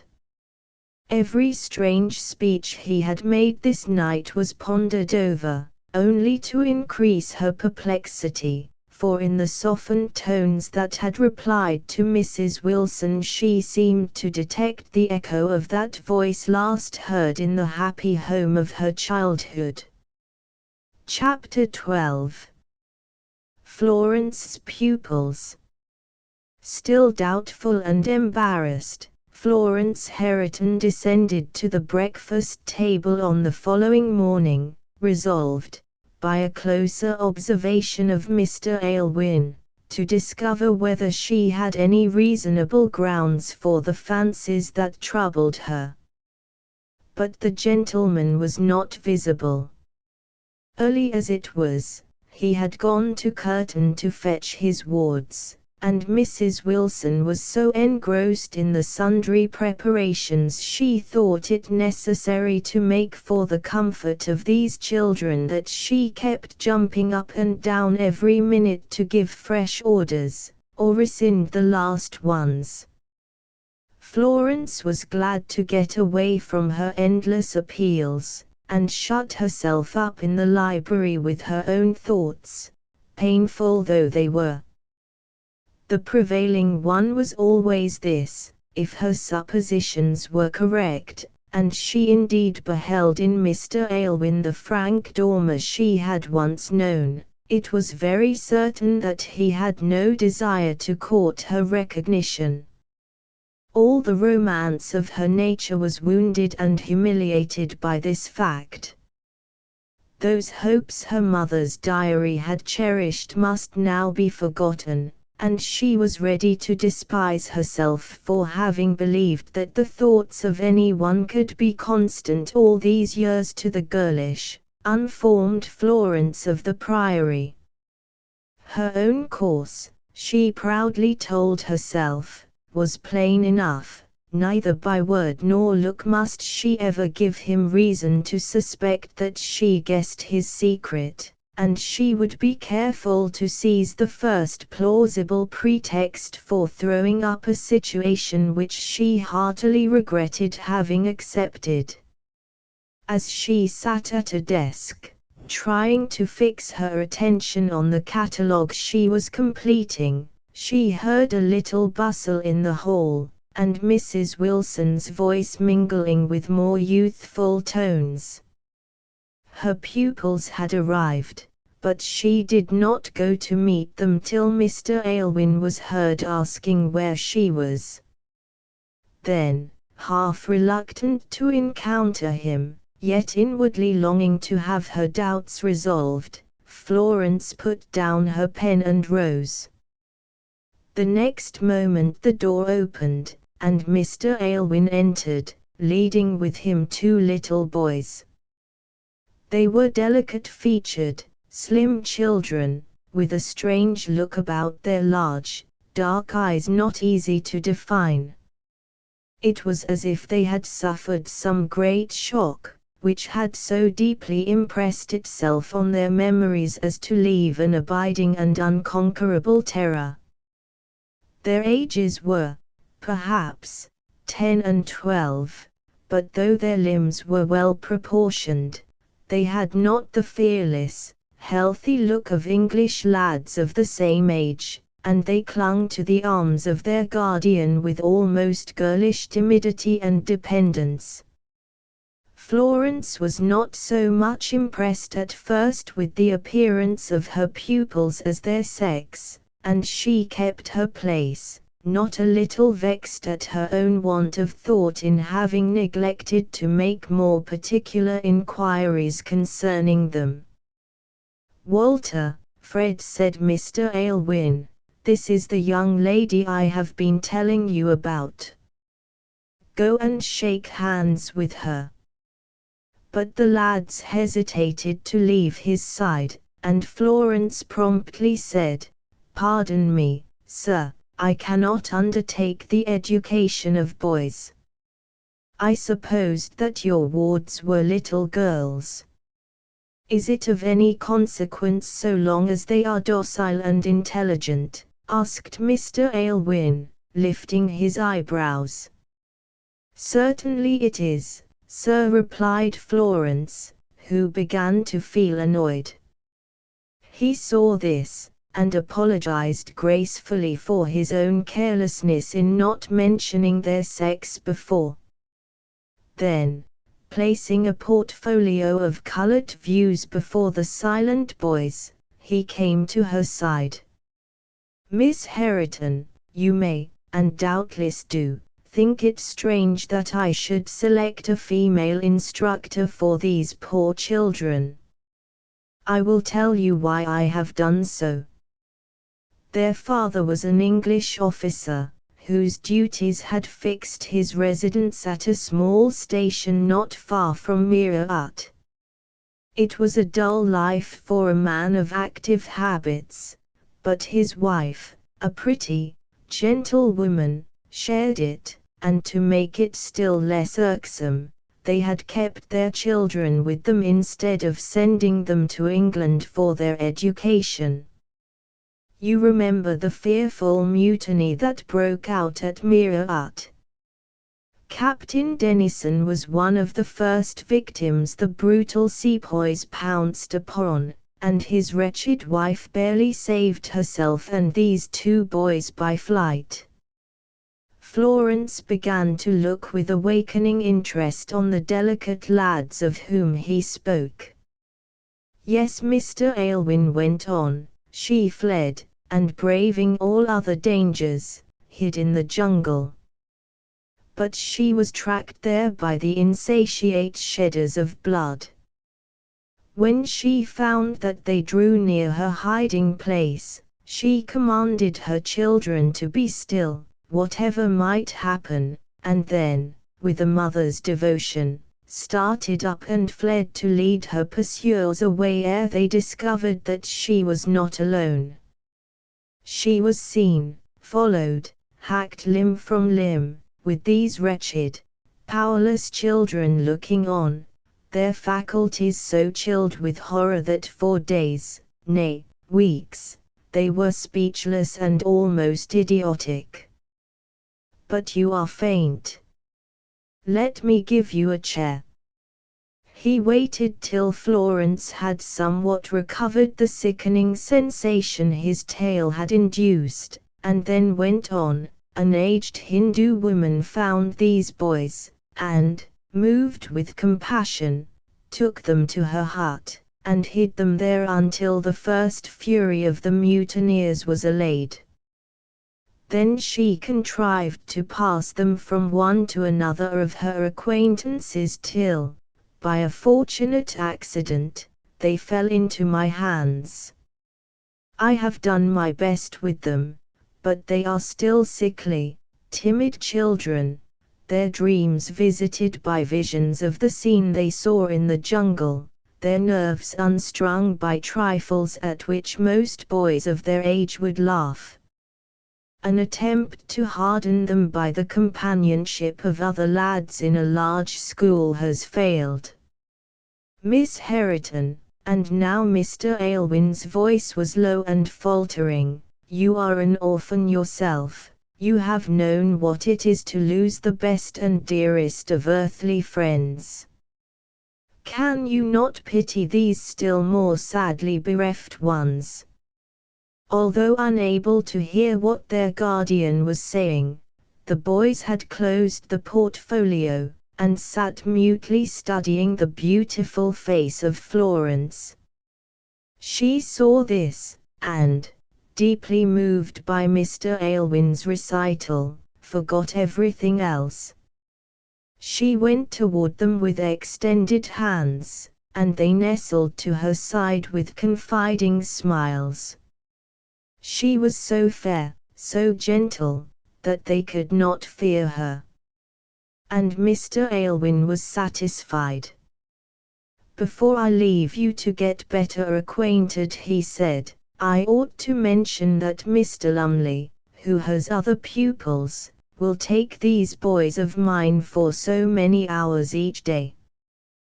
That resolves my office into a sinecure, Florence thoughtfully observed. Not at all, he retorted. Are mathematics and Latin all that they will require to fit them for active life? I would have them grow up not only clever but good men, not bores, whose own selfish requirements are all they have been encouraged to consider, but early taught to exercise forbearance and courtesy and those gentle virtues which can only be acquired in feminine society. No, no, he added, with unconcealed emotion, my wards shall never be the homeless creatures that I was in my youth. They shall have someone to come to with their childish troubles, someone to fill, however inadequately, the vacant place of their mother. Mrs. Wilson would do this, Florence suggested, with a natural shrinking from the grave responsibilities he seemed to be imposing on her. She is a kind, good woman. Mr. Aylwin smiled.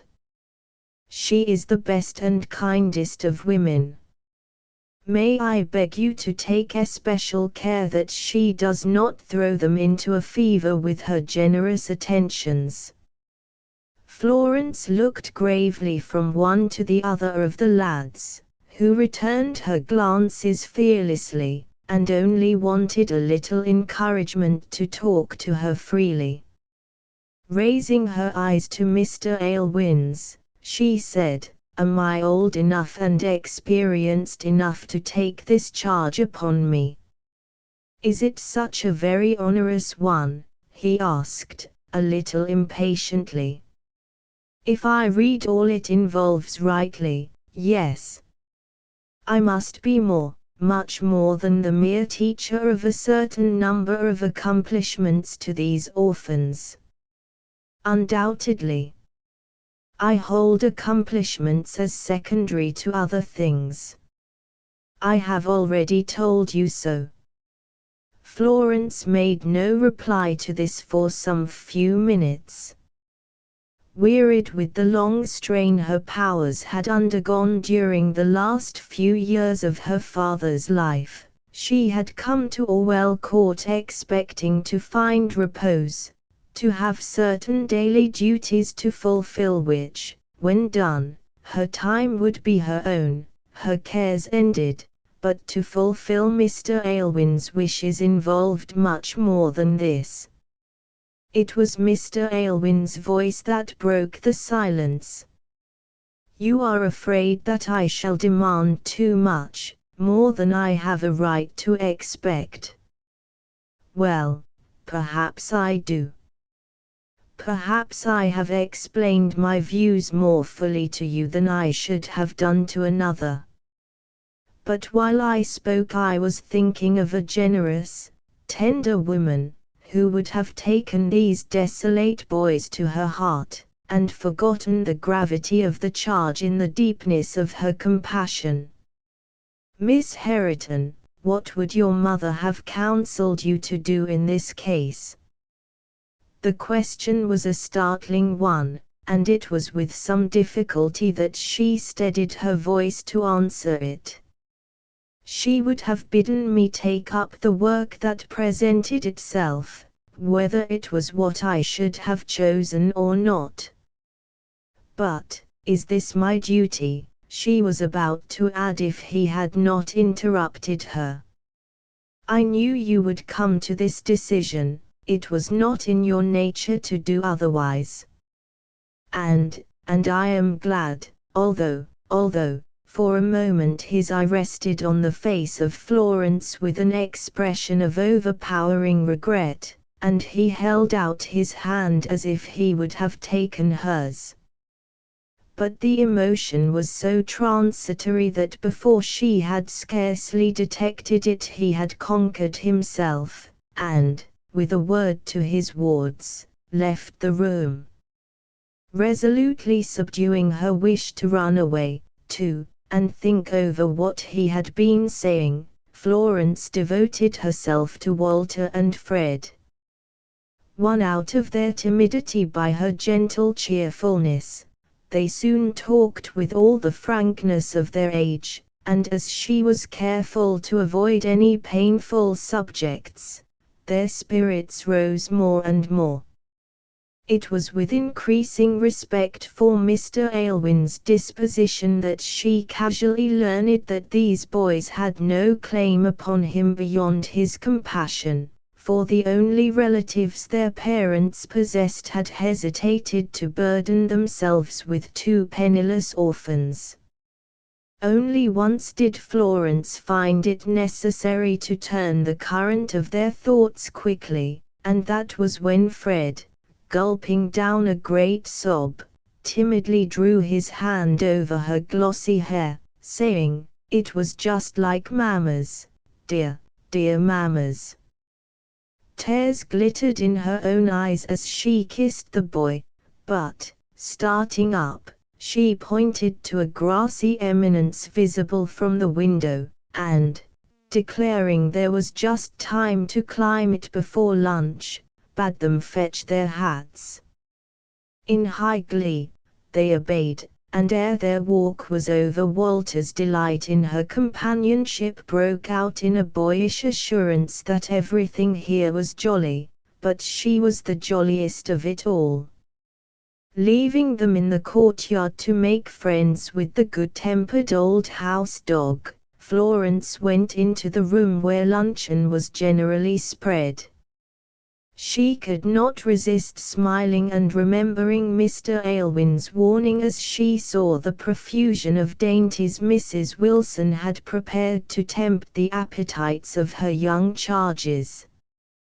That lady herself, instead of being, as in general, employed in fussily altering the place of this dish and lamenting over the appearance of another, was standing at a window with a very serious visage. She turned round, however, when Florence demanded whether they had kept her waiting. "No, my dear, nor would it have been of any consequence if you had. We will always lunch at whatever hour suits you and the dear children best." "And Mr. Aylwin?" asked Florence, with a little surprise at her apparent forgetfulness of his claims to be considered. "My dear, he's gone. That's what troubles me now, for I am sure he can't be well." "Gone?" Florence could not help repeating, in her astonishment at the unexpected announcement. "Yes, my dear. He came in here and sat down, with his head on his hands, for ever so long, and I asked him twice if he were ill, but he did not seem to hear me, Only after a while he got up, and said that he believed Miss Hareton had consented to take charge of his boys, and he thought we should get on a great deal better without him, and so he should go to Scotland for some shooting. And there was just 5 minutes to say everything, and then he mounted his horse and rode away, and I don't believe, she added, with real vexation, I don't believe he has been over the house or seen half of what we have done to it. Chapter 13. The Discovery. Christmas had come and gone before Mr. Aylwin returned to Orwell Court. The change those months had wrought in his wards was almost marvelous. Their frames, like their intellects, had expanded in the bracing air and healthy companionship they had been enjoying, and the shrinking nervousness of the past was scarcely ever discernible now. Working out her own ideas of what was best for them, Florence had wisely made much of her teaching of the simplest kind. Nothing was ever allowed to interfere with the preparation of their lessons for Mr. Lumley, but when this was done, she walked with them, played croquet, and entered into their sports and plans with a heartiness that infused additional spirit into them. For a long time they could not conquer their dread of the daily visit to the vicarage and the sly taunts levelled at them by lads of their own age whose acquirements were far beyond their own. But Florence walked to Mr. Lumley's with them, often awaited their return, and had so much sympathy for their troubles mingled with such brave, hopeful auguries for their future, that Walter grew too manly to fret over little difficulties, and Fred had too much boyish pride not to imitate him. The winter had set in with some severity, and the delicate East Indians had been disposed at first to cower over the fires, and permit Mrs. Wilson to cosset them to her heart's content. But, incited by Florence's example, they were gradually induced to try the hardening system, and a few merry games at snowballing, a few afternoons on the ice of the pretty lake in the park, made them pronounce an English winter delightful. Florence herself grew rosier and stronger than she had been for years now that she shared in these outdoor amusements, and the trio were all panting and glowing with pleasurable excitement when they came into the house at the close of a January day to find Mr. Aylwin standing on the hearthrug in the dining room, talking to Mrs. Wilson. He bowed rather stiffly to Florence, and held out a hand to each of her pupils. "Well, boys, this is something like. Where have you been to get such apple faces?" "Skating, sir," they answered, both together. "Can you skate, Mr. Aylwin? It is such jolly fun. We've been at it these 2 hours. And what did you do with Miss Hareton the while? Let her stand shivering on the bank to watch your performances?" "I should rather think not," cried Walter, looking very indignant. "She skated with us, or else we pushed her in the sleigh the gardener helped us make." Mr. Aylwin gave an approving nod, and Florence went away to take off her wrappings. When she came back, the boys were still talking, for they had much to tell about what they had done and learned since he had been away. "But you'll not leave Orwell Court again, will you?" she heard Fred inquire. "I think not. I am tired of being a wanderer, my boy." "It's very comfortable here," said Walter, surveying the bright fire with a meditative air. "You think so because Mrs. Wilson pampers your appetites, and spoils you," his guardian retorted, amused at the boy's earnestness. Walter reddened. "No, it's not that, I'm sure, for I don't think half so much of her cakes and pies as Fred does.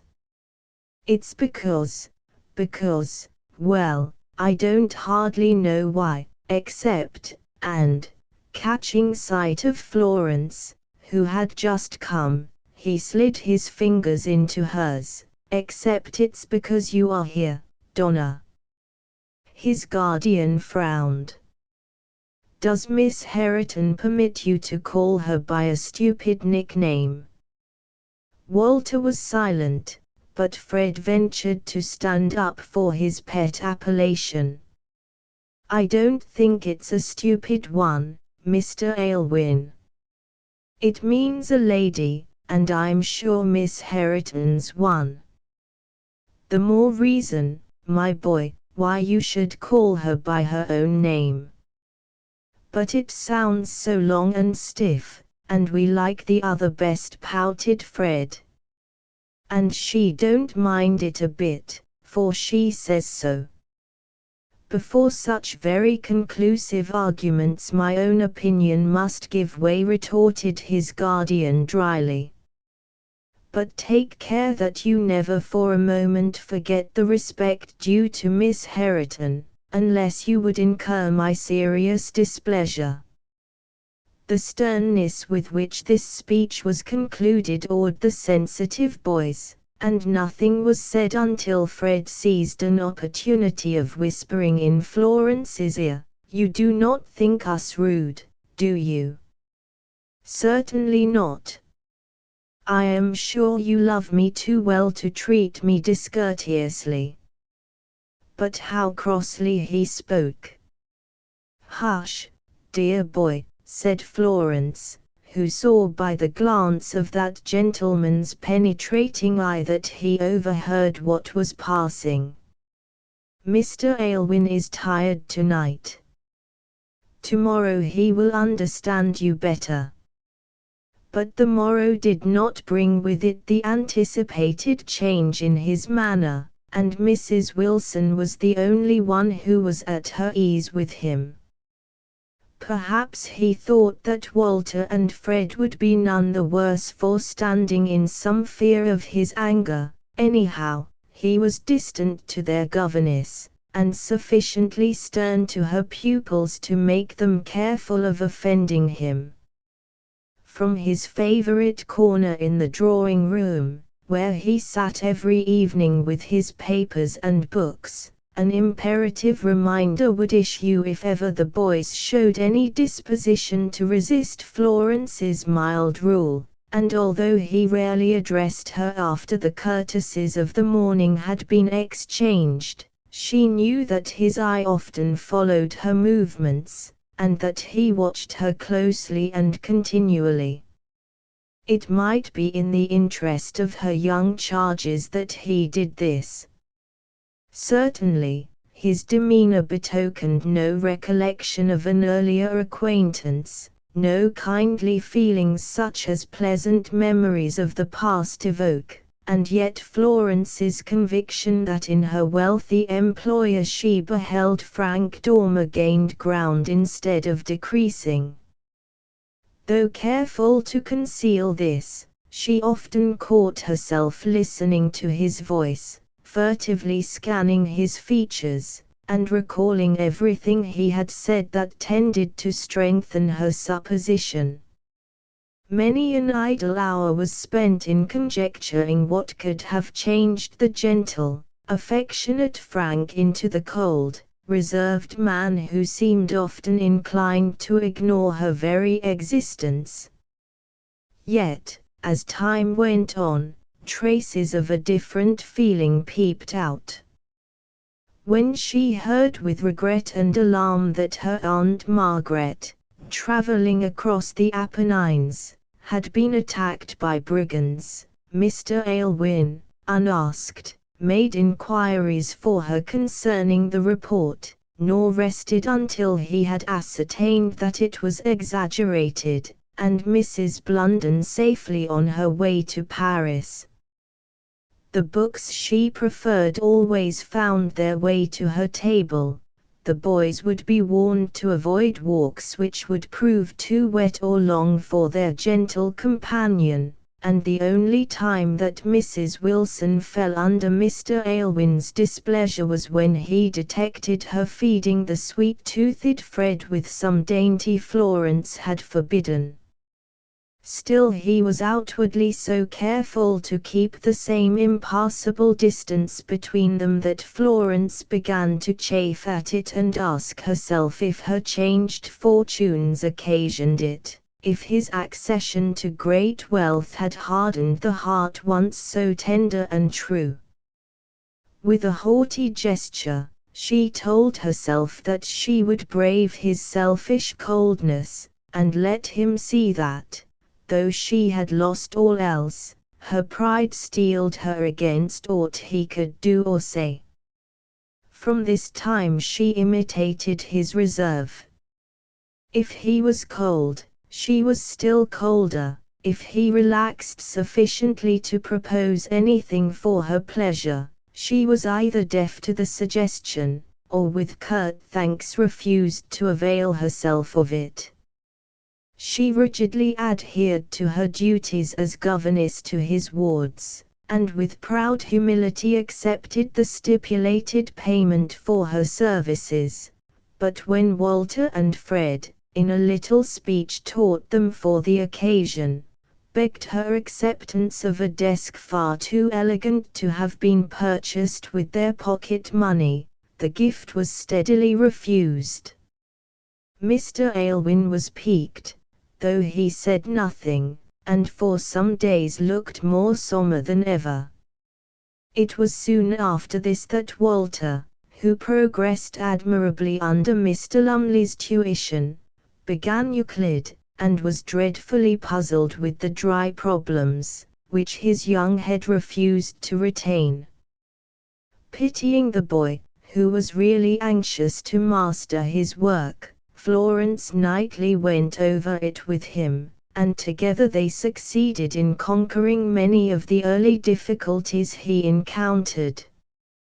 But one evening, after long study, they were both nonplussed, and Walter fell from vexation into despair. Laying his head on the book, he began to sob, "I shall never, never understand it. It's horrible stuff. You see, you can't make anything of it, Donna, and the boys will all laugh at me, and Mr. Lumley will be so cross."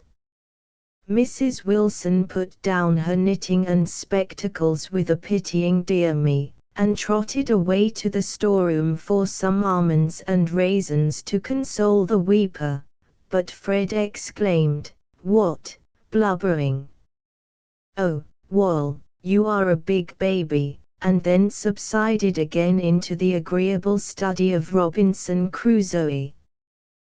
The angry Walter aimed a blow at him, which he ducked and evaded, and Florence glanced uncertainly in the direction of Mr. Aylwin, half inclined to bid the boy ask his assistance. She met his eye gazing fully at her, and ere she could speak he queried, "Well, what do you want me to do?" Instead of replying, she turned to Walter. "Go to Mr. Aylwin, he will explain what it is that puzzles you so much." The boy started up joyfully, but his guardian's next words checked his approach. "I did not say so. I think the weakness of character that sits down and laments over a difficulty, instead of trying to overcome it, deserves no encouragement. But if Miss Hareton asks this as a favor to herself, I will do it." This Florence would not do.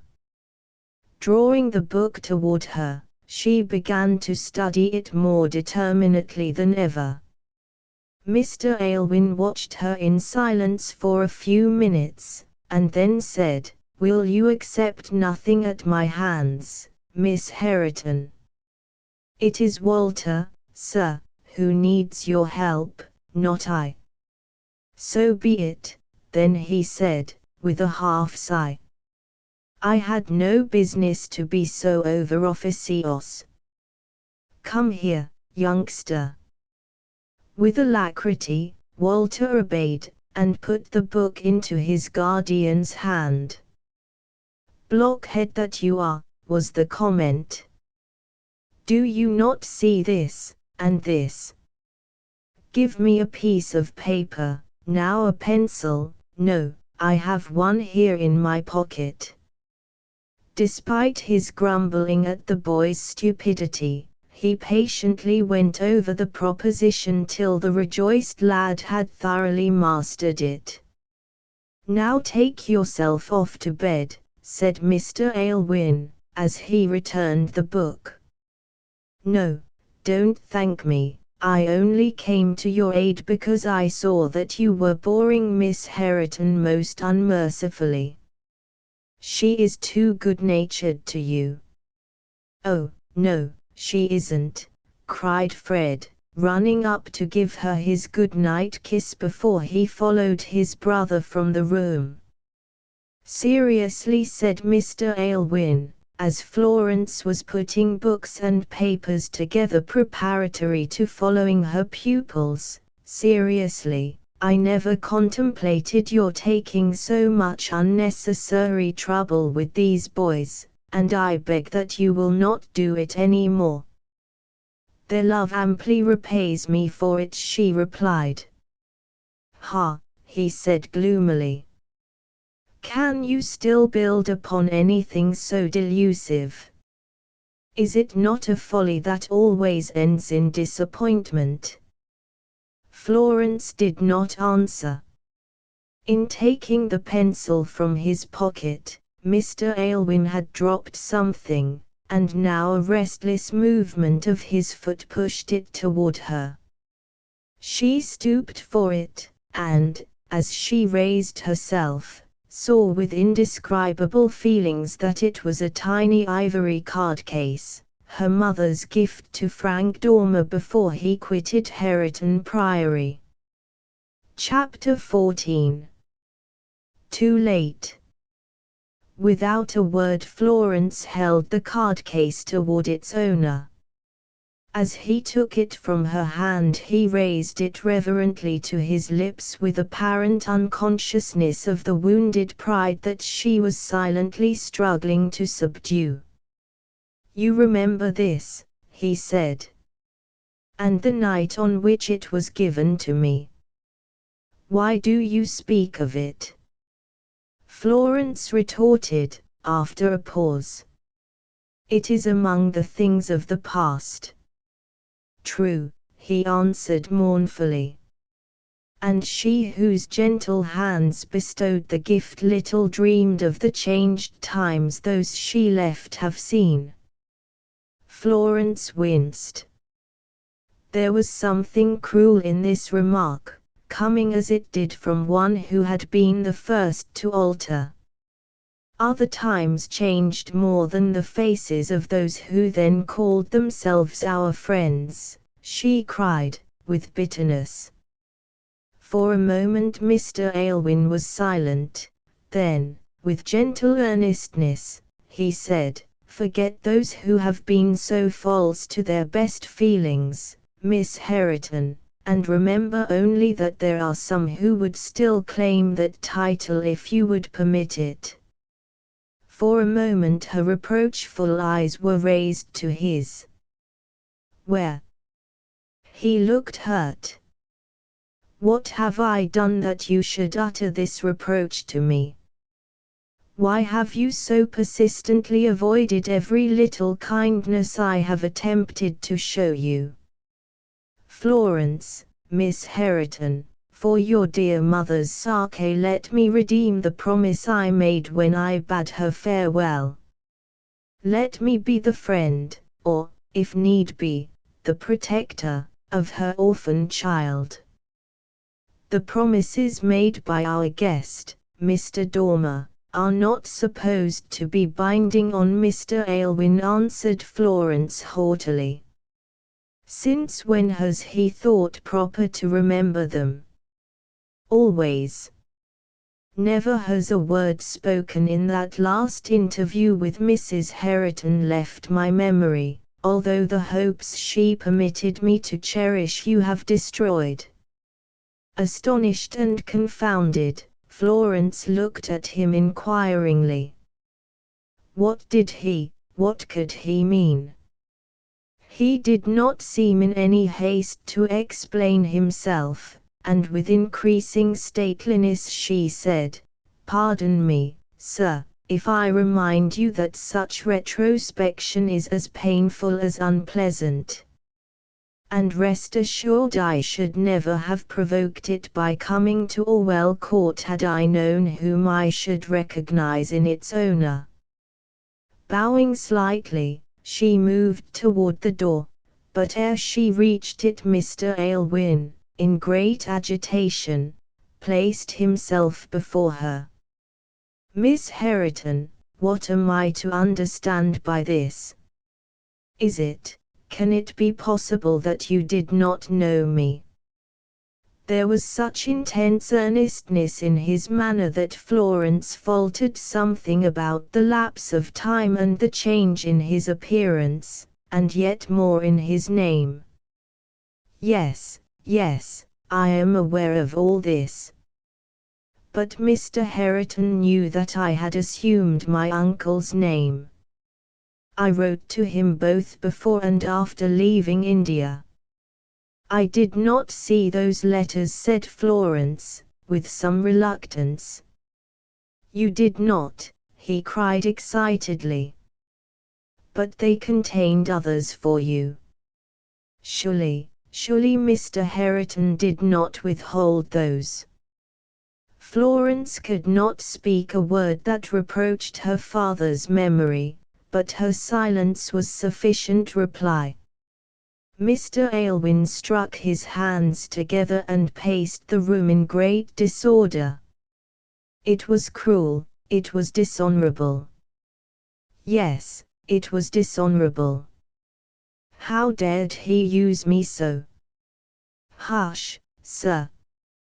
You are speaking of my father, said Florence, whose hand was now on the door, though she felt unwilling to leave him without further explanation. Forgive me, he exclaimed, leading her gently back to the fireplace. Forgive me. I know I am scarcely justified in saying this before you, but now that I know so much I must be fully satisfied. Were you aware that Mr. Herriton answered my last letter? Florence murmured a negative, and then looked at him eagerly. Answered it in his name and yours, answered it as though it was your wish that guided his pen.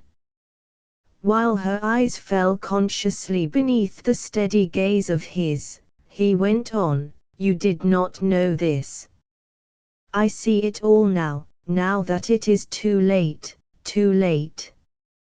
Florence, as soon as a brightening fortune warranted the act, I asked Mr. Herriton for your hand. I received a curt and decided refusal. The words are still engraven on my memory. Miss Herriton regretted that Mr. Dormer should have imagined her so foolishly romantic as to remember anything connected with Mr. Dormer's visit to Herriton Priory, except that she did her best to amuse her father's guest. And the letter concluded with a definite assurance that Miss Herriton's hand was already disposed of. A sigh of shame and distress burst from Florence's lips as he ceased.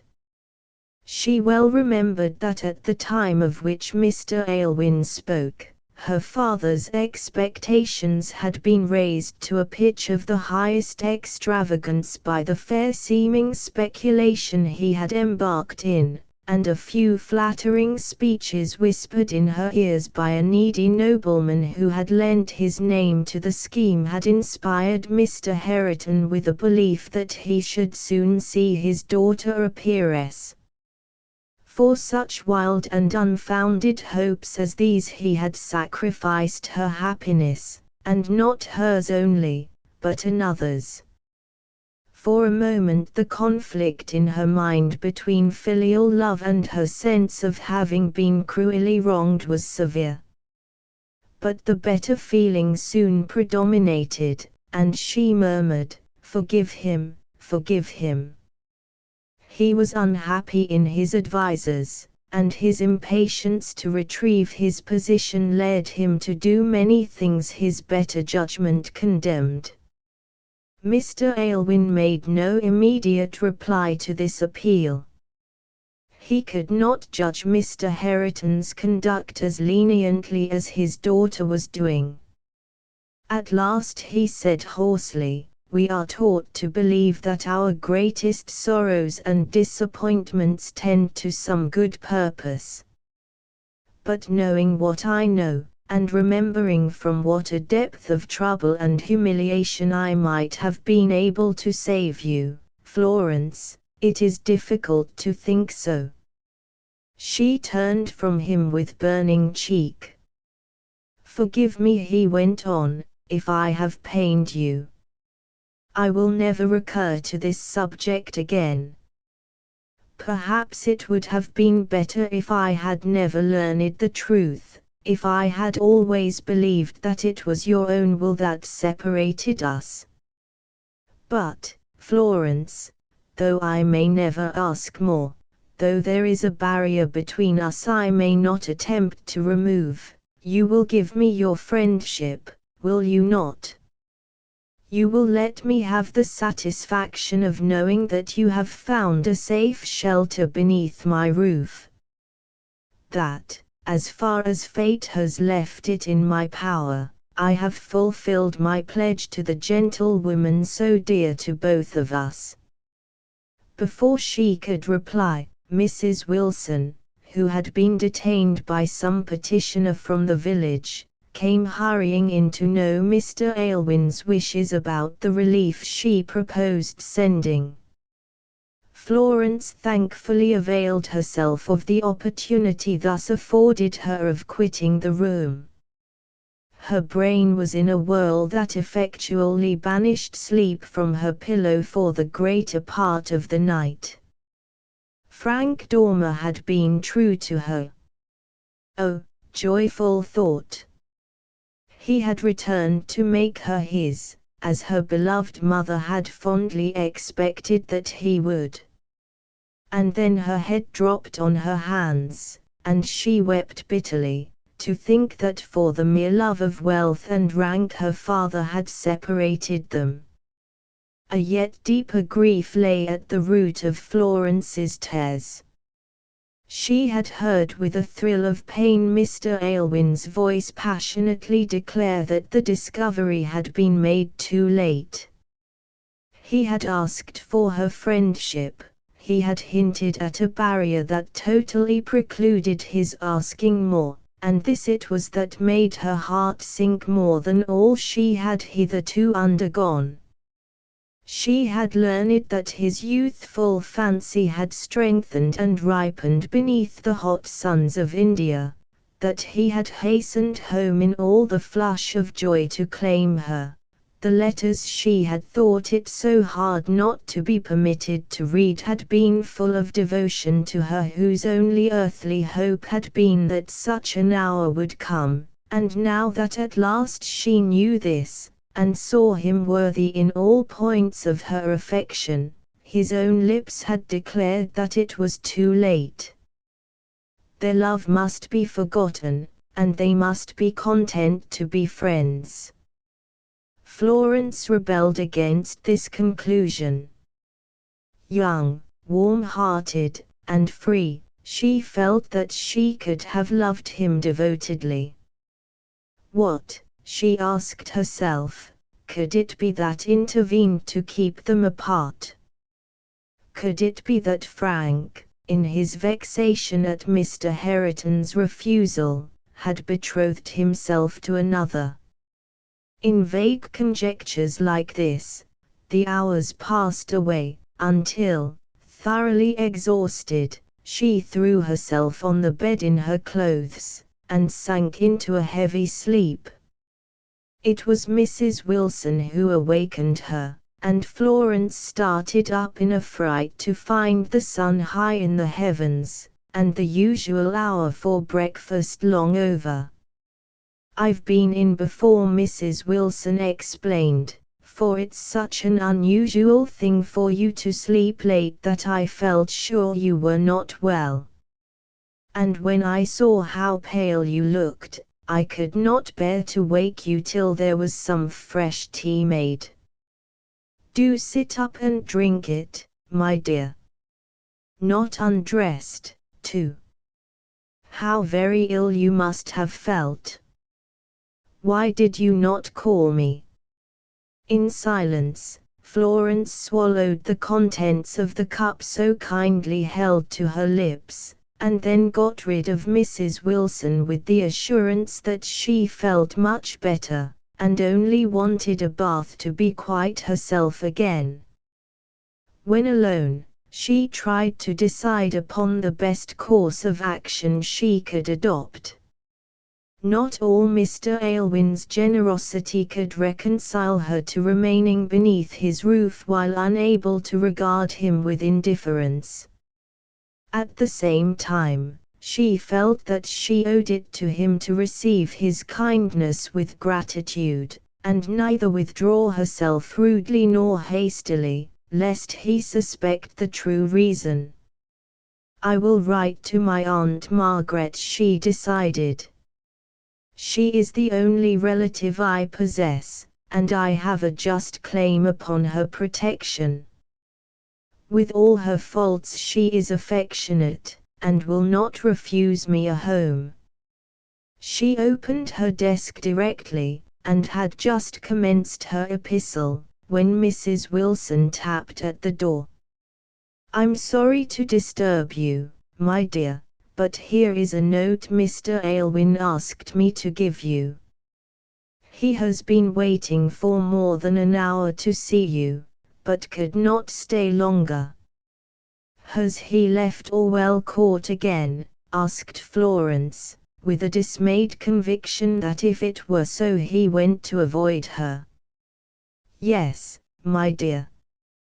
Business in the north has called him away. Very unfortunate, isn't it, just as he was so comfortable with us? However, I'll not keep you from reading your note." But it laid before her unopened long after Mrs. Wilson quitted the room.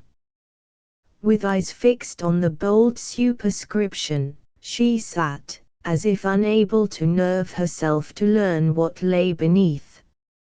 At last she seized and tore it open.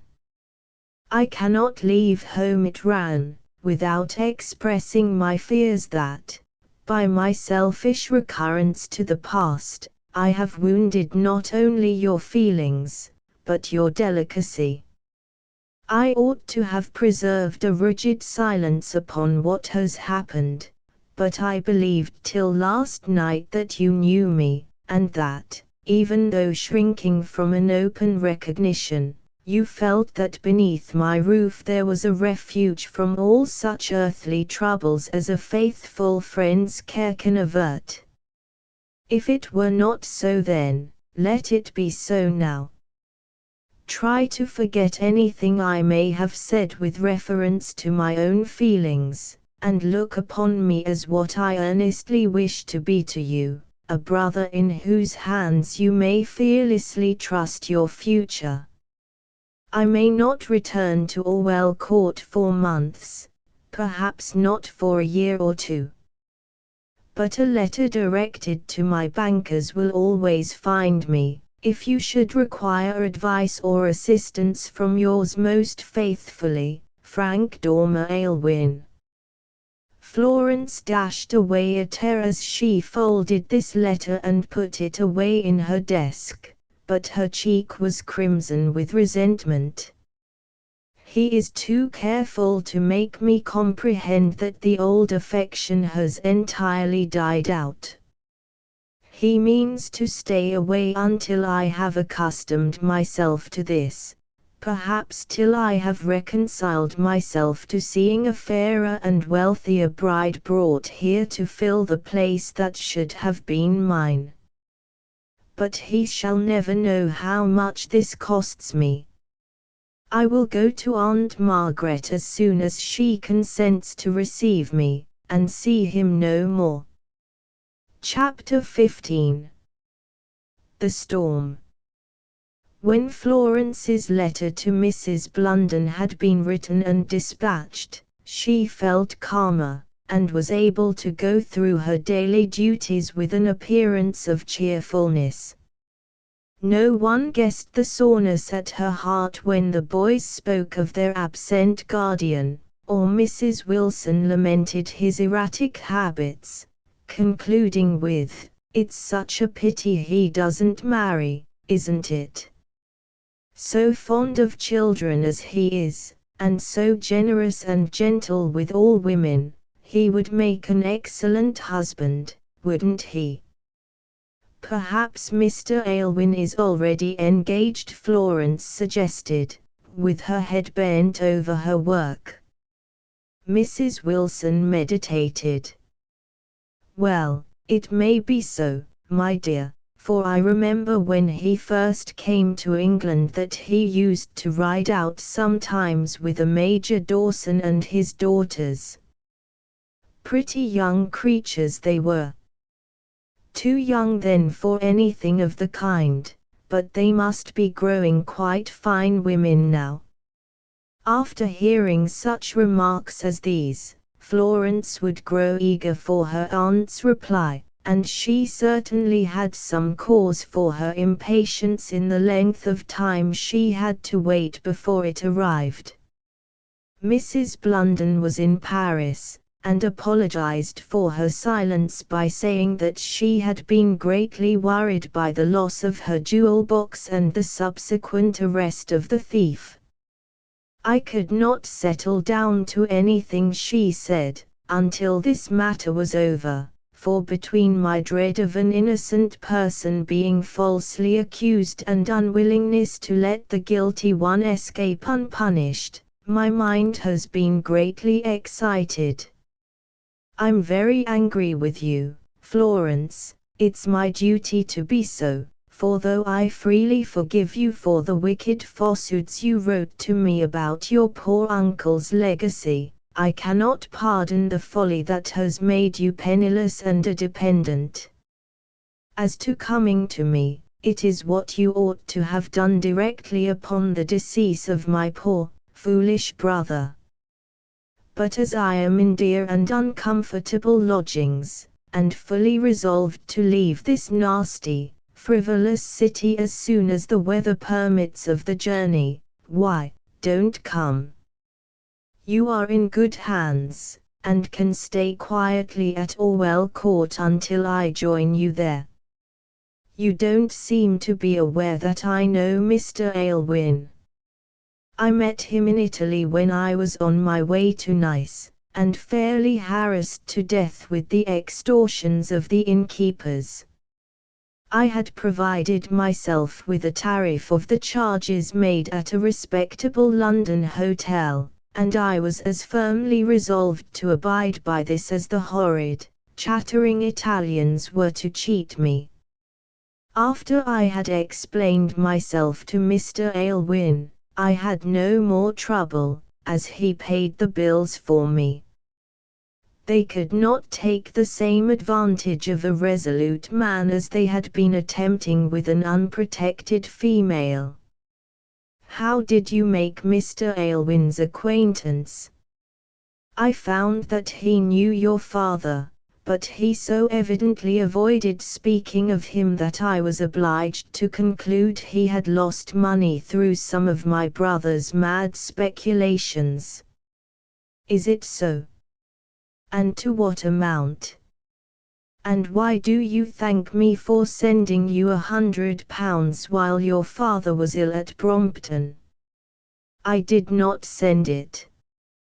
No one had the grace to write and acquaint me with his illness. I shall come to England as soon as I can, so au revoir etc. There was nothing for it, then, but to await Mrs. Blunden's arrival. Ardently Florence hoped that it might take place before Mr. Aylwin came back, and already she had mentally written that note of thanks which would tell him that she had quitted his roof.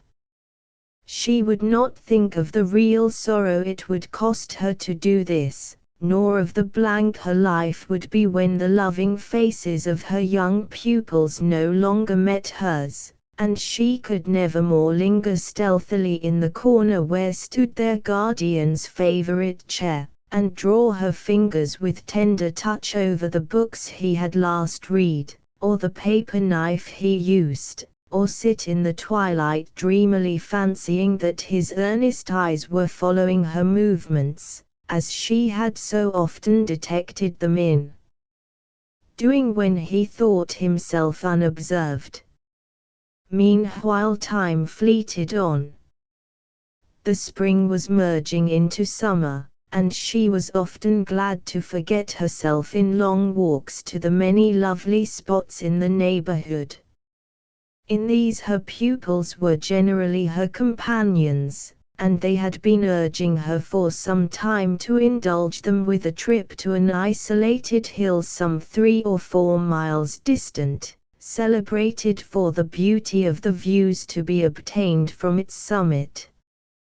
Mrs. Wilson made many objections on the score of the length of the walk, the fatigue they would undergo in climbing so steep an eminence, and the danger of rain, or of encountering tramps or gypsies. But the eager Walter overruled them all, and on a brilliantly sunny morning the trio started, accompanied by a lad in Mr. Aylwin's service, who was a favorite with both the boys, and who carried a good-sized basket of edibles. Avoiding the dusty high road, they permitted Tom, to whom every part of the country was familiar, to guide them across fields, through copses, and over strips of moorland until they reached the foot of Insley Hill. Here the ground was so thickly covered with bluebells and orchids that it was not until huge bunches had been gathered that the delighted boys could be prevailed upon to commence the ascent. It proved more difficult than Florence had anticipated, for there was no actual path to be found, and it was one continued and steep climb, till, hot and breathless, they threw themselves on the dry moss beneath the fir trees that crowned the flat top of the hill. But the glorious prospects amply repaid their toil, and the sweet odor emitted by the resinous trees, the freshness of the air, and the soft murmur of the breeze that soughed through the treetops, were all delicious. Their luncheon, washed down as it was by the water from a spring in the hillside, was discussed with a relish, and then Tom was sent back to Orwell Court with the empty basket, to carry Mrs. Wilson the tidings of their safe arrival at their destination, and a renewal of their promise to be home before evening set in. When they had rambled round the top of the hill, and Florence had sketched one of the prettiest points of view, a favorite book was brought out, and the boys seated themselves at her feet to listen while she read aloud. They had perched themselves on a part of the hill that jutted out, commanding an uninterrupted prospect of the high road, which wound round the foot immediately beneath them, and it was at first an amusement to Fred to note how small the few figures looked which had passed along it. By and by the little fellows' heads drooped heavily on Florence's knee, but, Absorbed in the book, she noticed nothing unusual, till Walter said in her ear, "Donna, there's a storm coming up, I can feel it on the air." "So can I," added Fred plaintively. "My poor head is aching so badly I don't know what to do." Florence looked anxiously around. She knew that Walter, with boyish enthusiasm, liked to watch the warring elements, but she had heard Fred pathetically describe his sufferings during the tempests he had witnessed in India. The child's nervous temperament, always delicate, was severely affected by the change in the weather, and when she tried to arouse him that they might seek a shelter ere the storm overtook them, he sank on the ground, moaning with the acute pain in his temples. There was not a cottage near, and for a few minutes she knelt beside her helpless charge in great perplexity. "Let me run to the court and ask Mrs. Wilson to send the pony chaise for you," and Fred suggested his braver brother. Florence glanced at the threatening sky above them. "My dear boy, it is such a distance to let you go alone." "Nonsense, Donna. I don't mind it a bit.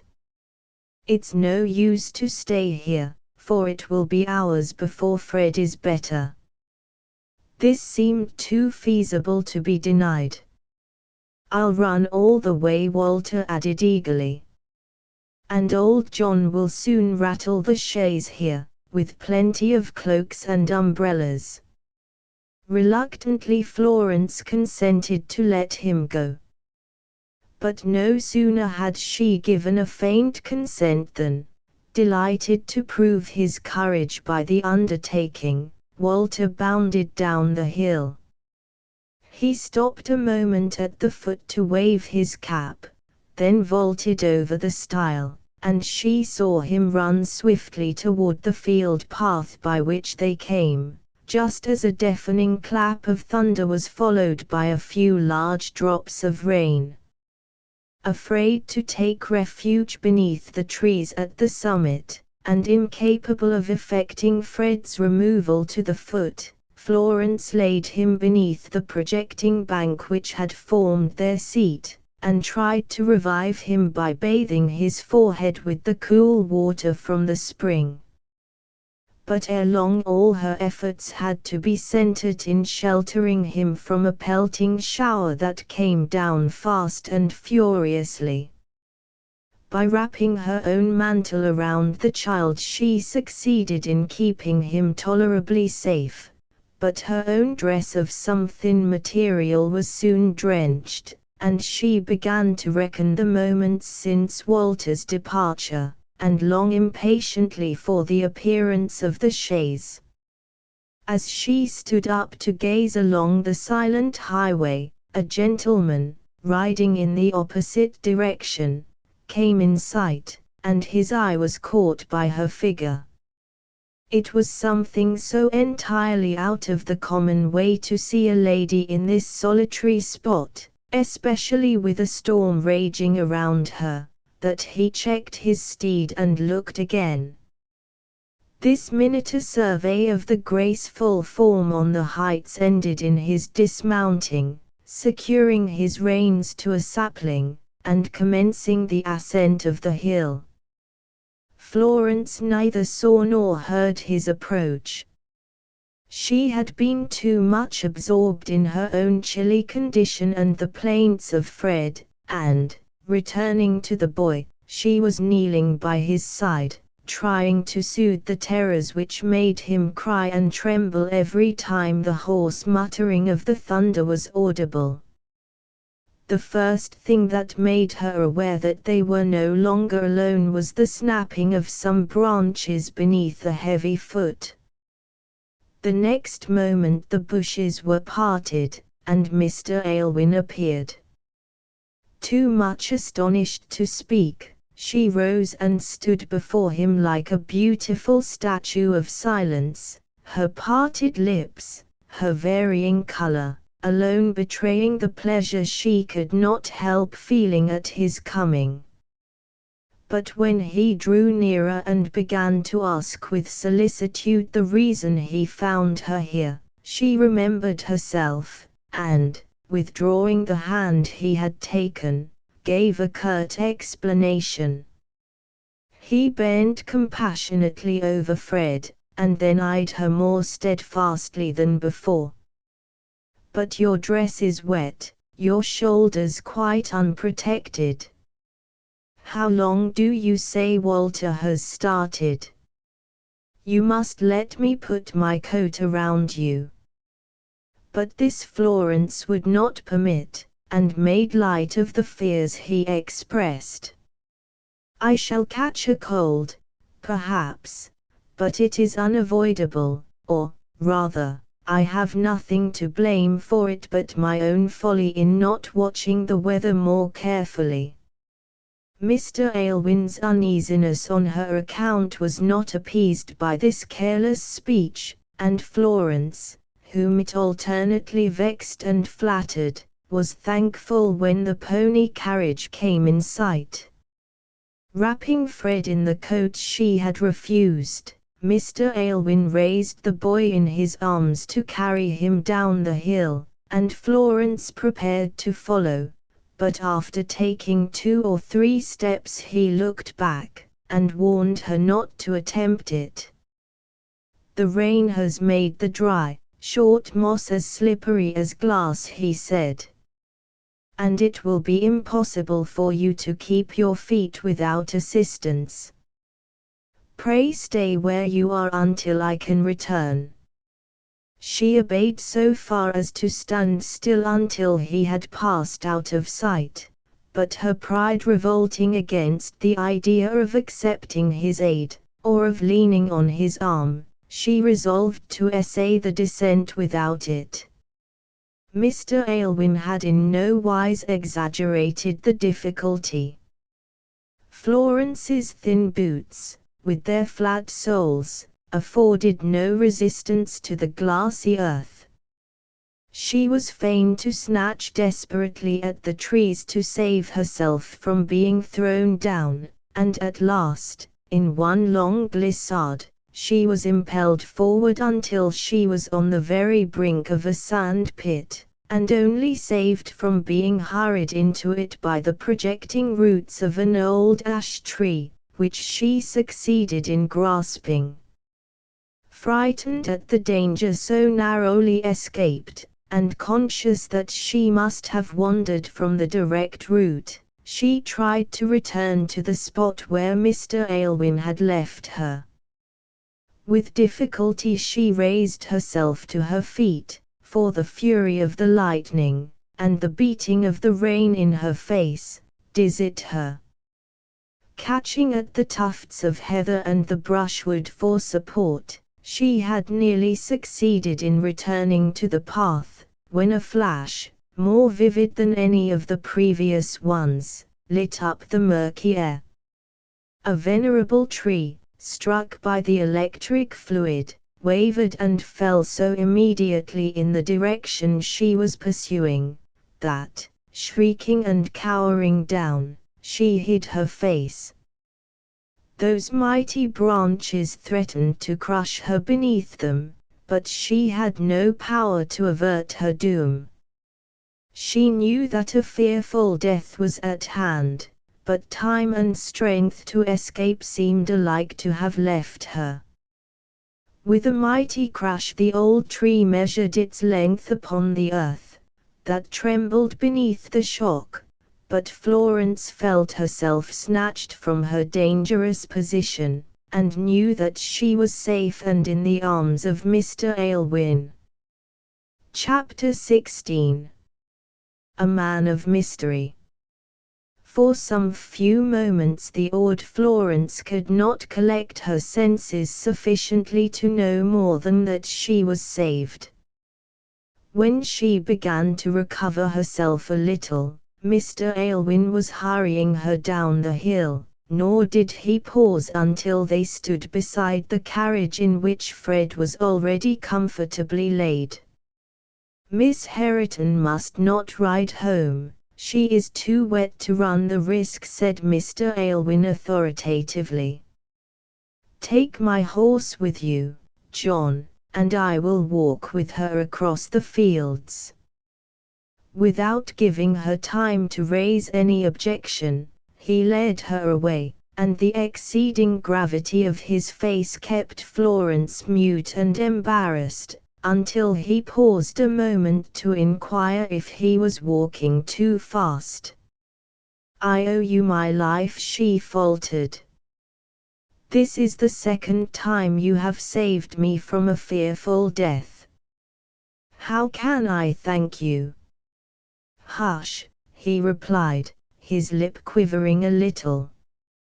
Never speak of it again.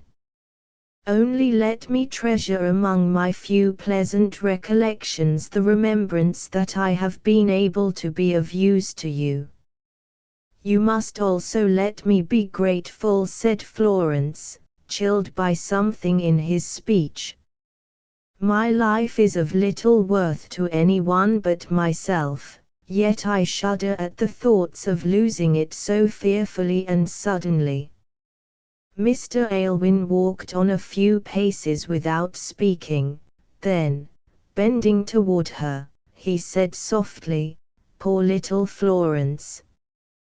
Has the past left such a dark cloud that you cannot shake it off? I hoped in the peaceful seclusion of Orwell Court, where everyone who knows you loves you, your natural cheerfulness would return. She did not reply. She could not tell him that it was the inexplicable barrier between them which robbed her life of its sunshine. You must have a change, Mr. Aylwin went on. You shall go to the seaside for a few weeks or longer. The boys will like it, and I shall give you all carte blanche to enjoy yourselves. Let it be a long holiday, and lessons set entirely aside till you all feel disposed to resume them. Mrs. Wilson shall go, too. I shall leave you to decide for yourselves where it shall be. Choose which part of the coast you prefer, and I will see about a house there directly. I have no doubt that Walter and Fred will be delighted with your proposal, Florence coldly answered. And Mrs. Wilson has not been well lately, so that the change will be acceptable to her also. But for myself, she paused a moment, for Mr. Aylwin was looking at her so earnestly that in spite of herself her voice faltered. Why do you stop? He demanded. Because your kindness makes me regret to do anything that interferes with your plans. But I have merely been waiting for such an opportunity as this, to tell you that I shall not be able to retain my office much longer. If you say this because I have returned home sooner than I said I should, Mr. Aylwin exclaimed, pray understand at once that I am simply here for a few hours, because my presence was necessary for the signing of some leases. If my residence at Orwell Court involves its owner's absence, retorted Florence, rather resentfully, I have an additional motive for quitting it. But my movements actually depend on my Aunt Margaret, with whom I am to take up my abode immediately on her return to England. Again Mr. Aylwin walked on in silence, until he abruptly put the query, from whom did this proposal emanate? From Mrs. Blunden herself. Florence would have preferred evading this question, but as he was waiting for a reply, she said truthfully, from myself. As she is my nearest relative, I consider that I have a claim upon Aunt Margaret's protection, and this she has cheerfully conceded. He sighed. Perhaps you have acted wisely. Yes, I must acknowledge that you are right. And yet I hoped you would have been contented to remain with us. Florence did not reply, and the conversation was not resumed until they were within sight of the house. Then, as he held her for a moment in his arms while lifting her over an awkward stile, he said tenderly, "Florence, if you have any perception of what is passing in my heart, you must know how keenly I shall feel your loss, how sharp a pang it inflicts to know that I cannot say, 'Stay with me forever, be the dear companion of my life.'" Trembling from head to foot, she turned from him, and leaned against the stile, too much agitated to sustain herself. He saw this, and began to reproach himself as the cause. "I am an unmanly, selfish wretch. I cannot justify my conduct, nothing can excuse it. Yet forgive me, Miss Hareton, pray forgive me." Instead of answering, she began to hurry on. What could she say that would not in some measure betray the bitter pain she suffered whenever he made these mysterious allusions? But he followed her closely. "Miss Hareton, you are greatly fatigued. Pray take my arm, and I promise on my honor not to offend you again." "You will not." "Florence, had I felt less deeply, I could have better borne the disappointment of my best hopes." Florence let him draw her hand through his arm. Oh, if he would but explain himself more fully, if he would but tell her frankly what this barrier was whose existence he so deplored. He loved her. Yes, she could not doubt that, veil it as he might under the colder name of friendship. What was it that made a confession of his love sinful or impossible? But apparently satisfied with this mute token of her forgiveness, he silently led her to the house. At the door was Mrs. Wilson, who had been watching for their arrival. She held up her hands in dismay as she saw Florence's white face and dripping garments, and began to exclaim, "Dear me! How dreadful! My poor, dear child, this will give you your death."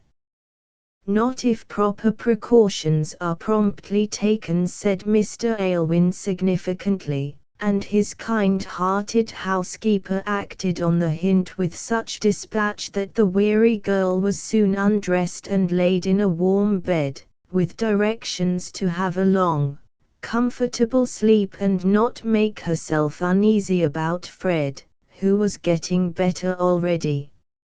Exhausted both in mind and body by the flood of hysterical tears she shed as soon as she was alone, she tried to obey the injunction, and was sinking into a fitful doze when her door was softly opened. Imagining that it was only Mrs. Wilson coming in to inquire how she felt, and in no humor to be talked to, Florence lay perfectly still, with closed eyes, while the intruder came on tiptoe to the bedside and leaned over her. As the curtain was again dropped, she heard Mrs. Wilson say, in cautious, lowered tones, "I told you she must be sleeping." "I know," said a fuller and louder voice. "But I could not resist coming at once to look at her. Dear child, she is the image of her sweet, gentle mother." Florence started up in bed, and threw back the drapery. Her ear had not deceived her, and she was warmly clasped to the capacious bosom of her hot-tempered but affectionate Aunt Margaret. Chapter 17. The newspaper paragraph. Mrs. Blunden, ill-skilled in analyzing the feelings of those about her, never suspected the mingled ones that prompted the sobs Florence could not repress. She attributed them entirely to the recollections naturally arising on this their first meeting since Mr. Hareton's death. In the same breath she reproached her niece as having by her deceitful conduct occasioned their estrangement, and called herself hard-hearted for not having sooner forgiven her. "You were a very naughty girl, Florence. I must call you so. I'll never say one thing and mean another. The word of the Haretons has always been their bond, and nothing can excuse you for breaking yours. But I ought to have considered the circumstances in which you were placed. I'm afraid I've been dreadfully unfeeling. Pray don't fret any more, I can't bear it. And I've come to you with the kindest intentions. You shall take my name, and I'll introduce you into society, and take care that you marry well. You shall never again know what trouble or anxiety means, my dear." Florence tried to smile her thanks, but ventured to remind her aunt that she had not yet thrown off her mourning for her father. The very idea of mixing in the frivolities of fashion was so distasteful to one who had for the last few years been making acquaintance with life in its sternest realities, that she could not wholly conceal her repugnance. Mrs. Blunden, however, pooh-poohed the objection. It was her will that was to be Florence's law from henceforth, and she was beginning to dictate already. "That will be of no consequence. If you assume my name no one need know that you were my poor, foolish brother's daughter, and any large establishment in London will supply us with the dresses you require at a day's notice. I will never put off the name of Hareton as though I were ashamed of it," cried Florence proudly. Mrs. Blunden reddened. "As though you were ashamed of it. And so you ought to be ashamed of it. I don't say the fault is yours, child, but I'm sure my poor brother's follies have made it so notorious that I'm only too glad I no longer bear it. There! Now I've made you cry again. Dear me! You can't be well to be so easily upset. I don't think I am very strong-nerved just now," Florence replied, trying to speak cheerfully. "Suppose we waive any further discussion of your wishes for a day or two. And, dear Aunt Margaret, do try to remember that whatever Papa may have done, to me he was a dear and fondly loved parent. If you had heard him bless me ere he died, or listened to his regrets that he could not see you once more and awake your protection for his child, you would not cherish such unkind recollections." Mrs. Blunden melted directly. "I'm a very unfeeling, unchristianly old woman, my dear, to speak in such terms of my only brother. Poor, dear Richard, whom I remember the handsomest and most popular man in Northumberland. Kiss me, and forgive me, Florence. I'll never say such cruel things again, and you shall keep your name. It's one of the oldest in England. There is not a more ancient or honourable family anywhere than the Haretons, let who will say to the contrary." Florence gave her impulsive relative the kiss she asked, and then inquired what Mrs. Blunden's arrangements were, and when she proposed that they should take their departure from Orwell Court. "Oh, my dear, I've come for a month at least. You need not look so surprised. I promised Mr. Aylwin that my first visit in England should be to him, and so here I am. I have seen him while you were sleeping, and he has pressed me to stay as long as I feel comfortable." "I thought we should have gone away at once," said Florence, to whose heart these weeks of close intimacy with Mr. Aylwin would be a greater trial than an immediate parting. "Why? Where do you wish to go?" Mrs. Blunden asked sharply. "Anywhere you please, I have no choice." "Then why do you wish to hurry me away from here? Unless, indeed, you have not been well used. Tell me, child, has Mr. Aylwin treated you ill in any way?" And the lady's color began to rise and her eyes to sparkle defiantly. "No, aunt, no, he has been most kind, most considerate," was the answer, given with a sigh. Mrs. Blunden still looked unsatisfied. "But you must have a motive for proposing to go away before I have scarcely had time to say half a dozen sentences to my host." "Yes," said Florence sadly, "and my principal one is that I dread the pang of parting, and long to have it over." Mrs. Blunden gave herself a cross shake. "Really, child, you are too sentimental. You don't mean to tell me that you shall half break your heart at saying goodbye to two troublesome little boys and a fidgety old lady?" "No," Florence replied, with an effort at indifference. "I'll not break my heart at parting with anyone. I'm sorry I said anything about it, and we will go or stay, just as you please, Aunt Margaret. As for Mr. Aylwin, you have seen too little of him to feel any regrets on his account," Mrs. Blunden went on, answering her own thoughts more than her niece's words.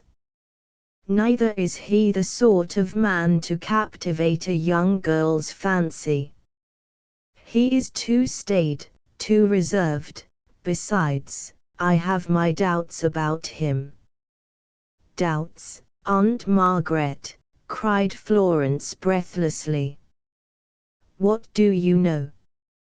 What have you heard?" "Pooh! Nothing tangible, so never repeat it.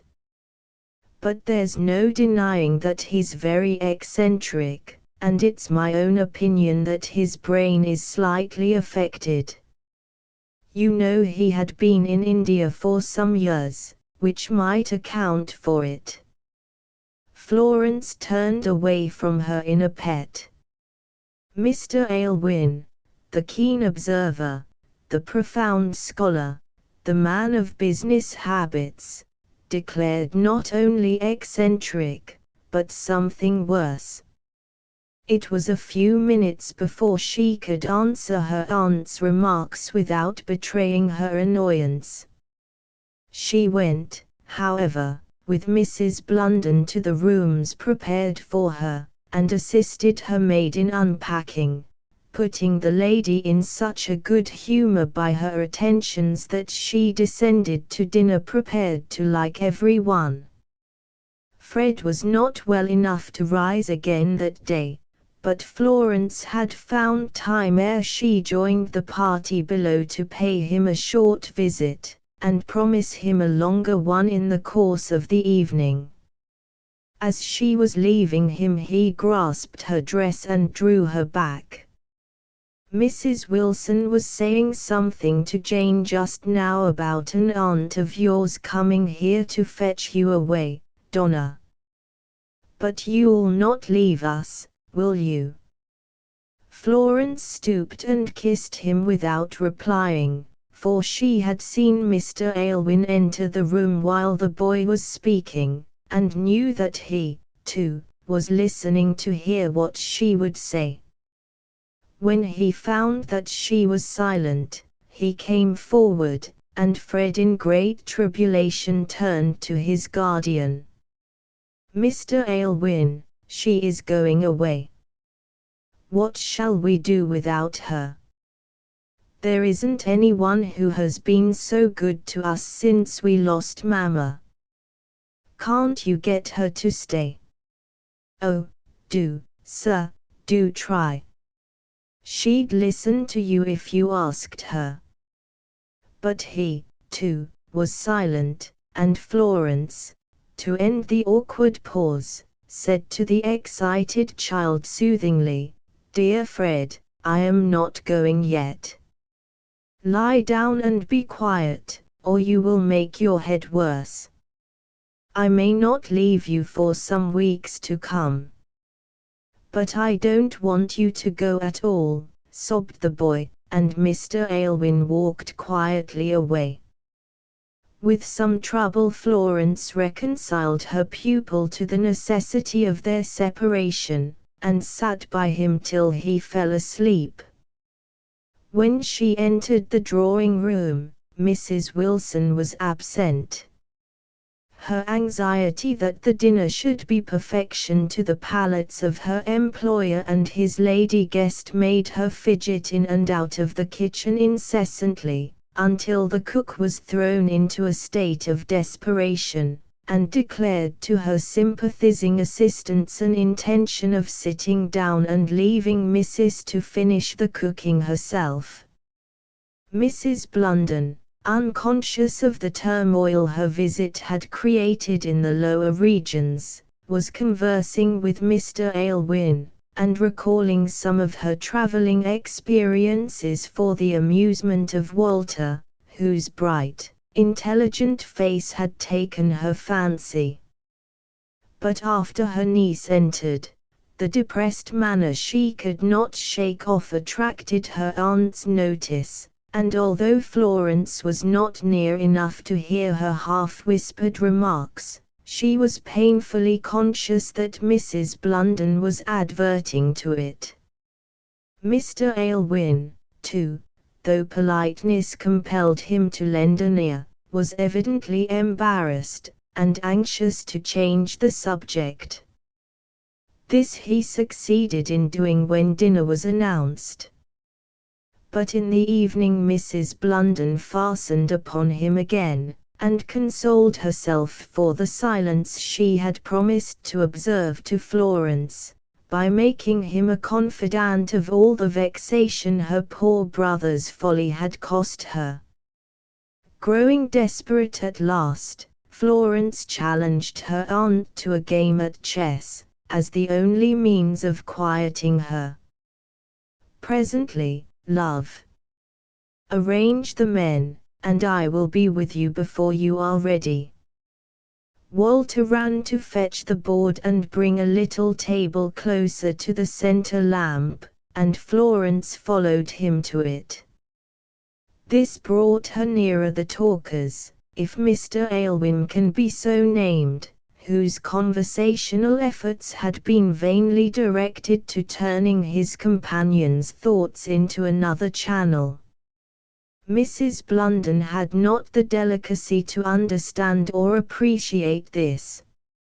Mr. Hareton's speculations and losses were patent to the whole world, and she saw no reason why she should not describe her own feelings in connection with them.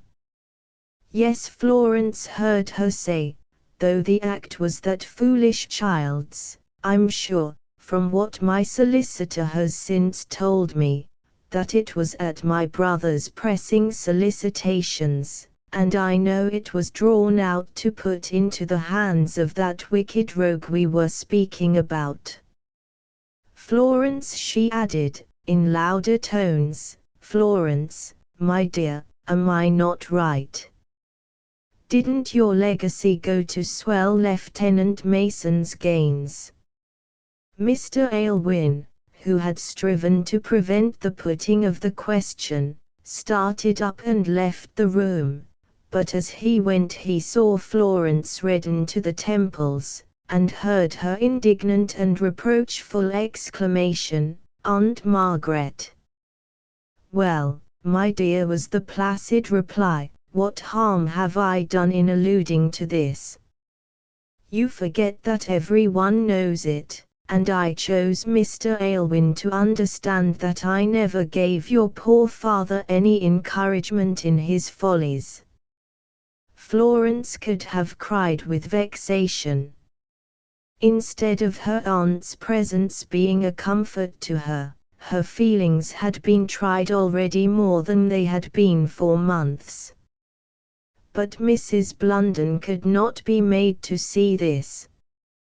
The only hope was that, as she had relieved herself by saying all she thought upon the painful subject, she would now be contented to let it rest.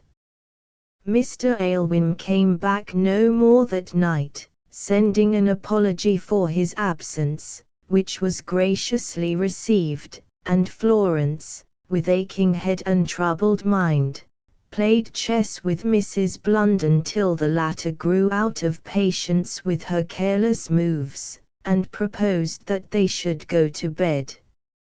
After this first day Aunt Margaret proved more agreeable and manageable than her niece had anticipated.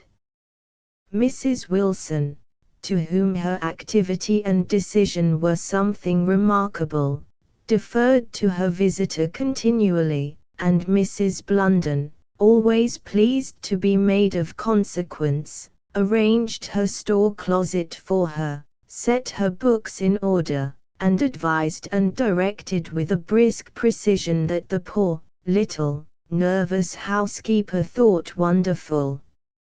Mrs. Blunden liked children, that is, boys. Girls were too quiet in their habits to please her. Before she had been at Orwell Court 3 days she had made the acquaintance of all Walter's and Fred's schoolfellows, and organized cricket and running matches, and archery meetings, at which she presided in state, and gave prizes to the winners. The sight of her cheerful face and portly figure was hailed with delight at the vicarage, where she soon made herself quite at home both with Mr. Lumley and the prim little lady, his only sister, who resided with him. She even penetrated the secret of Miss Lumley's sober looks, and learned that she was losing hope and youth in the suspense of a long engagement to a curate too poor to marry. Mrs. Blunden immediately set all her energies to work to procure this young man a living, and, by dint of indefatigable efforts, was successful. Everyone's services at Orwell Court were then enlisted in the preparation of a simple trousseau for the grateful bride, Aunt Margaret deprecating any further delays. Mr. Aylwin, whose purse was at her command, would sometimes come into the room where the cutting out and contriving were going on at one table, while Florence and her pupils studied at another. He would stand by, watching them all with looks which never brightened into a smile, save when Mrs. Blunden addressed him, and then Florence could see that it was but a forced attempt to appear gay. "How is it? You are the only idler among us," Mrs. Blunden said to him laughingly, one day, as he stood beside her. "Because you never take interest enough in me to give me occupation," he retorted. With another jest, she offered him her scissors, but he declined them. "No, I will not expose my ignorance of female arts and sciences. But if there is anything I can do, you may command me." Mrs. Blunden pointed to a newspaper. "Read to us." I have been too busy to inquire how the world goes on, and Florence never cares to know." Mr. Aylwin drew forward a chair, and began glancing down the columns. "What will you have? The court movements, the state of the funds, or the fashions?" Neither was the reply. "Let us hear the general news, the accidents, and robberies, and so on." He read 2 or 3 police reports, and turned over the page to find something else likely to interest her. Then, starting from his seat, with his eyes riveted on the page to which he had turned, he carried it to the window, where for a few moments he stood absorbed in something that appeared possessed of some extraordinary interest to him. Startled by his hasty movement, Florence had raised her eyes from the drawing she was overlooking.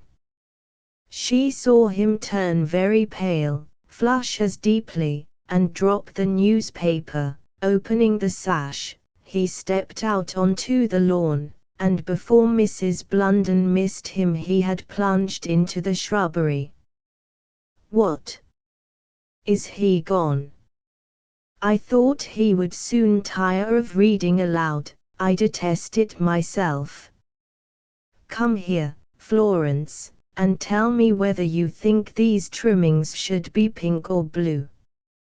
Her niece obeyed so far as to cross the room and say a quiet yes and no in accordance with Mrs. Blunden's wishes. But when her aunt released her, she snatched up the newspaper and carried it to her own room. There were 2 paragraphs on which his eye must have rested, for they were close together. One announced a serious accident to the daughter of Major Dawson, of 120 Park Villas, the young lady having been thrown from her horse while riding in Rotten Row. The other reported the death, at San Francisco, in a gaming house, of Lieutenant Mason, son of the late Mr. and Lady Catherine Mason, of the Bray House, Northumberland.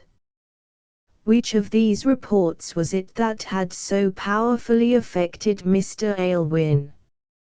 Florence's jealous heart answered, the first, for the injured girl was one of those fair sisters of whom Mrs. Wilson had spoken when the subject of his marriage was touched upon. Would she die? Or would she recover and become his wife? Chapter 18. Suspense. For 2 or 3 days Florence could not resist secretly watching Mr. Aylwin. He did not go to town, as she had expected he would, but he wrote several letters, and seemed unusually impatient for the arrival of the post. There was an inexplicable change, too, in his manner toward herself. Without actually avoiding her, he seemed to hold himself aloof, to address her with increased respect and consideration, and to lower his tones as if some great sympathy for her were striving within him.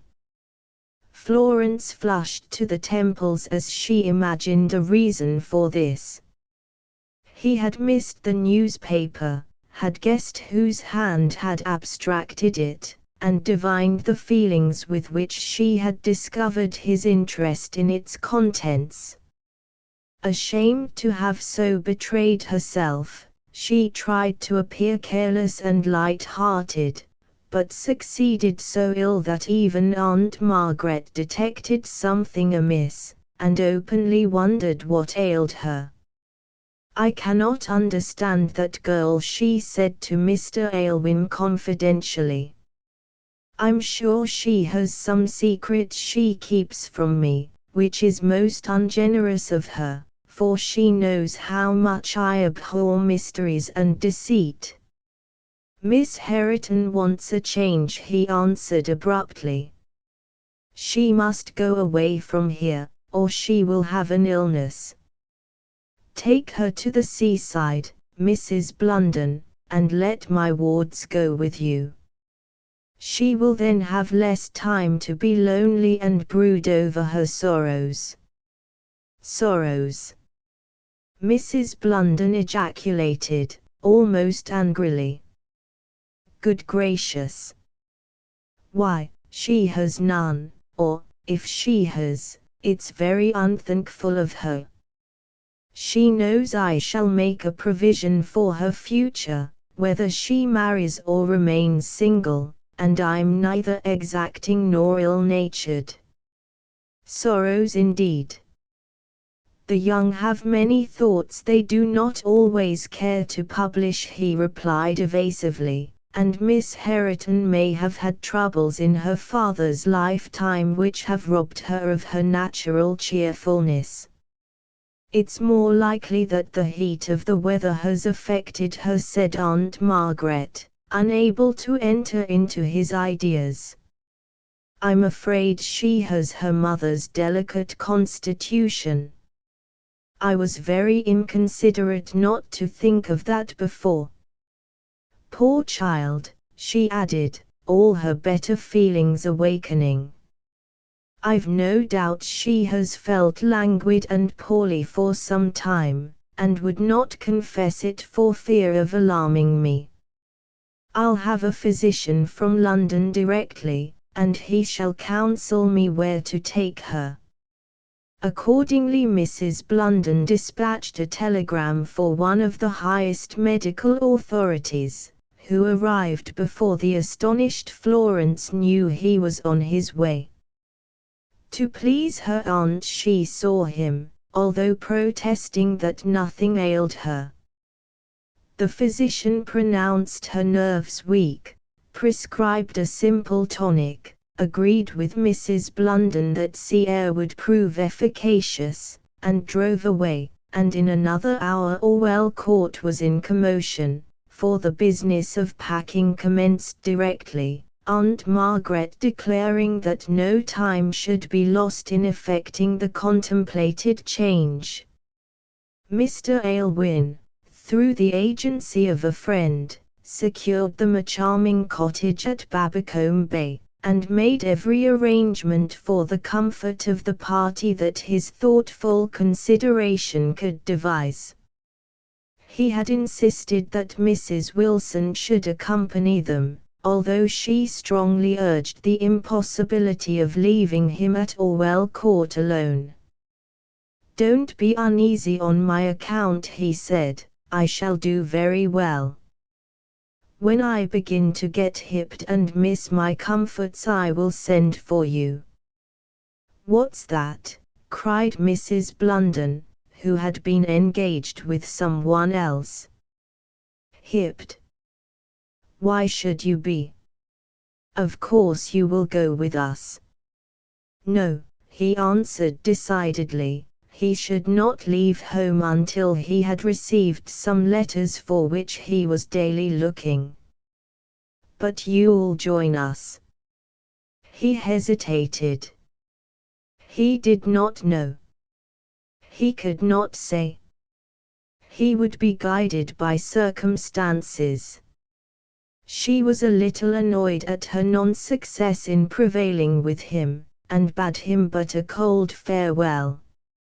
He either would not or did not notice this, but insisted on accompanying them to the railway station, at which, owing to Mrs. Blunden's impatience, they arrived nearly half an hour before the train was due.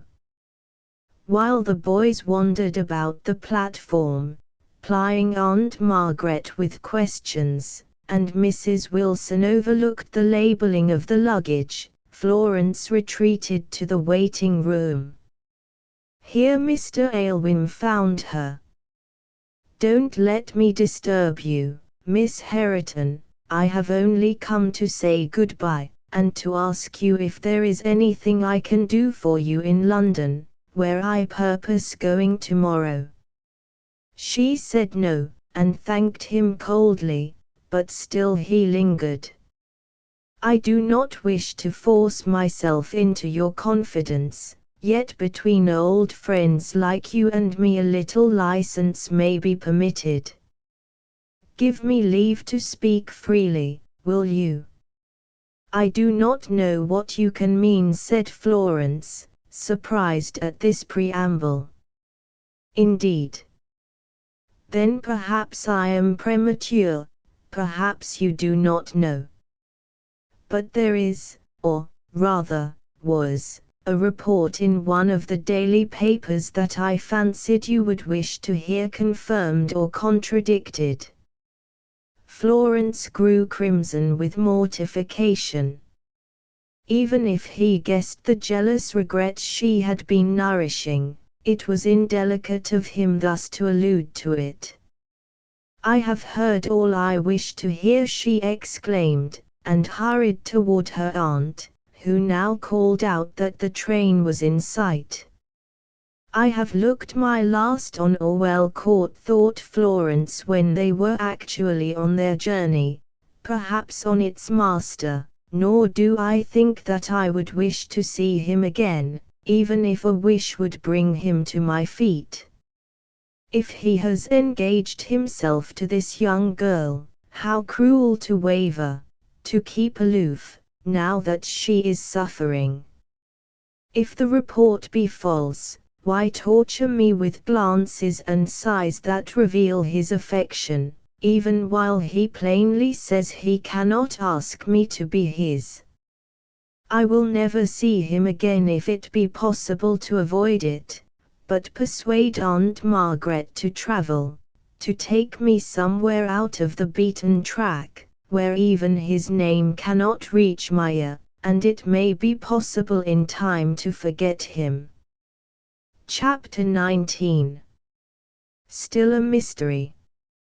Susan Denham, never a very good correspondent, had only written once to Florence since she had been residing at Orwell Court, and that was to regret the length of time Miss Herriton's letter announcing her father's death had lain unopened, owing to her own absence from home and subsequent illness. But soon after Mrs. Blunden had established herself at Babbacombe Bay, a letter was forwarded to Florence in Susan's handwriting. It was written in some agitation. A paper, reporting Lieutenant Mason's death, had been sent to her from New York, with the paragraph underlined, and though the direction was evidently in a disguised hand, Susan felt sure that she recognized some of Julia's bold downstrokes, and was now all anxiety to obtain further information concerning her unhappy cousin. I have often thought, she wrote, that she might have pursued her misguided husband with the intention of compelling from him the proofs of her marriage. Perhaps she was with him at the time of his dreadful death, and now lingers in America, too miserable to seek my sympathy. How can I learn this? Dear Miss Herriton, can you advise or help me? You speak highly of Mr. Aylwin in your letters, and you say that he has been a great traveler. Do you think he has any acquaintance with the British consuls in America? Or could tell me my best way of proceeding to trace Julia's present abode? If you can learn this for me without touching upon her history more than is absolutely necessary, I shall be very thankful, for in all such matters I am sadly inexperienced. Florence had not the slightest doubt of Mr. Aylwin's readily interesting himself in the affair if he were asked to do so, but she shrank from making any request to him in the present state of her feelings. However, for the sake of the affectionate Susan, she conquered her repugnance, and, having occasion to address him respecting some books he had promised to procure for Walter, but forgotten, she availed herself of the opportunity. Prevented by Susan's wish from entering into any explanation, she merely enclosed the paragraph, with the following words appended: "I am very anxious to learn whether this unhappy man was alone at the time of his death. Can you ascertain this for me? Or tell me how I may learn fuller particulars of the occurrence than this report contains?" With an apology for troubling him, she closed her note and dispatched it, then felt as if she would have given worlds to recall it, and accused herself of folly and boldness in thus opening the way for a correspondence with one whom she had resolved to forget. The thought of Susan waiting eagerly for her reply partially reconciled her to what she had done, but still she tormented herself with conjectures as to what Mr. Aylwin must have thought of her letter. The books for Walter were sent in the course of a day or two, with a penciled note to the boy, regretting that they had been so long forgotten. There was also a postscript for Florence: "Tell Miss Herriton I will attend to her request, and she shall hear the result of my inquiries shortly." This was cold and concise enough, so much so, that Florence, whose heart was craving the attentions her reason condemned, felt disappointed. She would not give way to this, but tried to interest herself in the pursuits of Walter and Fred, who were out for hours daily, exploring the rock pools, and bringing home stores of shells, and seaweeds, and marine monsters that frightened Mrs. Wilson and amused Aunt Margaret, who preferred to stay quietly on the beach, with a camp stool and her book. Coming home one bright, tranquil evening from a longer excursion than usual, they found Mr. Aylwin sitting on the sands with the elder ladies. He shook hands with his wards, congratulated Florence on the improvement in her looks, and then sat very silent until she went indoors, when he rose and followed her. The weary boys had thrown themselves down at Mrs. Blunden's feet, and no one seemed disposed to move even when Mrs. Wilson put away her knitting needles, and wondered whether she ought not to go in and order tea. "Florence is there. She will call us when it is ready." "Pray sit still," said Aunt Margaret, who had suddenly awakened to the fact that there was something significant in the deep blush that mantled on her niece's cheek when she beheld Mr. Aylwin, and saw no reason why she should interfere, if it betokened the dawning of a love affair.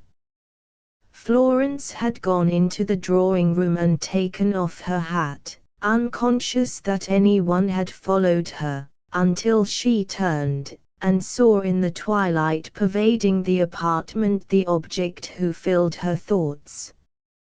"Did I startle you?" he asked, without advancing. "I fancied you would be glad to have the information you sought at the earliest moment. Shall I tell you at once what I have ascertained? Or would you rather hear it when, at once, if you please?" she said quickly. "But is it possible that you have obtained tidings from California already?" "I must acknowledge," he answered, "that I instituted inquiries respecting this matter some time since. I only received a reply to them yesterday." Florence sat down to listen, and he went on in a slow, hesitating manner, as if it pained him to tell the tale of his countryman's disgraceful fate. The report you sent me is perfectly correct so far as it goes. The additional particulars an eyewitness has given me are too painful to repeat. Lieutenant Mason undoubtedly provoked the attack by which he lost his life. Florence thought of the poor mother who had never ceased to hope and pray for her son's reformation, and covered her eyes with her hand. To the question you asked me, was he alone? I must answer yes. But my informant avers that after the death a young female, shall I go on? Is this a tale for your ears? Oh, I beseech you tell me all, she cried breathlessly. Was the clue found at last? Had Julia indeed followed the heartless man who had so cruelly deserted her? Mr. Aylwin obeyed. A young female laid claim to the papers of the deceased, averring that she had a legal right to their possession, and promising to appear at the inquest. When this took place, however, she had disappeared, having, it was discovered, taken her departure for New York. And this is all, said Florence inquiringly, finding that he paused. All I have been able to gather at present. But if you can suggest anything, 1,000 thanks, she answered hastily. But, no, I must consult my friend. And then Florence's head went down on her hand again with a thrill of pity, as she pictured the struggles and privations Julia must have endured, nay, might now be enduring, a stranger in a stranger's land, too proud to beseech her cousin's assistance, unless she had been successful in obtaining the proofs of her marriage. When she looked up, Mr. Aylwin had gone. He had returned to the group on the beach, and when, warned by the increasing chilliness of the night, they came in, he still lingered on the sands with his cigar, pacing to and fro in the moonlight. Mrs. Blunden cast a searching look at her niece when she came into her room to bid her good night. What had Mr. Aylwin to say to you, Florence? Anything very interesting? No, Aunt Margaret, at least, it would not interest you. It was merely some information I had asked him to procure for me. Mrs. Blunden's was sharp and suspicious, but Florence's was not the face of a young lady who has within the last hour accepted or rejected a suitor, and she was forced to conclude that she was mistaken. The boys were urgent on the following morning to know whether their guardian intended remaining.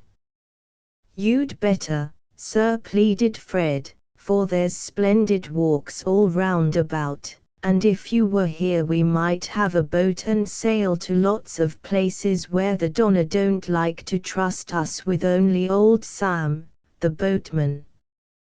"Do stay." "Yes, do," echoed Mrs. Blunden. "I don't mind confessing that I find a house very dull when it only contains 3 women and some children. I begin to want amusement." Mr. Aylwin smiled at her frankness, while Mrs. Wilson looked shocked. "Today, at all events, I will devote to La Reina Marguerite, but whether I am to continue in her suite or not must depend," he hesitated and colored a little, "must depend on circumstances." "And what are circumstances?" queried Mrs. Blunden. "I can't understand a lord of the creation being governed by whim or accident, and calling himself the creature of circumstances. Why not say decidedly I do or I do not choose to stay?" because he answered, in lowered tones, I am not just at present master of my own actions. After this candid confession you will spare me, will you not? Mrs. Blunden shook her head, and glanced from him to Florence, as she had done more than once already. But she gained nothing by her scrutiny, for the face of her niece was turned from her, and she was listening with apparent interest to an extraordinary dream that had visited Mrs. Wilson's slumbers. There is something here that I can't quite comprehend, muttered Aunt Margaret. I shall watch them closely, and draw my own conclusions. She had but scant opportunities for carrying out her intentions. Mr. Aylwin planned one of the sailing excursions for which the boys had been teasing him, and in high spirits they all set forth, except Florence, who was anxious to write a long letter to Susan Denham, and stayed at home for this purpose. She related all that she had learned from Mr. Aylwin, and advised Susan to send some advertisements to the New York papers, worded in such a manner that they would be likely to catch the eye of Julia, and assure her of her cousin's wish that she would return to England. It was late before the boating party returned, so late that Florence was beginning to feel surprised, if not uneasy, at their absence, when Mr. Aylwin came in alone. She threw down her work, and rose to meet him. Has anything happened? Nothing that need alarm you.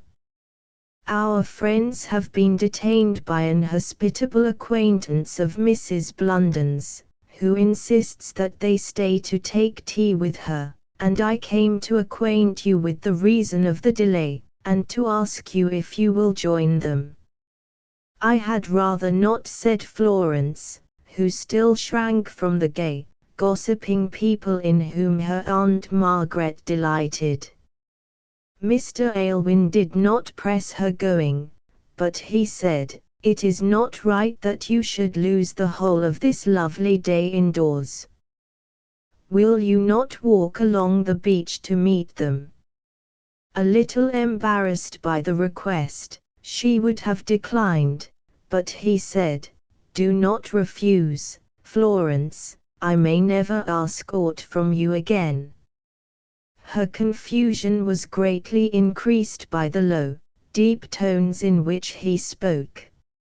Scarcely knowing what she did, she took up her hat, threw a light mantle over her shoulders, and stepped out into the garden. He followed, and, drawing her hand through his arm, led her in the contrary direction to that he had proposed. If Florence was conscious of this, she made no remark. She knew that the arm on which she rested trembled strangely, and that the eyes looking down upon her had in them the same soft light, the same tender affection, that beamed in them when Frank Dormer held her to his breast the day he saved her from destruction on the banks of the Coquette. As if he, too, were thinking of that moment, he said, do you remember how you wished you had something to give me? And how I answered that if you were the same Florence on my return that I left I would ask you for what would be more precious to me than aught else the world can contain.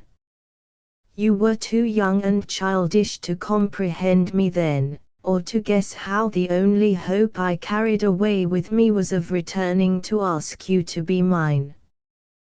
Why do you persist in referring to these things? Said Florence resentfully. Do you bid me be silent? Do you bid me leave you? Or will you not say stay, and leave me no more?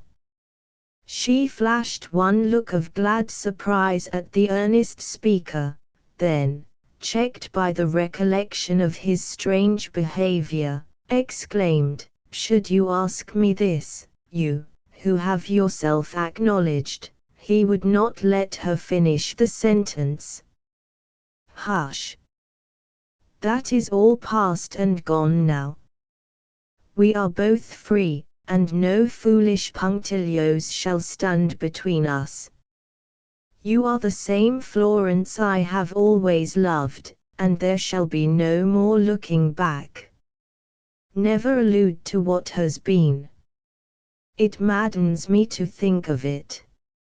For my sake, do not recur to it, for I cannot bear it." He left her for a moment as if to recover his self-control, then, drawing her to his side, he gently said, "If you are the same Florence I loved at the Priory, the Florence whose mother blessed and sanctioned my wishes, I say again, be mine." She thought of her fallen fortunes. "Alas! I am not what I was then." "Hush!" he cried, almost sternly. "Have I not said that what has happened in all these miserable years of separation shall be blotted out? And the obstacles to our union which you have yourself pronounced, are they not gone, vanished, swept from our paths by a providence kinder to us than we deserved? Nay, Florence, than I deserved, for I have been moody, reckless, repining, often doubting you, yes, even you, whom I love so fondly. And I, too, have often been doubtful and depressed," she faltered, "especially since—" but here she stopped, ashamed to confess how deeply she had felt the estrangement he had himself pronounced unavoidable. She was too much perplexed to be absolutely happy, even though the long-dreamed-of moment had come when Frank Dormer told his love. His mysterious allusions to the past required an explanation he did not seem disposed to give, and this troubled her. He wound his arm around her. "You shall never be sad again," he murmured in her ear, "if my care and devotion can prevent it." But she shrank from him a little, and he saw it. "What is this, Florence? Have you lost your trust in me? Have you been taught to doubt me? Did he who separated us teach you this lesson?" A cry of pain burst from her lips. She could not hear her father named disrespectfully, however faulty he might have been. "Oh, Mr. Aylwin, you speak of the dead. For my sake, never say such cruel words again." "Then you loved him, Florence, in spite of all?" he asked sadly. "I strove earnestly and faithfully to do my duty, therefore spare me the grief of feeling that you are hard in your judgment of his actions." "You are a true woman," he said moodily, "ever clinging closest to those who deserve the least at your hands." Angry and hurt, she began to retrace her steps, and this brought him back to himself. He followed her, and began to entreat for forgiveness. "Florence, dear, dearest Florence, on my honor I will never pain you in this manner again. I was wrong, I confess it. I ought to have admired and imitated your generosity. I tell you, love, these sad years have terribly altered me from the Frank you knew. I am harsh in my judgments, as you truly said, and inclined to look always at the worst side of human nature. But your gentle smile will exorcise all the demons, and restore me to my better self. Speak, Florence. Shall we steadily put the bygone years behind us, and look forward, always forward? She no longer withheld herself from his embrace, she no longer hesitated to ask herself why he had not said this sooner. His eyes were looking into hers. She knew even without words or promises that she had his love, and if her tears began to flow fast they were not sorrowful ones. "You will be mine at once, Florence," he said, as they again walked on together. "As quietly and privately as you please, but let it be at once." "You are too exacting," she murmured, startled by the suddenness of the proposal. "I cannot consent to this." "What? Do you deny my first request?" he jealously demanded. "Is it not an unreasonable one?" she queried, in her turn. "I have Aunt Margaret to consider, while I should wish you to have time to ask yourself what the world will say to your union with poor me. If I had not determined beforehand to let the world and the world's opinions have no part in my plans, I had not been here, Florence," he answered, with a gravity which contrasted strongly with the playfulness of her own manner. "I am no waverer to be blown hither and thither by the whispers of indifferent people, and let those who think to meddle with my private concerns look to it. I brook no interference from anyone." The sunshine died out of Florence's face, and all the old, anxious conjectures began to come back. Could she be happy as Frank Dormer's wife if she had to learn that he had for her sake broken the ties that should have bound him to another? She was not sorry that Walter and Fred came in search of them, and prevented any further conversation.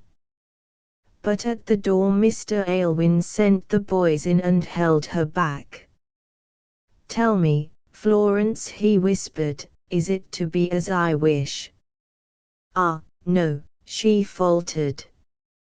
"Give me time, a little time." "For what?" he demanded, with the earnest gravity that would have a reply. "For what? Is it for appearance sake? Or because you are not sure that your heart is in my keeping?"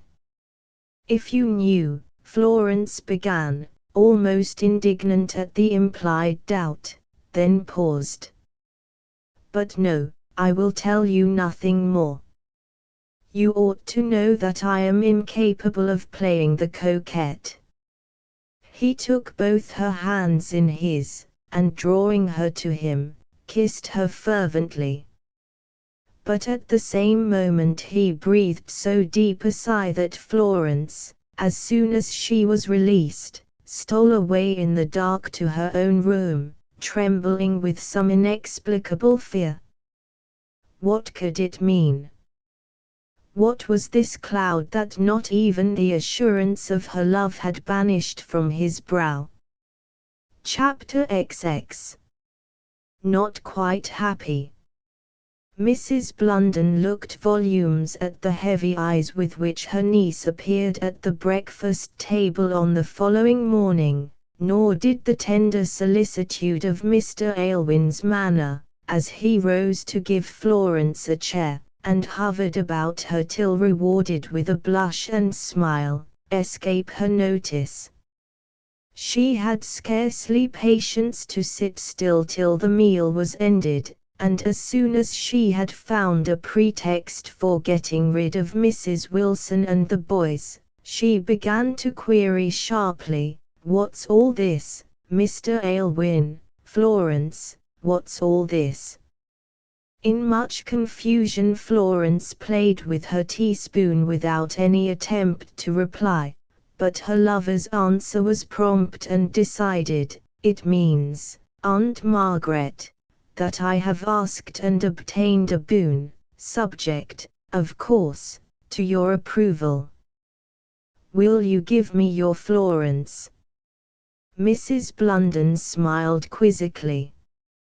"You are very polite, certainly, but, judging by what I know of my niece, she will follow her own inclinations, whether I say a yea or a nay to them. There, you needn't redden and pretend to contradict me, child. You have the Heriton temper, like my poor brother, whom it led into all sorts of follies. Shall you consider your niece's acceptance of my hand in a similar light?" Mr. Aylwin gravely inquired, while Florence's annoyance at her aunt's blunt speech ended in a smile at the retort it provoked. "Certainly not," Mrs. Blunden replied, with a gravity as great as his own, and much more real. "If I were not satisfied on the score of your worthiness to espouse her, I should have taken her away as soon as I had occasion to suspect your affection. And you see no reason to object to our immediate union, I hope?"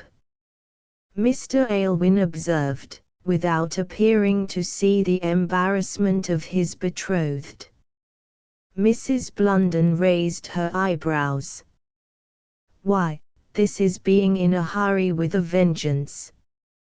Pray, when did you put the momentous question to my niece?" "In the character of her guardian, I consider that I have a right to know this. Florence and I have understood each other since last night," he answered, with a little hesitation. "Last night? And propose to be married tomorrow?" cried Aunt Margaret sarcastically. "Surely, Florence, you are no party to this. Well, I really must call it indecorous haste." "My dear Mrs. Blunden," said Mr. Aylwin, interposing to prevent Florence's reply, "if we are assured that we love each other, and may hope to spend our future together, what delay is required? Why oppose my wish to commence our new life as quickly as possible? Since when have you resolved to make Florence your wife?" her aunt demanded. "Since when have these important plans been arranged?" "I knew and loved her before I went to India," he answered evasively. "Humph," said Mrs. Blunden dryly. "If you have been contented to wait patiently all these years, I certainly think you can exercise sufficient forbearance to let a suitable trousseau be prepared for your bride, and proper settlements drawn up. What say you, Florence? Have you pledged yourself to have no voice in the matter, that you sit there so silent?" "I have already pleaded with Mr. Aylwin for more time," was the murmured reply. He looked vexed and inclined to be angry as he retorted, "You certainly did, but when I reminded you that this was my first request, I thought you had sufficient trust in me to withdraw your opposition." "Nay," said Mrs. Blunden positively. "I will not give you my child, for I consider her in that light, if she is to be hurried out of the house secretly, as though there was something in your choice of which you were ashamed. If you have loved Florence so long, why did you not give me a hint of your intentions sooner?" Mr. Aylwin was silent, and Florence, who had raised her head eagerly to listen for his explanation, was disappointed. "Well, good people," cried Aunt Margaret brusquely, as she gathered up her gloves and handkerchief, "it appears that I am not to know more than you choose to tell me, and perhaps my wishes will be set at naught, after all."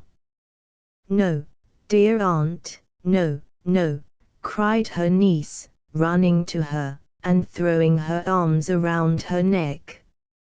"Not by me, nor will Mr. Aylwin be unreasonable. You shall not have to accuse me of disobedience to your commands, even for his sake. I will be guided by you, Aunt Margaret." Tears rose into Mrs. Blunden's eyes as she heartily returned the affectionate embrace. She was appeased by this entire submission, and half sobbed, half said, "Child, it will be so hard to part with you that I should not be begrudged the pleasure of having you with me a few weeks longer. I was never really angry with you but once, my little Flory, and I have repented that ever since. I'm sure," she added, sobbing still more audibly, "when you wrote, thanking me so gratefully for sending you £100, and dwelling upon the use it had been and comforts it had procured my poor, foolish brother, I felt that I had been dreadfully cruel to have withheld what someone with more Christian charity had bestowed. By the by," she cried abruptly, "who sent you that money? Was it Mr. Aylwin?" "No, madam," he answered shortly. "Really, now? And did you know nothing about it?" For a moment or two he did not reply, but, meeting the questioning glance of Florence, whose keener perception had divined that he was withholding something, he said slowly, "I have reason to know, that is, I accidentally learned that the enclosure of that note to Miss Herriton was one of Lieutenant Mason's last acts before quitting England." Florence uttered an exclamation of astonishment. "Is it possible? Heaven forgive me! I judged him more harshly than I should have done had I known that he repented his conduct so far as to do this." Mr. Aylwin turned to the window without replying, but Mrs. Blunden cried, "Pish! You could not think worse of him than he deserved. He did but give you back a part of your own. And now let me go. If this wedding is to be a hurried affair, as I suppose it will be in spite of my protest, I must go and talk to my maid about the fashions, and so forth." When she had bustled out of the room, Florence went softly to where Mr. Aylwin was moodily standing, and, laying her hand on his arm, she whispered, "You are not angry with me, are you?" "What for?" he replied. "For trying to think your best of that miserable man." "I was not thinking of him at all, but of you, and your wishes." He drew her to him fondly. "Were you really? And if Mrs. Blunden can be prevailed upon, will you promise to make no delays? Don't you see that I am eager to take you right away, to teach you in a sunnier land, and among fresh scenes and faces, to forget all the old haunting associations that now pale your cheek and sadden you?" "But I would not wholly forget them," said Florence, "for surely in those sorrowful years I have learned lessons that shall make me more humble, more thoughtful for others, more pitiful to the erring, and compassionate to those who need it. You are the living image of your mother, my Florence," he exclaimed admiringly. It is just in this way that she would have gathered flowers amid the thorns that bestrewed her path. And you are right, I know you are, though I cannot emulate your sweet patience and forbearance. I must still hate those who have injured you, and rail at the fate that separated us so long. Did you not yourself propose that we should not speak of that sorrowful past? She said uneasily, as she saw his eyes flash and brows lower. True, love, true, I did, and so it shall be. You do well to check me. You must do so always, and I will try to be more careful. And yet, said Florence, trembling a little as she felt that she was approaching a dangerous subject, and yet I think we should both be happier if there were perfect confidence between us, I mean if we had no reservations. But, I understand you, Florence, he exclaimed, in great agitation, and I appreciate your motives. But spare me, pray spare me. I lack the courage for such miserable details. Let us be content to know that our love has never wavered, however adverse circumstances have divided us.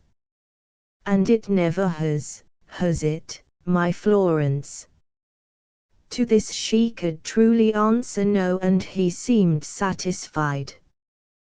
But the old cloud had not gone, and Florence felt more than ever that their felicity could not be perfect while it was so. Yet when he tenderly pressed her to promise that she would be his at the earliest period Mrs. Blunden could be prevailed upon to concede, she knew not how to refuse his ardent prayers. As he basked in the light of her smiles he became more and more like the Frank Dormer so well remembered, so unceasingly regretted. It was only when an hour of solitude enabled her to review all he had said that she was again compelled to acknowledge the galling fact that there was some important passage of his life which he withheld from her, some act or deed, whether of his own or another's, which was an ever-present trouble to his harassed mind, and poisoned even the bliss of their reunion. Chapter XXI. A whispered word. Mrs. Blunden, having once made up her mind to her niece's marriage, quickly laid aside all her objections, and went heart and soul into the preparations she considered necessary for so important an affair.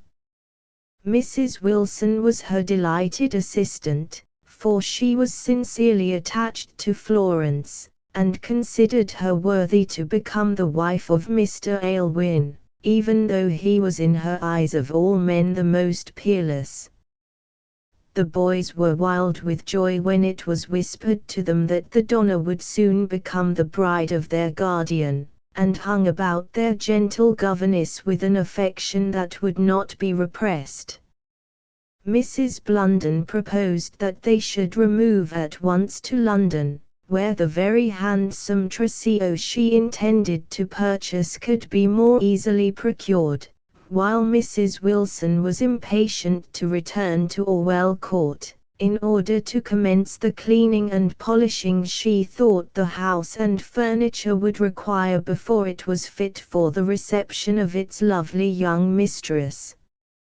Florence was passive in the hands of her aunt, and raised no objections to anything she proposed, but Mr. Aylwin would not hear of quitting Babbacombe Bay for the noisy metropolis, and by dint of an obstinacy equal to her own, he finally won from Mrs. Blunden a consent to stay where she was until the nuptial rite was celebrated.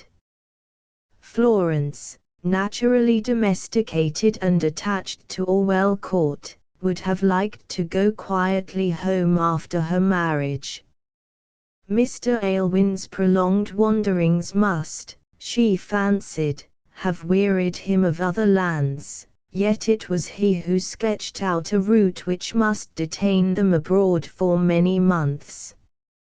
She pointed this out to her lover, and hinted her own wish that they might at all events return to England in time to keep their Christmas at Orwell Court, but his answer, though affectionate, was unsatisfactory. I shall not bring my darling back till she has learned to forget.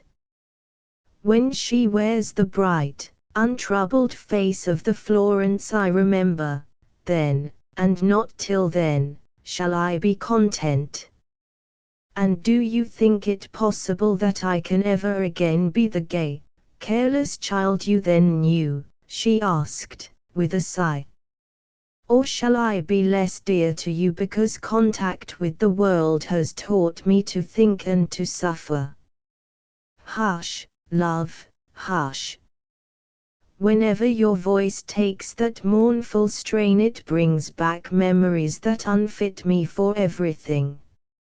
Let me have my way, Florence. If I seem obstinate, it is because I have my own ideas of what will be best for your happiness. You think of me always and only, dear Frank, she replied. And there are the boys to be considered. I cannot help remembering their blank looks when they heard we were going away for an indefinite period. They will be very lonely, poor children. He was pleased at her thoughtful consideration for his wards, but answered directly, they must live as I did for years, upon hope. They will have one comfort I never had, your letters. She smiled and said no more. It seemed almost ungrateful to urge the claims of others any longer, while he was so bent upon remembering only hers. Her speech had, however, set Mr. Aylwin thinking. He was averse to leaving Walter and Fred with Mrs. Wilson as sole authority over them, for, with the kindest intentions, she was scarcely adapted for such a charge. He had asked Mr. Lumley to take them as boarders at the vicarage, but the good clergyman had lost his right hand in losing his sister, and was proposing to lessen the number of his pupils instead of increasing them. We must advertise for a gouvernante for the lads, and put up with her, if she does not prove a second Miss Hareton, Mr. Aylwin said as he discussed his wishes with Florence. She, too, looked thoughtful for a brief interval, but then her eye lit up with pleasure. What will you say if I agree to find you a good, gentle woman far more capable of managing them than I have ever been? Say. Why, that I will engage with her at once, leaving the terms to you, he replied. But who is this Rara Avis? Her name is Denham, Susan Denham, said Florence, a shade of pensiveness deepening upon her brow as she spoke. I learned to know and love her at a time of great anxiety. I cannot tell you how often her sympathy and good counsel comforted me. Mr. Aylwin made no reply for a few minutes. He was intently watching the downcast face of his betrothed. Of what period are you speaking? May I ask? Of the time when we were living in West Street, Brompton, Florence answered. I had no other friend then but Susan Denham. My poor love, he exclaimed tenderly, then relapsed again into silence, till she cried, with more cheerfulness, well, what say you? Shall I try and prevail upon Susan to give up her present situation? I know she is not very well satisfied with it, and come to Orwell Court. No, Mr. Aylwin decisively replied. I will have no one about you who can recall the hours it will be the business of my life to prevent your remembering. But Susan is in every way fitted for the duties I propose her taking, Florence persisted. And, indeed, dear Frank, It would please me much to ensure and personally overlook her comforts. You shall do that. You shall amply repay every obligation you lie under to this good woman. I will settle an annuity upon her, my dearest, which will give her a competence for the rest of her life. You are too generous, Florence murmured, grateful for his kindness to her friend, yet disappointed that he would not accede to her wishes. But I do not think Susan would accept such a gift. She has an independent spirit, and would much rather work for what she receives. We must contrive to keep her in ignorance of the source from whence she derives the income, was the answer. And Walter and Fred? Indeed, dear Frank, I should feel much easier about our boys if I might leave them in such excellent hands as Susan's. My dear Florence, said Mr. Aylwin, with increasing gravity, you have a morbid tendency to cherish the very recollections I seek to banish. You don't seem to see that the continual presence of Miss Denham would encourage this. Love, you must let me do as I propose in this matter. With a little pettishness, Florence withdrew her hand from his arm. And I thought my own idea such an excellent one. Can you not reconcile your pride to letting me have my own way for once? You shall have it, not once, but always, in everything, except what concerns yourself, he answered, kissing her cheek. Now go and get your hat, and let us escape before Mrs. Blunden pounces upon you for a millinery consultation. I know it is pending, for I saw her pass the door 10 minutes ago, with a huge packet of patterns and trimmings fresh from London. Only too glad to avoid one of the long inflictions with which Aunt Margaret tried her patience, but too often, Florence obeyed. It was some time, however, before she could recover her usual tone, for she felt greatly disappointed at his determination with regard to Susan Denham. He saw that she was vexed, and redoubled his usual tenderness, insensibly leading her thoughts away from the disagreeable subject.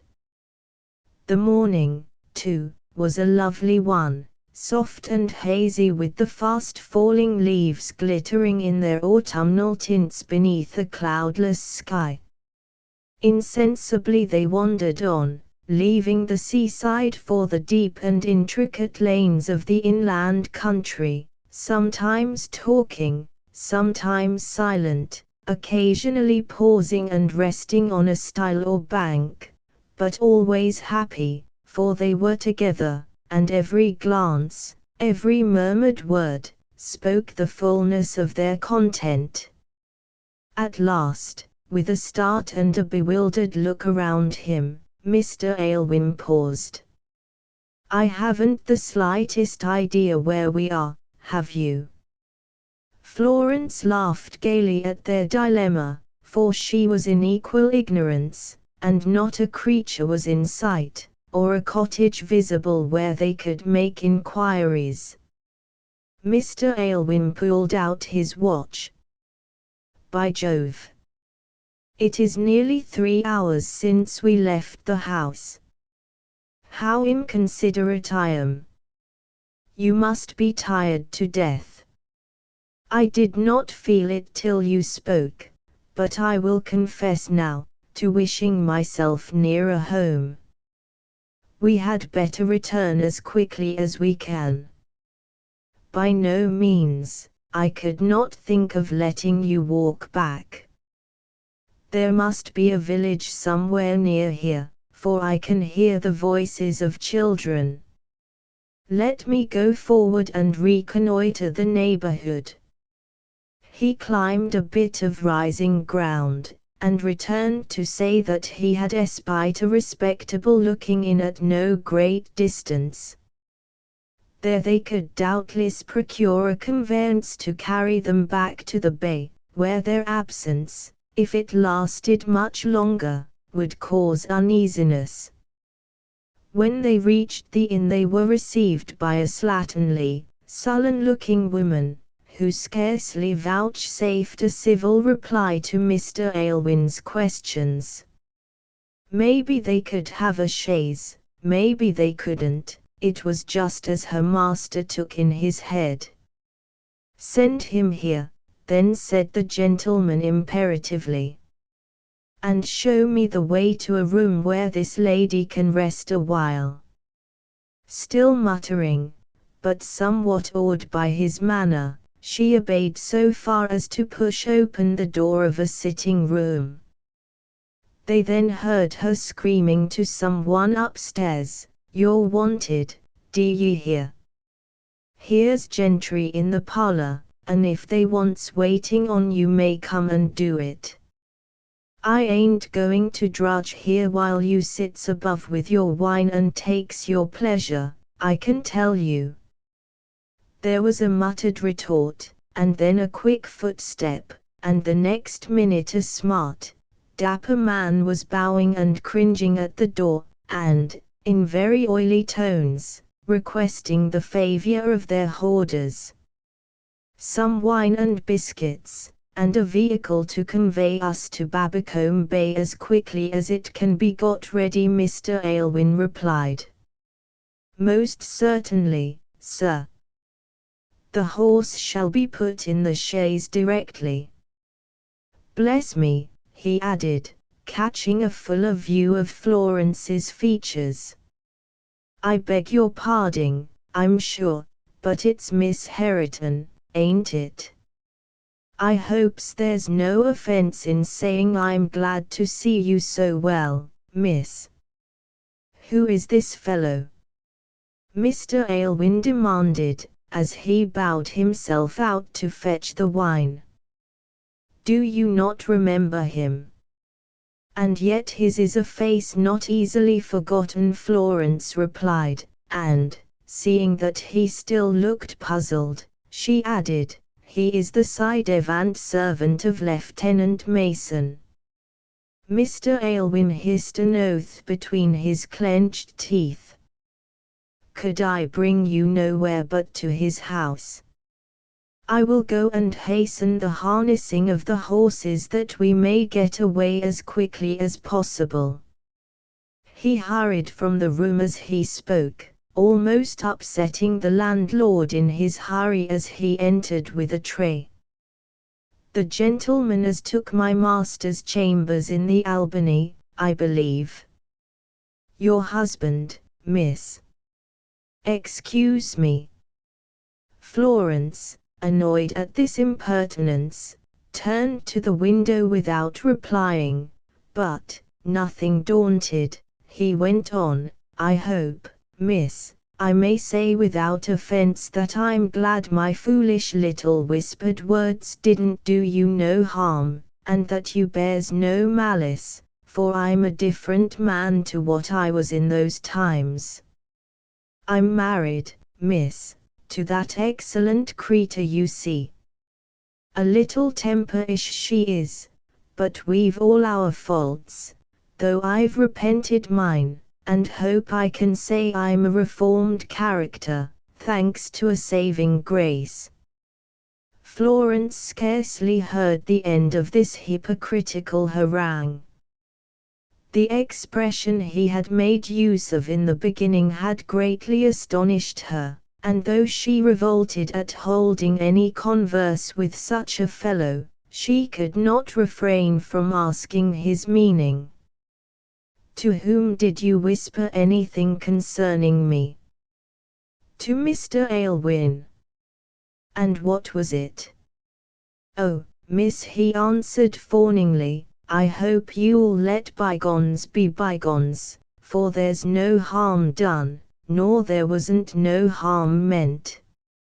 It was only said because he was inclined to be curious-like, and I'm ashamed to say I wasn't so particular then as I ought to have been, but, thanks to a saving grace, I'm what he considered himself. The disgusted girl did not stay to hear, but, sweeping past him with a gesture of indignant scorn, she went to the door, and waited there till Mr. Aylwin came to say the vehicle was ready. "Have you had a glass of wine?" "No." "But you must not go until you have taken something." He was hurrying into the house, when Florence detained him. "I cannot touch anything in this house. Come away." One glance at her agitated face, and he flung down a piece of gold to the obsequious landlord, and lifted her into the chaise. Scarcely a word was interchanged during the homeward ride, and Florence's replies to her aunt's scolding for wandering so far were brief in the extreme. But, instead of going to her own room, she followed Mr. Aylwin to a small apartment to which he generally retreated to write letters, etc. He looked surprised, but instantly rose from the chair into which he had thrown himself, and came to meet her. "Sit down again, Frank. I have something to ask you to which I must have a truthful reply. You remember the first time I encountered you at the Albany?" "Yes, I see you do, and how, when doubtful, I suppose, of my identity, you asked Lieutenant Mason's servant my name, and he whispered his reply." "That whisper contained something more than a simple repetition of my name. Tell me, I entreat, I command you, what it was." Chapter XXII. A tardy explanation. While Florence Herriton, her lips quivering, her eyes glittering with excitement, was thus earnestly addressing her lover, Mr. Aylwin had continued to stand before her, an agitated but attentive listener.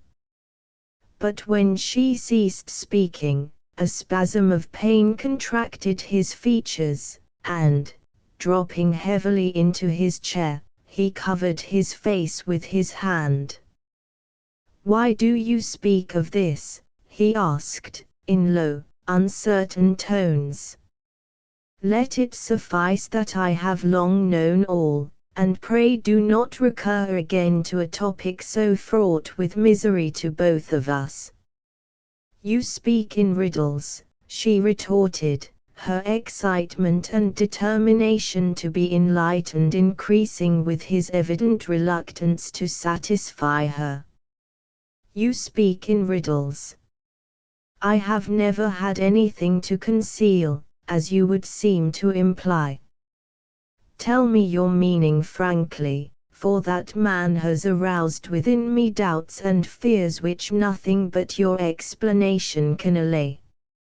He rose, and, coming toward her, would have taken her in his arms.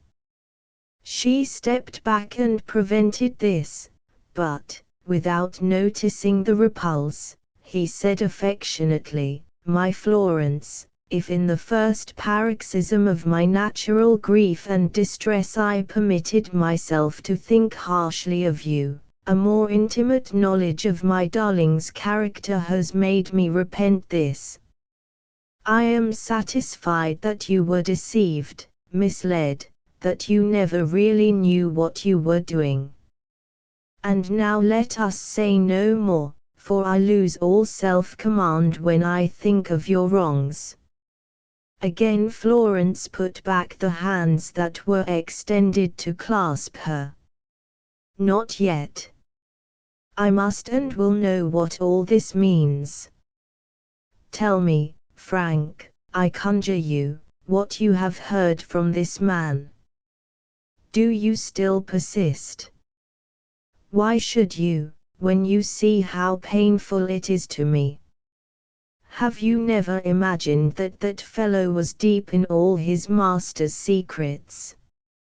Florence stamped her foot in an agony of impatience. I never thought about it. What was it to me? Why torture me with this hesitation? What was the whispered word that filled you with such strange thoughts of me? With evident reluctance and unwillingness, Mr. Aylwin at last replied, "He told me the nature of your errand at the Albany." Well, was there aught in it for which you could condemn me? Certainly not. If, then there was another tormenting pause, if you still believed yourself a wife. Florence recoiled in dismay. I a wife? Whose? Lieutenant Mason's. Nay, he dared not tell you this. Mr. Aylwin smiled bitterly. Do you think that such a man would hesitate to prove false to any trust, or that compassion for deceived innocence is to be found in one so crafty and designing? There was none reposed in him, she answered. It is you who have been deceived. I never spoke to Lieutenant Mason nor saw him after we quitted the Priory. Mr. Aylwin now looked utterly bewildered. He longed to believe her, yet what she told him was so completely at variance with all he had hitherto fancied to be true, that his mind was thoroughly confused. In agitation far greater than her own, he exclaimed, "For heaven's sake, Florence, do not palter with me. If a natural womanly shame at the unmerited disgrace that fell upon you has hitherto sealed your lips, to me you may surely speak openly. Or if I ask what gives you pain, bid me be silent, and I will faithfully obey." "Yet answer me this," she cried, "have you actually believed me united to Lieutenant Mason? Believed that I came to your house a deserted wife, hiding her shame beneath a name she had no longer a right to bear?" Mr. Aylwin did not reply. All his deeply rooted convictions shaken by her indignant earnestness, he stood gazing at her in troubled silence. With rising anger, Florence passionately exclaimed, "If I have ever felt disgraced in my own sight, it is now that I find you have thought me capable of such infamous concealments. What? You have been regarding me all these months as the discarded victim of a villain, and imagined that under such circumstances I could permit you to woo me." He drew his hand across his brow. "Mason is dead, and you are free. Did I not carefully guard against a look or word that should fright you hence, while another had the shadow of a claim upon you? I can scarcely command my thoughts at this moment, yet surely I have not been mistaken in supposing that you acknowledged a barrier between us, and acceded to my wish that the wrongs you received at Mason's hands should be never adverted to by either of us." "No, no," cried Florence vehemently. "I never comprehended your half sorrowful, half angry allusions to the past. I thought it was of Papa and his unfortunate speculations you spoke so angrily. Truth to tell, I have always supposed that some entanglement you did not care to confess to me occasioned your varying manner and your declaration that it was too late for us to love each other. And you have never been another's, my Florence, my darling," Mr. Aylwin murmured, as he joyfully caught her to his breast. How cruelly I have been deceived! How cold, how unkind I must have appeared to you! And yet, he added, releasing her and again looking doubtful and unsatisfied, and yet there is something here I do not understand. I saw you at the Albany, I heard you crave an interview with the profligate lieutenant, and, oh, Florence, I was the maddened witness of your tears and disappointment when you learned that he had quitted England. And listened, Florence added, with bitterness, to the whispers of a man who is, by your own showing, as vile as his master. I insist that you tell me all he said. For what purpose? He asked. Surely you must be well aware that your own candid statement will outweigh anything he may have told me. But Florence, whose pride had been aroused by his suspicions, persisted, and by degrees drew from him the whole story. He had partially recognized in the veiled lady waiting to see Lieutenant Mason the form and features of the fair girl he loved devotedly, despite the rejection his suit had received. Shocked to behold her at such a place, he had questioned the servant, obtained equivocal answers, and bribed him to confess more. His avarice awakened by the sight of Mr. Aylwin's gold, this fellow, who really had nothing to tell concerning Florence, poured into the ears of his credulous listener the history of his master's connection with Julia Denham.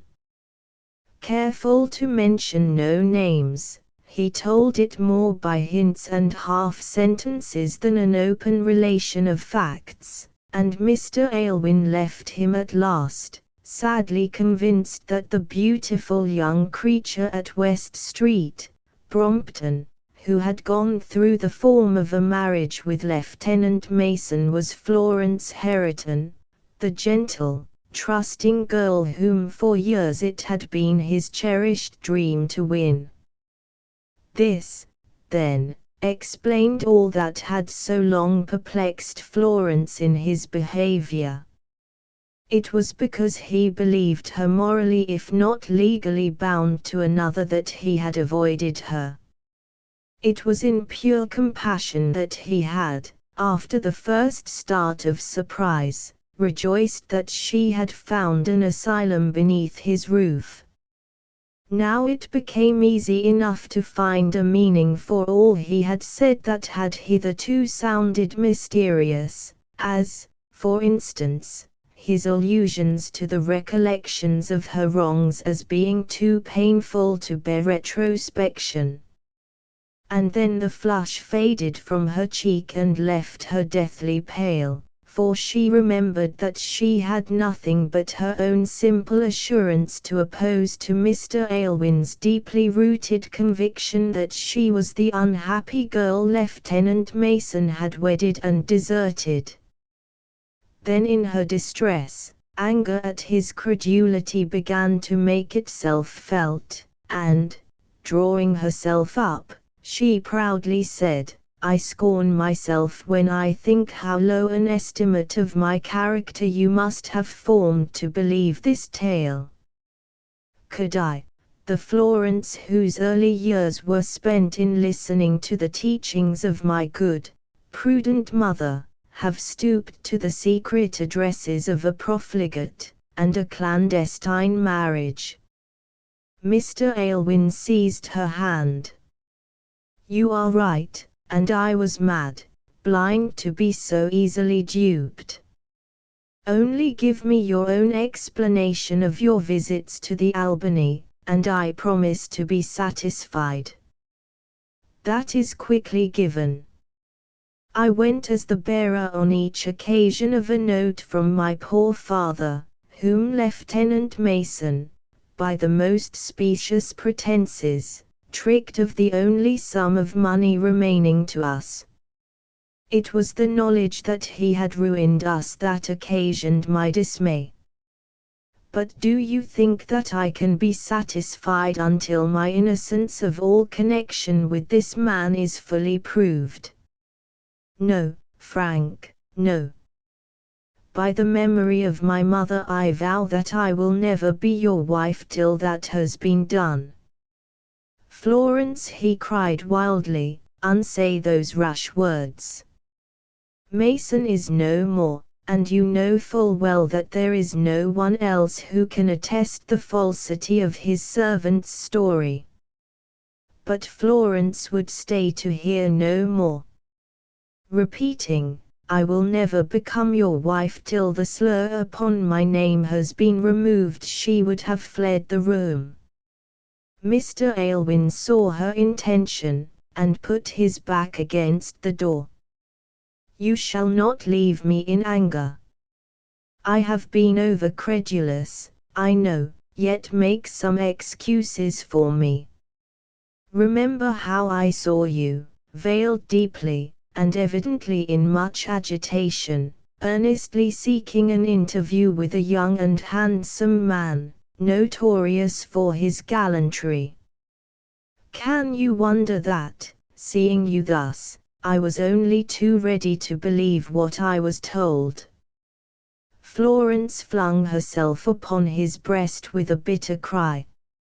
No, no, I do not wonder that you thought the worst of me.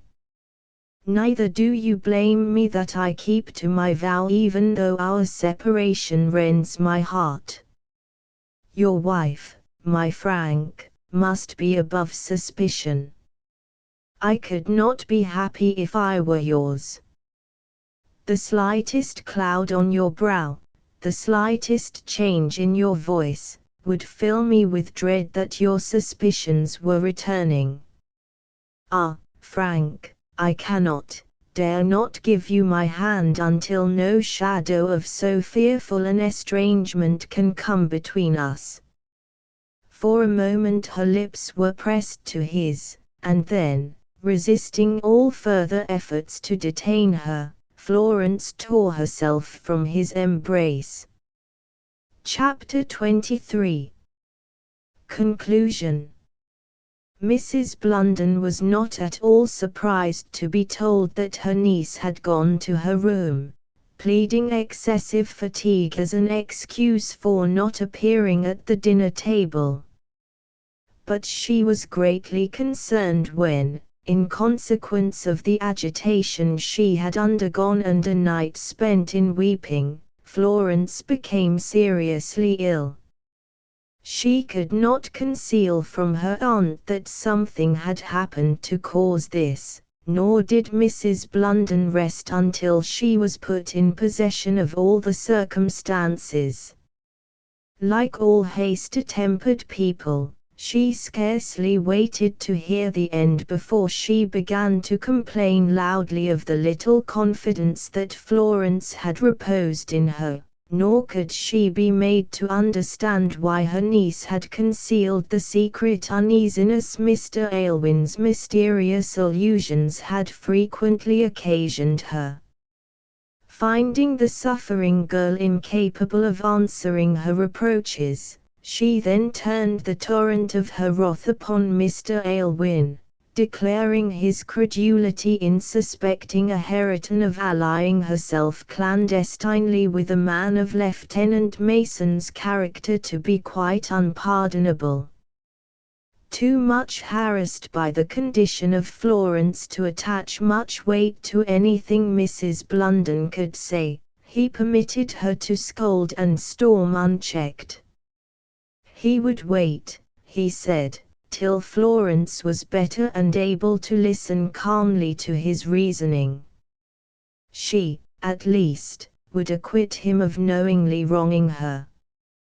This opportunity, however, Mrs. Blunden did not intend him to have. Always rash and hot-headed, she determined to seize on the opportunity of his riding to the nearest town for further advice, to remove her niece, and take her by express train to London.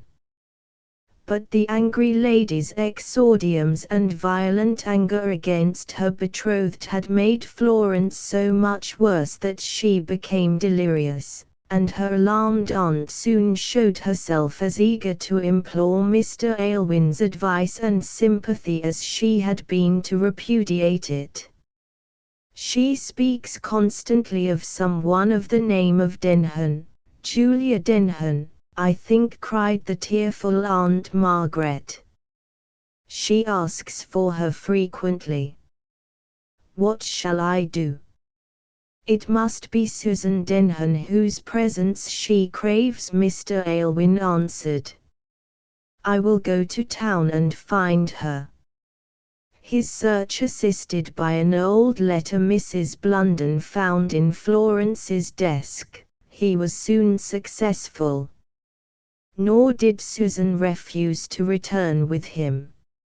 It was from her lips that he heard the very little she knew of her cousin's acquaintance with Lieutenant Mason, and when she spoke simply but affectionately of her continual yearning to discover the retreat of this unhappy wanderer, he entered into her feelings and counseled her with a friendly kindness for which she was very grateful. When Florence recovered her senses, it was to find Miss Denham watching over her and shielding her from Mrs. Blunden's well-meant but noisy demonstrations of affection. It was Susan who comforted her when she wept bitterly over the necessity of the separation she had herself decreed, comforting her with a hope to which, vague as it was, Florence fondly clung, that her innocence might yet be sufficiently proved to permit of Frank's recall. Not that he was far off. Although Mrs. Blunden had banished him from the house, he hovered around it continually, and Florence, when able to leave her bed for a couch near the window of the adjoining room, saw him sometimes, and gathered fresh consolation from his steady refusal to accept his dismissal. On the other hand, however, Mrs. Blunden, all her ambition reviving that her niece should marry well, only waited the physician's consent to carry her to new scenes and livelier society, where she fancied Mr. Aylwin would soon be forgotten, and Florence, weak and depressed, was no longer in a condition to offer any strenuous opposition to her Aunt Margaret's plans. Her nervous horror of hearing them discussed made her dread Mrs. Blunden's approach, and one afternoon, when Susan had gone out for a walk and she heard the rustle of a silk dress in the apartment, she closed her eyes, in the hope that her aunt would think she slept, and so withdraw. But the step came nearer, paused beside the sofa on which she reclined, and a light, firm touch was laid on her thin fingers. "Miss Herriton." She started up at the sound of that voice. A lady, richly dressed, stood beside her, and, throwing back her veil, answered the startled Florence's cry of recognition with a slight smile. Not Julia Denham now, nor Julia Mason, the deserted wife, but Madame la Comtesse Mororville, à votre service. "I cannot understand," said Florence confusedly. "Have you seen your cousin?" Julia dropped the veil over her face and looked round uneasily. "No, nor do I wish to see her. I could not bear, that is, our paths in life are different, and she would not think as I do, we never agreed.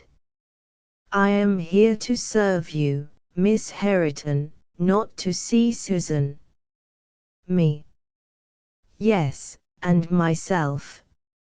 I have comprehended enough from an advertisement addressed to me to know that my presence was necessary here. The rest has been explained by Mr. Aylwin, your friend.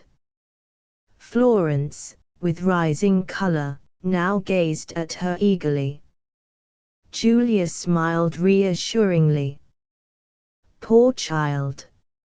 It was hard that your happiness should suffer.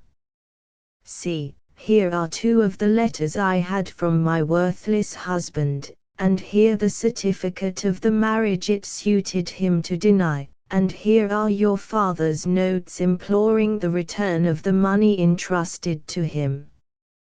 Take them all, Miss Hareton, and may they restore your felicity. Bid Susan clear the brand from my name, and, heaven bless you both. She would have turned away directly, but Florence held her dress. No, Julia, do not leave us thus. Tell me, are you happy? And why have you concealed yourself so long from your friends? Do not try to detain me. I cannot see Susan. I am content at present, but I could not remain so if she pleaded with me to forego my present calling. If she asks you what I said concerning myself, tell her that I left England to obtain those papers, and that I went to California on a 2-fold errand, partly to fulfill a mission entrusted to me by the French police, in whose service I enlisted myself, partly to trace Lieutenant Mason. I was successful in both. None dare point at me now as nameless and degraded. But, Julia, forgive me, surely you are not what? A paid servant of France. A spy of the police. Bah! They have enriched me, they use me well, my honor is unimpeachable, and why should not I, who owe the misery of a blighted life to man's villainy, retaliate now the means are in my power? Florence would have argued, pleaded, entreated, but Julia had come prepared to steel herself against such solicitations.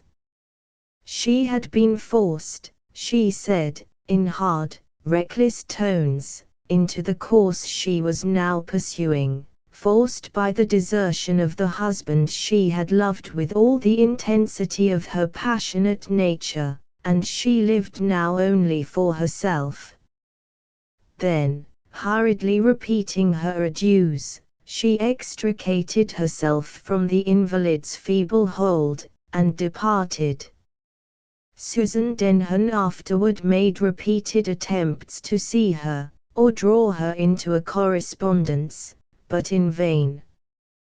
Through a friend of Mr. Aylwin it transpired that she married a wealthy Parisian financier, and became famous in the fashionable world for her brilliant entertainments. She thus secured the riches and distinction which were the dream of her girlish vanity, but whether she found in such things the happiness she had then anticipated, her friends in England never knew. For some time after Julia left her, Florence sat with the letters lying on her lap untouched. Her womanly interest in the fate of her visitor made her forgetful for a while of her own. But by and by an arm stole gently around her, and she turned to find herself in the embrace of the much-tried Frank Aylwin. She held the letters toward him, but he would not look at them. He held her in his arms, and in her smile and joyous welcome he saw the harbingers of the happiness he once more hoped would be his.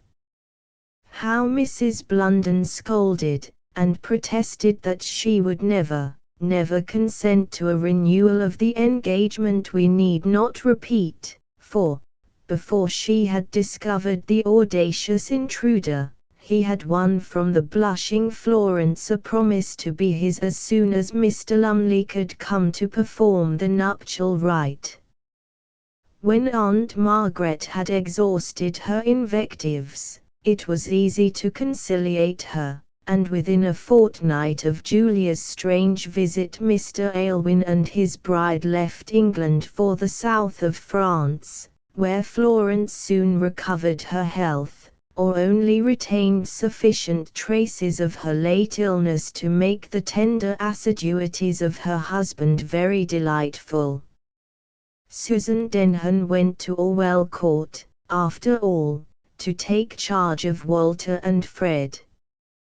Her regret for her cousin only made her more gentle and thoughtful for others, and the boys, though awed at first by her gravity, soon learned to regard her as second only to the Donna.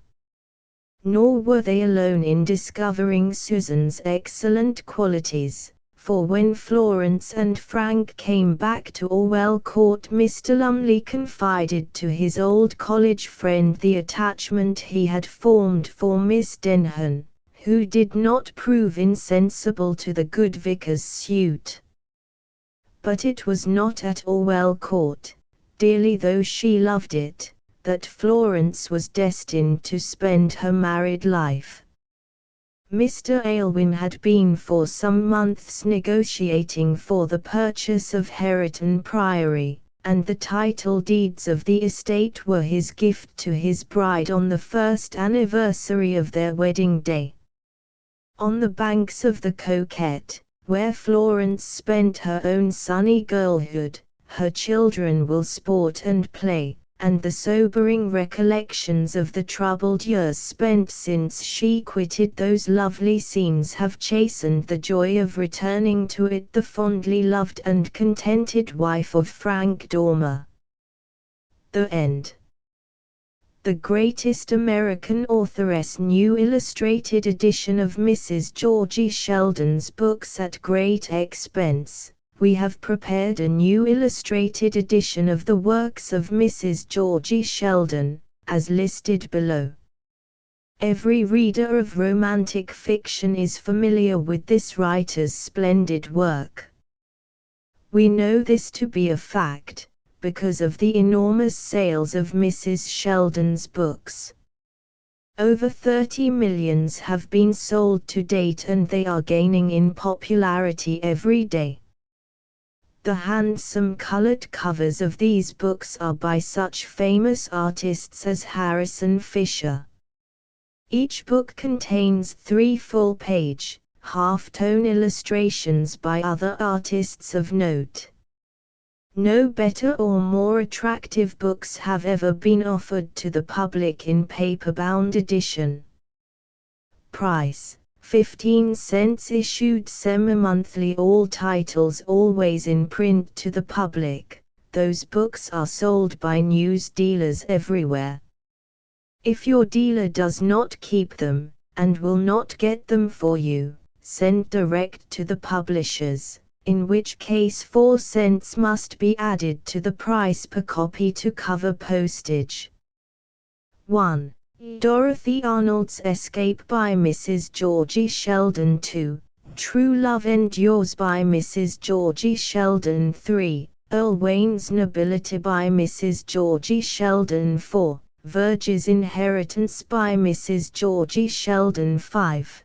Threads Gathered Up by Mrs. Georgie Sheldon. 6. Faithful Shirley by Mrs. Georgie Sheldon. 7. Her Faith Rewarded by Mrs. Georgie Sheldon. 8. Nora by Mrs. Georgie Sheldon. 9. Helen's Victory by Mrs. Georgie Sheldon. 10. Love's Conquest by Mrs. Georgie Sheldon. 11. Treaxa by Mrs. Georgie Sheldon. 12. Max by Mrs. Georgie Sheldon. Published about the 1st of January, 1914. 13. Her Heart's Victory by Mrs. Georgie Sheldon. Published about the 15th of January, 1914. 14. Brownie's Triumph by Mrs. Georgie Sheldon, published about the 1st of February 1914. 15. Jeffrey's Victory by Mrs. Georgie Sheldon, published about the 15th of February 1914.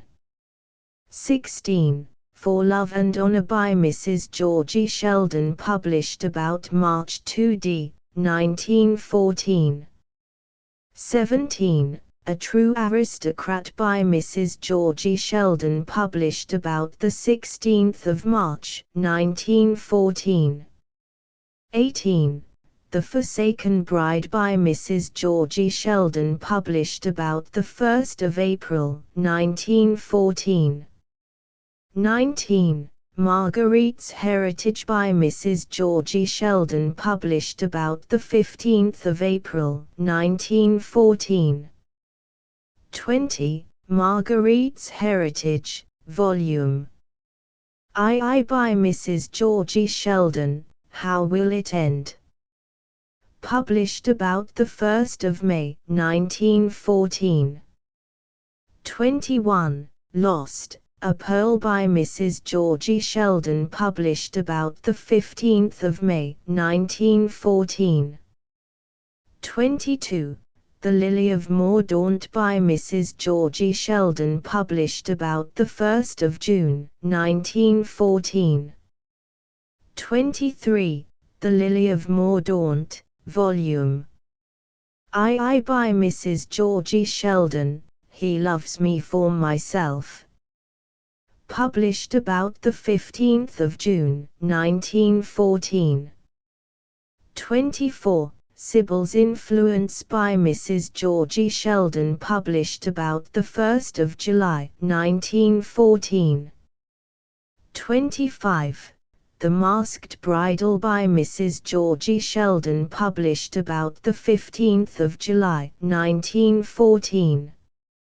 26. Mona by Mrs. Georgie Sheldon, published about the 1st of August 1914. 27. Mona, Volume II by Mrs. Georgie Sheldon, True Love's Reward. Published about the 15th of August 1914. 28. Edry's Legacy by Mrs. Georgie Sheldon. In order that there may be no confusion, we desire to say that the books listed above will be issued, during the respective months, in New York City and vicinity. They may not reach the readers, at a distance, promptly, on account of delays in transportation. From the Swagger Fifth Avenue Club to the gay casino at Coronado or Palm Beach, wherever you go, to polo match, yacht or motor race, the golf club, on the beach, you find men of wealth, fashion and fastidious taste using genuine Bull Durham smoking tobacco Experienciado Se. The man of exquisite senses, the Epicurean judge of flavor, aroma and fragrance, knows that no other tobacco can give the relish and gusto of Bull Durham in a hand-rolled cigarette. The American Tobacco Company. Best Copyrights. Years ago, one of our readers said that the S&S novels were the right books at the right price, and the term still applies to all of the 3,000 titles in the S&S lines. Our novels are principally copyrights by the best authors, such as Charles Garvis, Mrs. Georgie Sheldon, Nicholas Carter, Richard Marsh, Bert L. Standish, Geraldine Fleming, Ida Reed, Alan E. Phillips, Oppenheim, and dozens of others whose work usually appears between cloth covers. Send for our complete catalog. You will be surprised at the value it contains. Street and Smith, Publishers, New York. Transcriber's notes. A table of contents has been added by the transcriber and placed in the public domain. Obvious typographical errors have been silently corrected. Asterisk asterisk asterisk end of the Project Gutenberg ebook in Love's hands asterisk asterisk asterisk updated editions will replace the previous one, the old editions will be renamed. Creating the works from print editions not protected by U.S. copyright law means that no one owns a United States copyright in these works, so the Foundation, and you, can copy and distribute it in the United States without permission and without paying copyright royalties. Special rules, set forth in the general terms of use part of this license, apply to copying and distributing Project Gutenberg trademark symbol electronic works to protect the Project Gutenberg trademark symbol concept and trademark. Project Gutenberg is a registered trademark, and may not be used if you charge for an ebook, except by following the terms of the trademark license, including paying royalties for use of the Project Gutenberg trademark.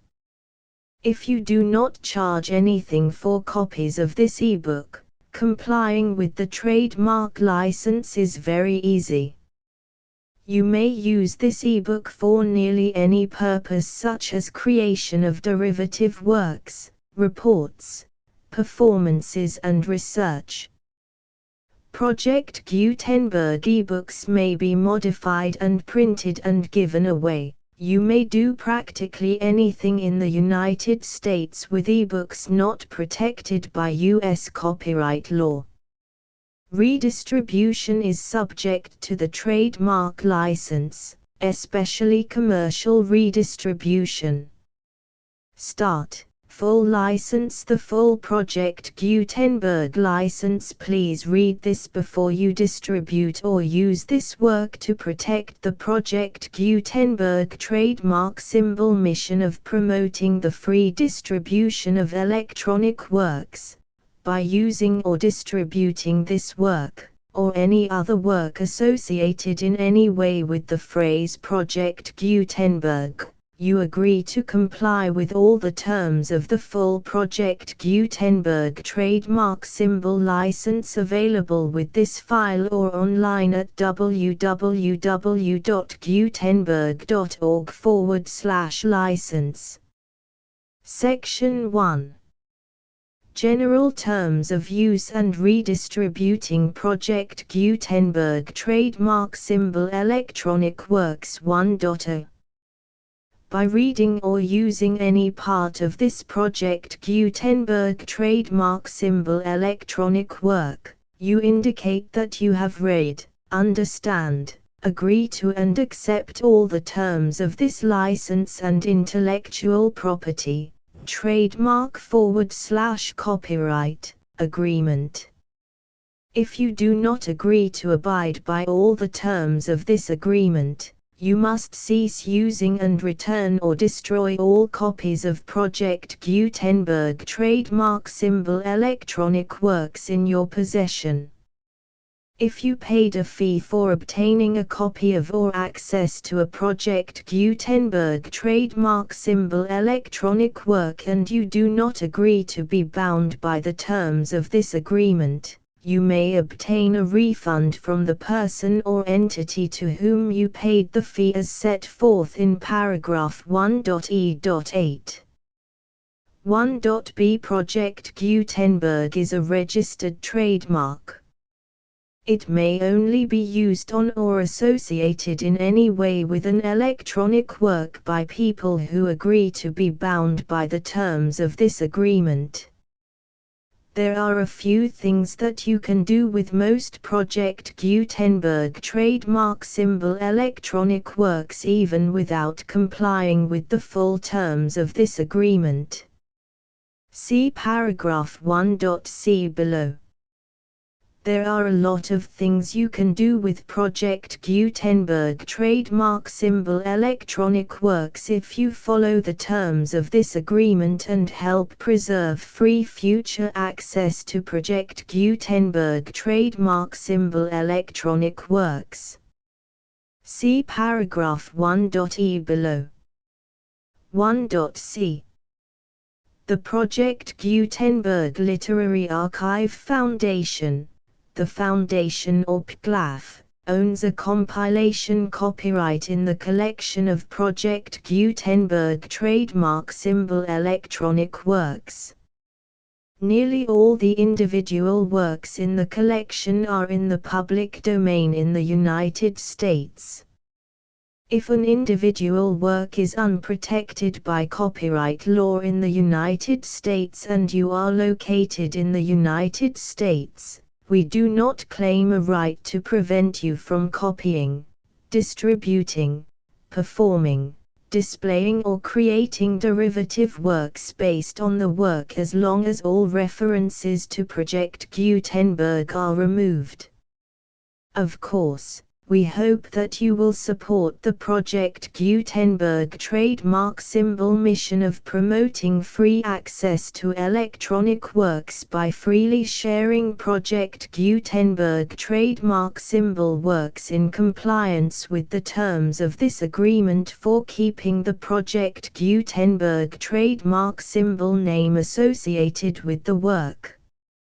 You can easily comply with the terms of this agreement by keeping this work in the same format with its attached full Project Gutenberg trademark symbol license when you share it without charge with others.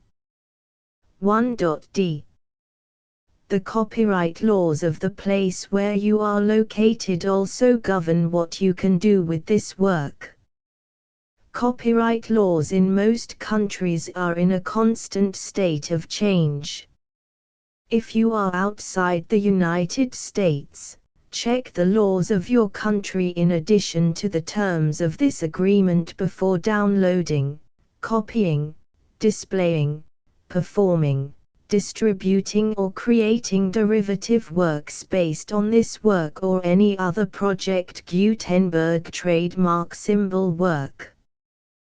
The Foundation makes no representations concerning the copyright status of any work in any country other than the United States. 1.e Unless you have removed all references to Project Gutenberg. 1.e.1.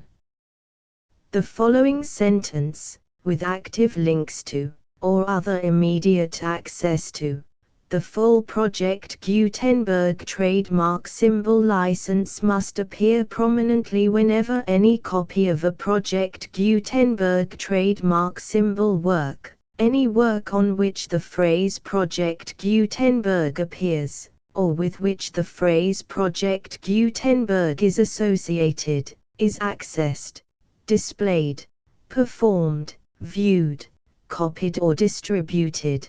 This ebook is for the use of anyone anywhere in the United States and most other parts of the world at no cost and with almost no restrictions whatsoever. You may copy it, give it away or reuse it under the terms of the Project Gutenberg license included with this ebook or online at www.gutenberg.org. If you are not located in the United States, you will have to check the laws of the country where you are located before using this ebook. 1.e.2. If an individual Project Gutenberg trademark symbol electronic work is derived from texts not protected by U.S. copyright law, does not contain a notice indicating that it is posted with permission of the copyright holder, the work can be copied and distributed to anyone in the United States without paying any fees or charges. If you are redistributing or providing access to a work with the phrase Project Gutenberg associated with or appearing on the work, You must comply either with the requirements of paragraphs 1.e.1 through 1.e.7 or obtain permission for the use of the work and the Project Gutenberg trademark symbol trademark as set forth in paragraphs 1.e.8 or 1.e.9. 1.e.3. If an individual Project Gutenberg trademark symbol electronic work is posted with the permission of the copyright holder, your use and distribution must comply with both paragraphs 1.e.1 through 1.e.7 and any additional terms imposed by the copyright holder. Additional terms will be linked to the Project Gutenberg trademark symbol license for all works posted with the permission of the copyright holder found at the beginning of this work. 1.e.4. Do not unlink or detach or remove the full Project Gutenberg trademark symbol license terms from this work, or any files containing a part of this work or any other work associated with Project Gutenberg trademark symbol. 1.e.5.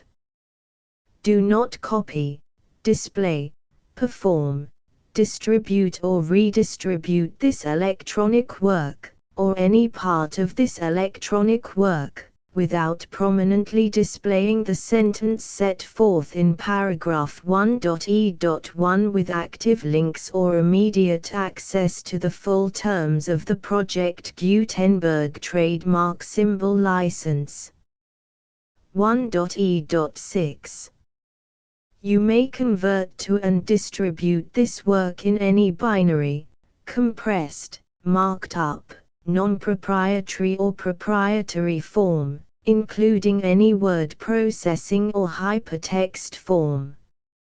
However, if you provide access to or distribute copies of a Project Gutenberg trademark symbol work in a format other than plain vanilla ASCII or other format used in the official version posted on the official Project Gutenberg trademark symbol website, www.gutenberg.org, you must, at no additional cost, fee or expense to the user, provide a copy, a means of exporting a copy, or a means of obtaining a copy upon request, of the work in its original plain vanilla ASCII or other form. Any alternate format must include the full Project Gutenberg trademark symbol license as specified in paragraph 1.e.1. 1.e.7. Do not charge a fee for access to, viewing, displaying, performing, copying or distributing any Project Gutenberg trademark symbol works unless you comply with paragraph 1.e.8 or 1.e.9. 1.e.8. You may charge a reasonable fee for copies of or providing access to or distributing Project Gutenberg trademark symbol electronic works provided that you pay a royalty fee of 20% of the gross profits you derive from the use of Project Gutenberg trademark symbol works calculated using the method you already use to calculate your applicable taxes. The fee is owed to the owner of the Project Gutenberg trademark symbol trademark, but he has agreed to donate royalties under this paragraph to the Project Gutenberg Literary Archive Foundation. Royalty payments must be paid within 60 days following each date on which you prepare, or are legally required to prepare, your periodic tax returns. Royalty payments should be clearly marked as such and sent to the Project Gutenberg Literary Archive Foundation at the address specified in Section 4, Information about donations to the Project Gutenberg Literary Archive Foundation. You provide a full refund of any money paid by a user who notifies you in writing, or by email, within 30 days of receipt that he does not agree to the terms of the full Project Gutenberg trademark symbol license. You must require such a user to return or destroy all copies of the works possessed in a physical medium and discontinue all use of and all access to other copies of Project Gutenberg trademark symbol works. You provide, in accordance with paragraph 1.f.3, a full refund of any money paid for a work or a replacement copy, if a defect in the electronic work is discovered and reported to you within 90 days of receipt of the work. You comply with all other terms of this agreement for free distribution of Project Gutenberg trademark symbol works. 1.e.9. If you wish to charge a fee or distribute a Project Gutenberg trademark symbol electronic work or group of works on different terms than are set forth in this agreement, you must obtain permission in writing from the Project Gutenberg Literary Archive Foundation, the manager of the Project Gutenberg trademark symbol trademark. Contact the Foundation as set forth in Section 3 below. 1.f1.f.1 Project Gutenberg volunteers and employees expend considerable effort to identify, do copyright research on, transcribe and proofread works not protected by U.S. copyright law in creating the Project Gutenberg trademark symbol collection.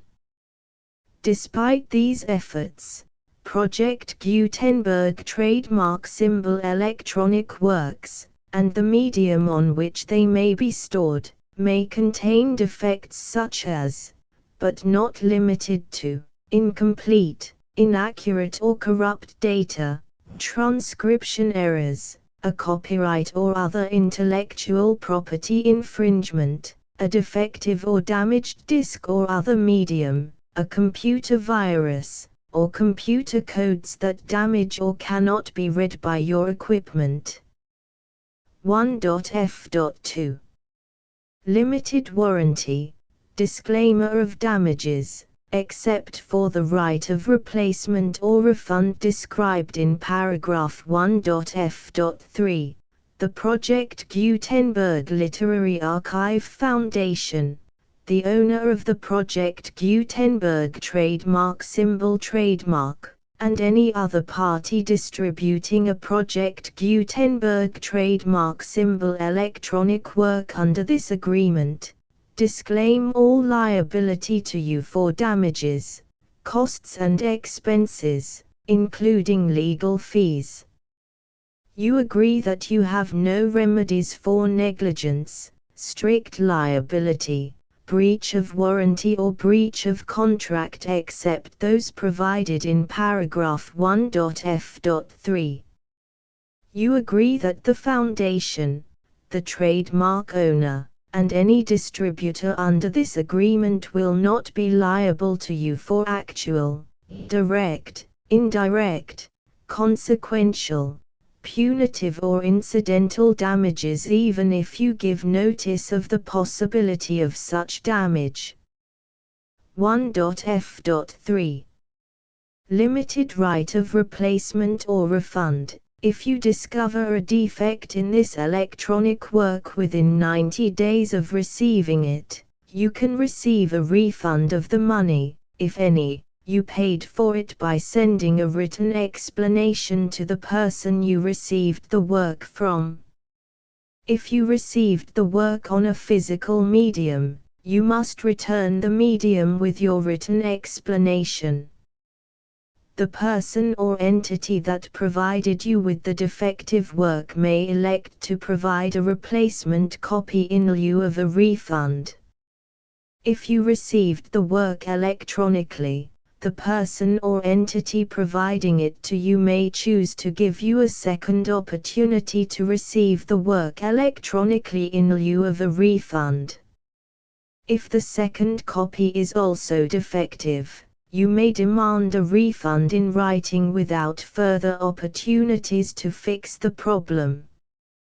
1.f.4 Except for the limited right of replacement or refund set forth in paragraph 1.f.3, this work is provided to you as is, with no other warranties of any kind, express or implied, including but not limited to warranties of merchantability or fitness for any purpose. 1.f.5 Some states do not allow disclaimers of certain implied warranties or the exclusion or limitation of certain types of damages. If any disclaimer or limitation set forth in this agreement violates the law of the state applicable to this agreement, the agreement shall be interpreted to make the maximum disclaimer or limitation permitted by the applicable state law. The invalidity or unenforceability of any provision of this agreement shall not void the remaining provisions. 1.f.6 Indemnity. You agree to indemnify and hold the foundation, the trademark owner, any agent or employee of the foundation, anyone providing copies of Project Gutenberg trademark symbol electronic works in accordance with this agreement, and any volunteers associated with the production, promotion and distribution of Project Gutenberg trademark symbol electronic works, harmless from all liability, costs and expenses, including legal fees, that arise directly or indirectly from any of the following which you do or cause to occur. A. Distribution of this or any Project Gutenberg trademark symbol work. B. Alteration, modification, or additions or deletions to any Project Gutenberg trademark symbol work, and c. Any defect you cause. Section 2. Information about the mission of Project Gutenberg trademark symbol. Project Gutenberg trademark symbol is synonymous with the free distribution of electronic works in formats readable by the widest variety of computers, including obsolete, old, middle-aged and new computers. It exists because of the efforts of hundreds of volunteers and donations from people in all walks of life. Volunteers and financial support to provide volunteers with the assistance they need are critical to reaching Project Gutenberg trademark symbol's goals and ensuring that the Project Gutenberg trademark symbol collection will remain freely available for generations to come. In 2001, the Project Gutenberg Literary Archive Foundation was created to provide a secure and permanent future for Project Gutenberg trademark symbol and future generations. To learn more about the Project Gutenberg Literary Archive Foundation and how your efforts and donations can help, see sections 3 and 4 and the Foundation information page at www.gutenberg.org. Section 3. Information about the Project Gutenberg Literary Archive Foundation. The Project Gutenberg Literary Archive Foundation is a non-profit 501(c)(3) educational corporation organized under the laws of the state of Mississippi and granted tax-exempt status by the Internal Revenue Service. The Foundation's IN or Federal Tax Identification Number is 64-6221541. Contributions to the Project Gutenberg Literary Archive Foundation are tax-deductible to the full extent permitted by U.S. federal laws and your state's laws. The Foundation's business office is located at 809 North 1500 West, Salt Lake City, UT 84116, 801-596-1887. Email contact links and up-to-date contact information can be found at the Foundation's website and official page at www.gutenberg.org/contact section 4. Information about donations to the Project Gutenberg Literary Archive Foundation. Project Gutenberg trademark symbol depends upon and cannot survive without widespread public support and donations to carry out its mission of increasing the number of public domain and licensed works that can be freely distributed in machine-readable form accessible by the widest array of equipment including outdated equipment. Many small donations, $1 to $5,000, are particularly important to maintaining tax-exempt status with the IRS. The Foundation is committed to complying with the laws regulating charities and charitable donations in all 50 states of the United States.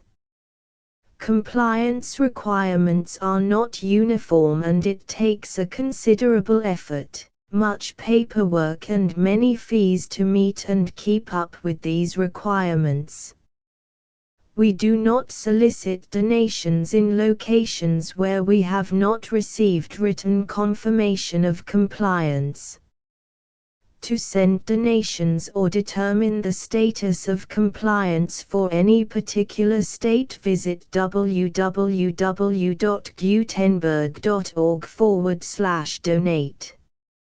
While we cannot and do not solicit contributions from states where we have not met the solicitation requirements, we know of no prohibition against accepting unsolicited donations from donors in such states who approach us with offers to donate. International donations are gratefully accepted, but we cannot make any statements concerning tax treatment of donations received from outside the United States. U.S. laws alone swamp our small staff. Please check the Project Gutenberg web pages for current donation methods and addresses. Donations are accepted in a number of other ways including checks, online payments and credit card donations. To donate, please visit www.gutenberg.org/donate. Section 5.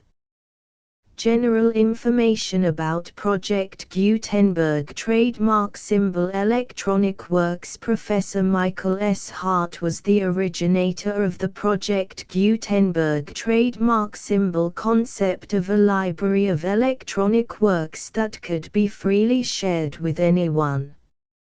For 40 years, he produced and distributed Project Gutenberg trademark symbol ebooks with only a loose network of volunteer support.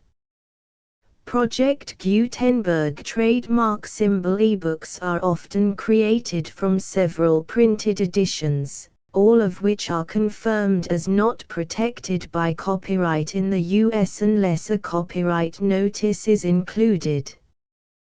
Thus, we do not necessarily keep ebooks in compliance with any particular paper edition. Most people start at our website, which has the main PG search facility, www.gutenberg.org. This website includes information about Project Gutenberg trademark symbol, including how to make donations to the Project Gutenberg Literary Archive Foundation, how to help produce our new ebooks, and how to subscribe to our email newsletter to hear about new ebooks.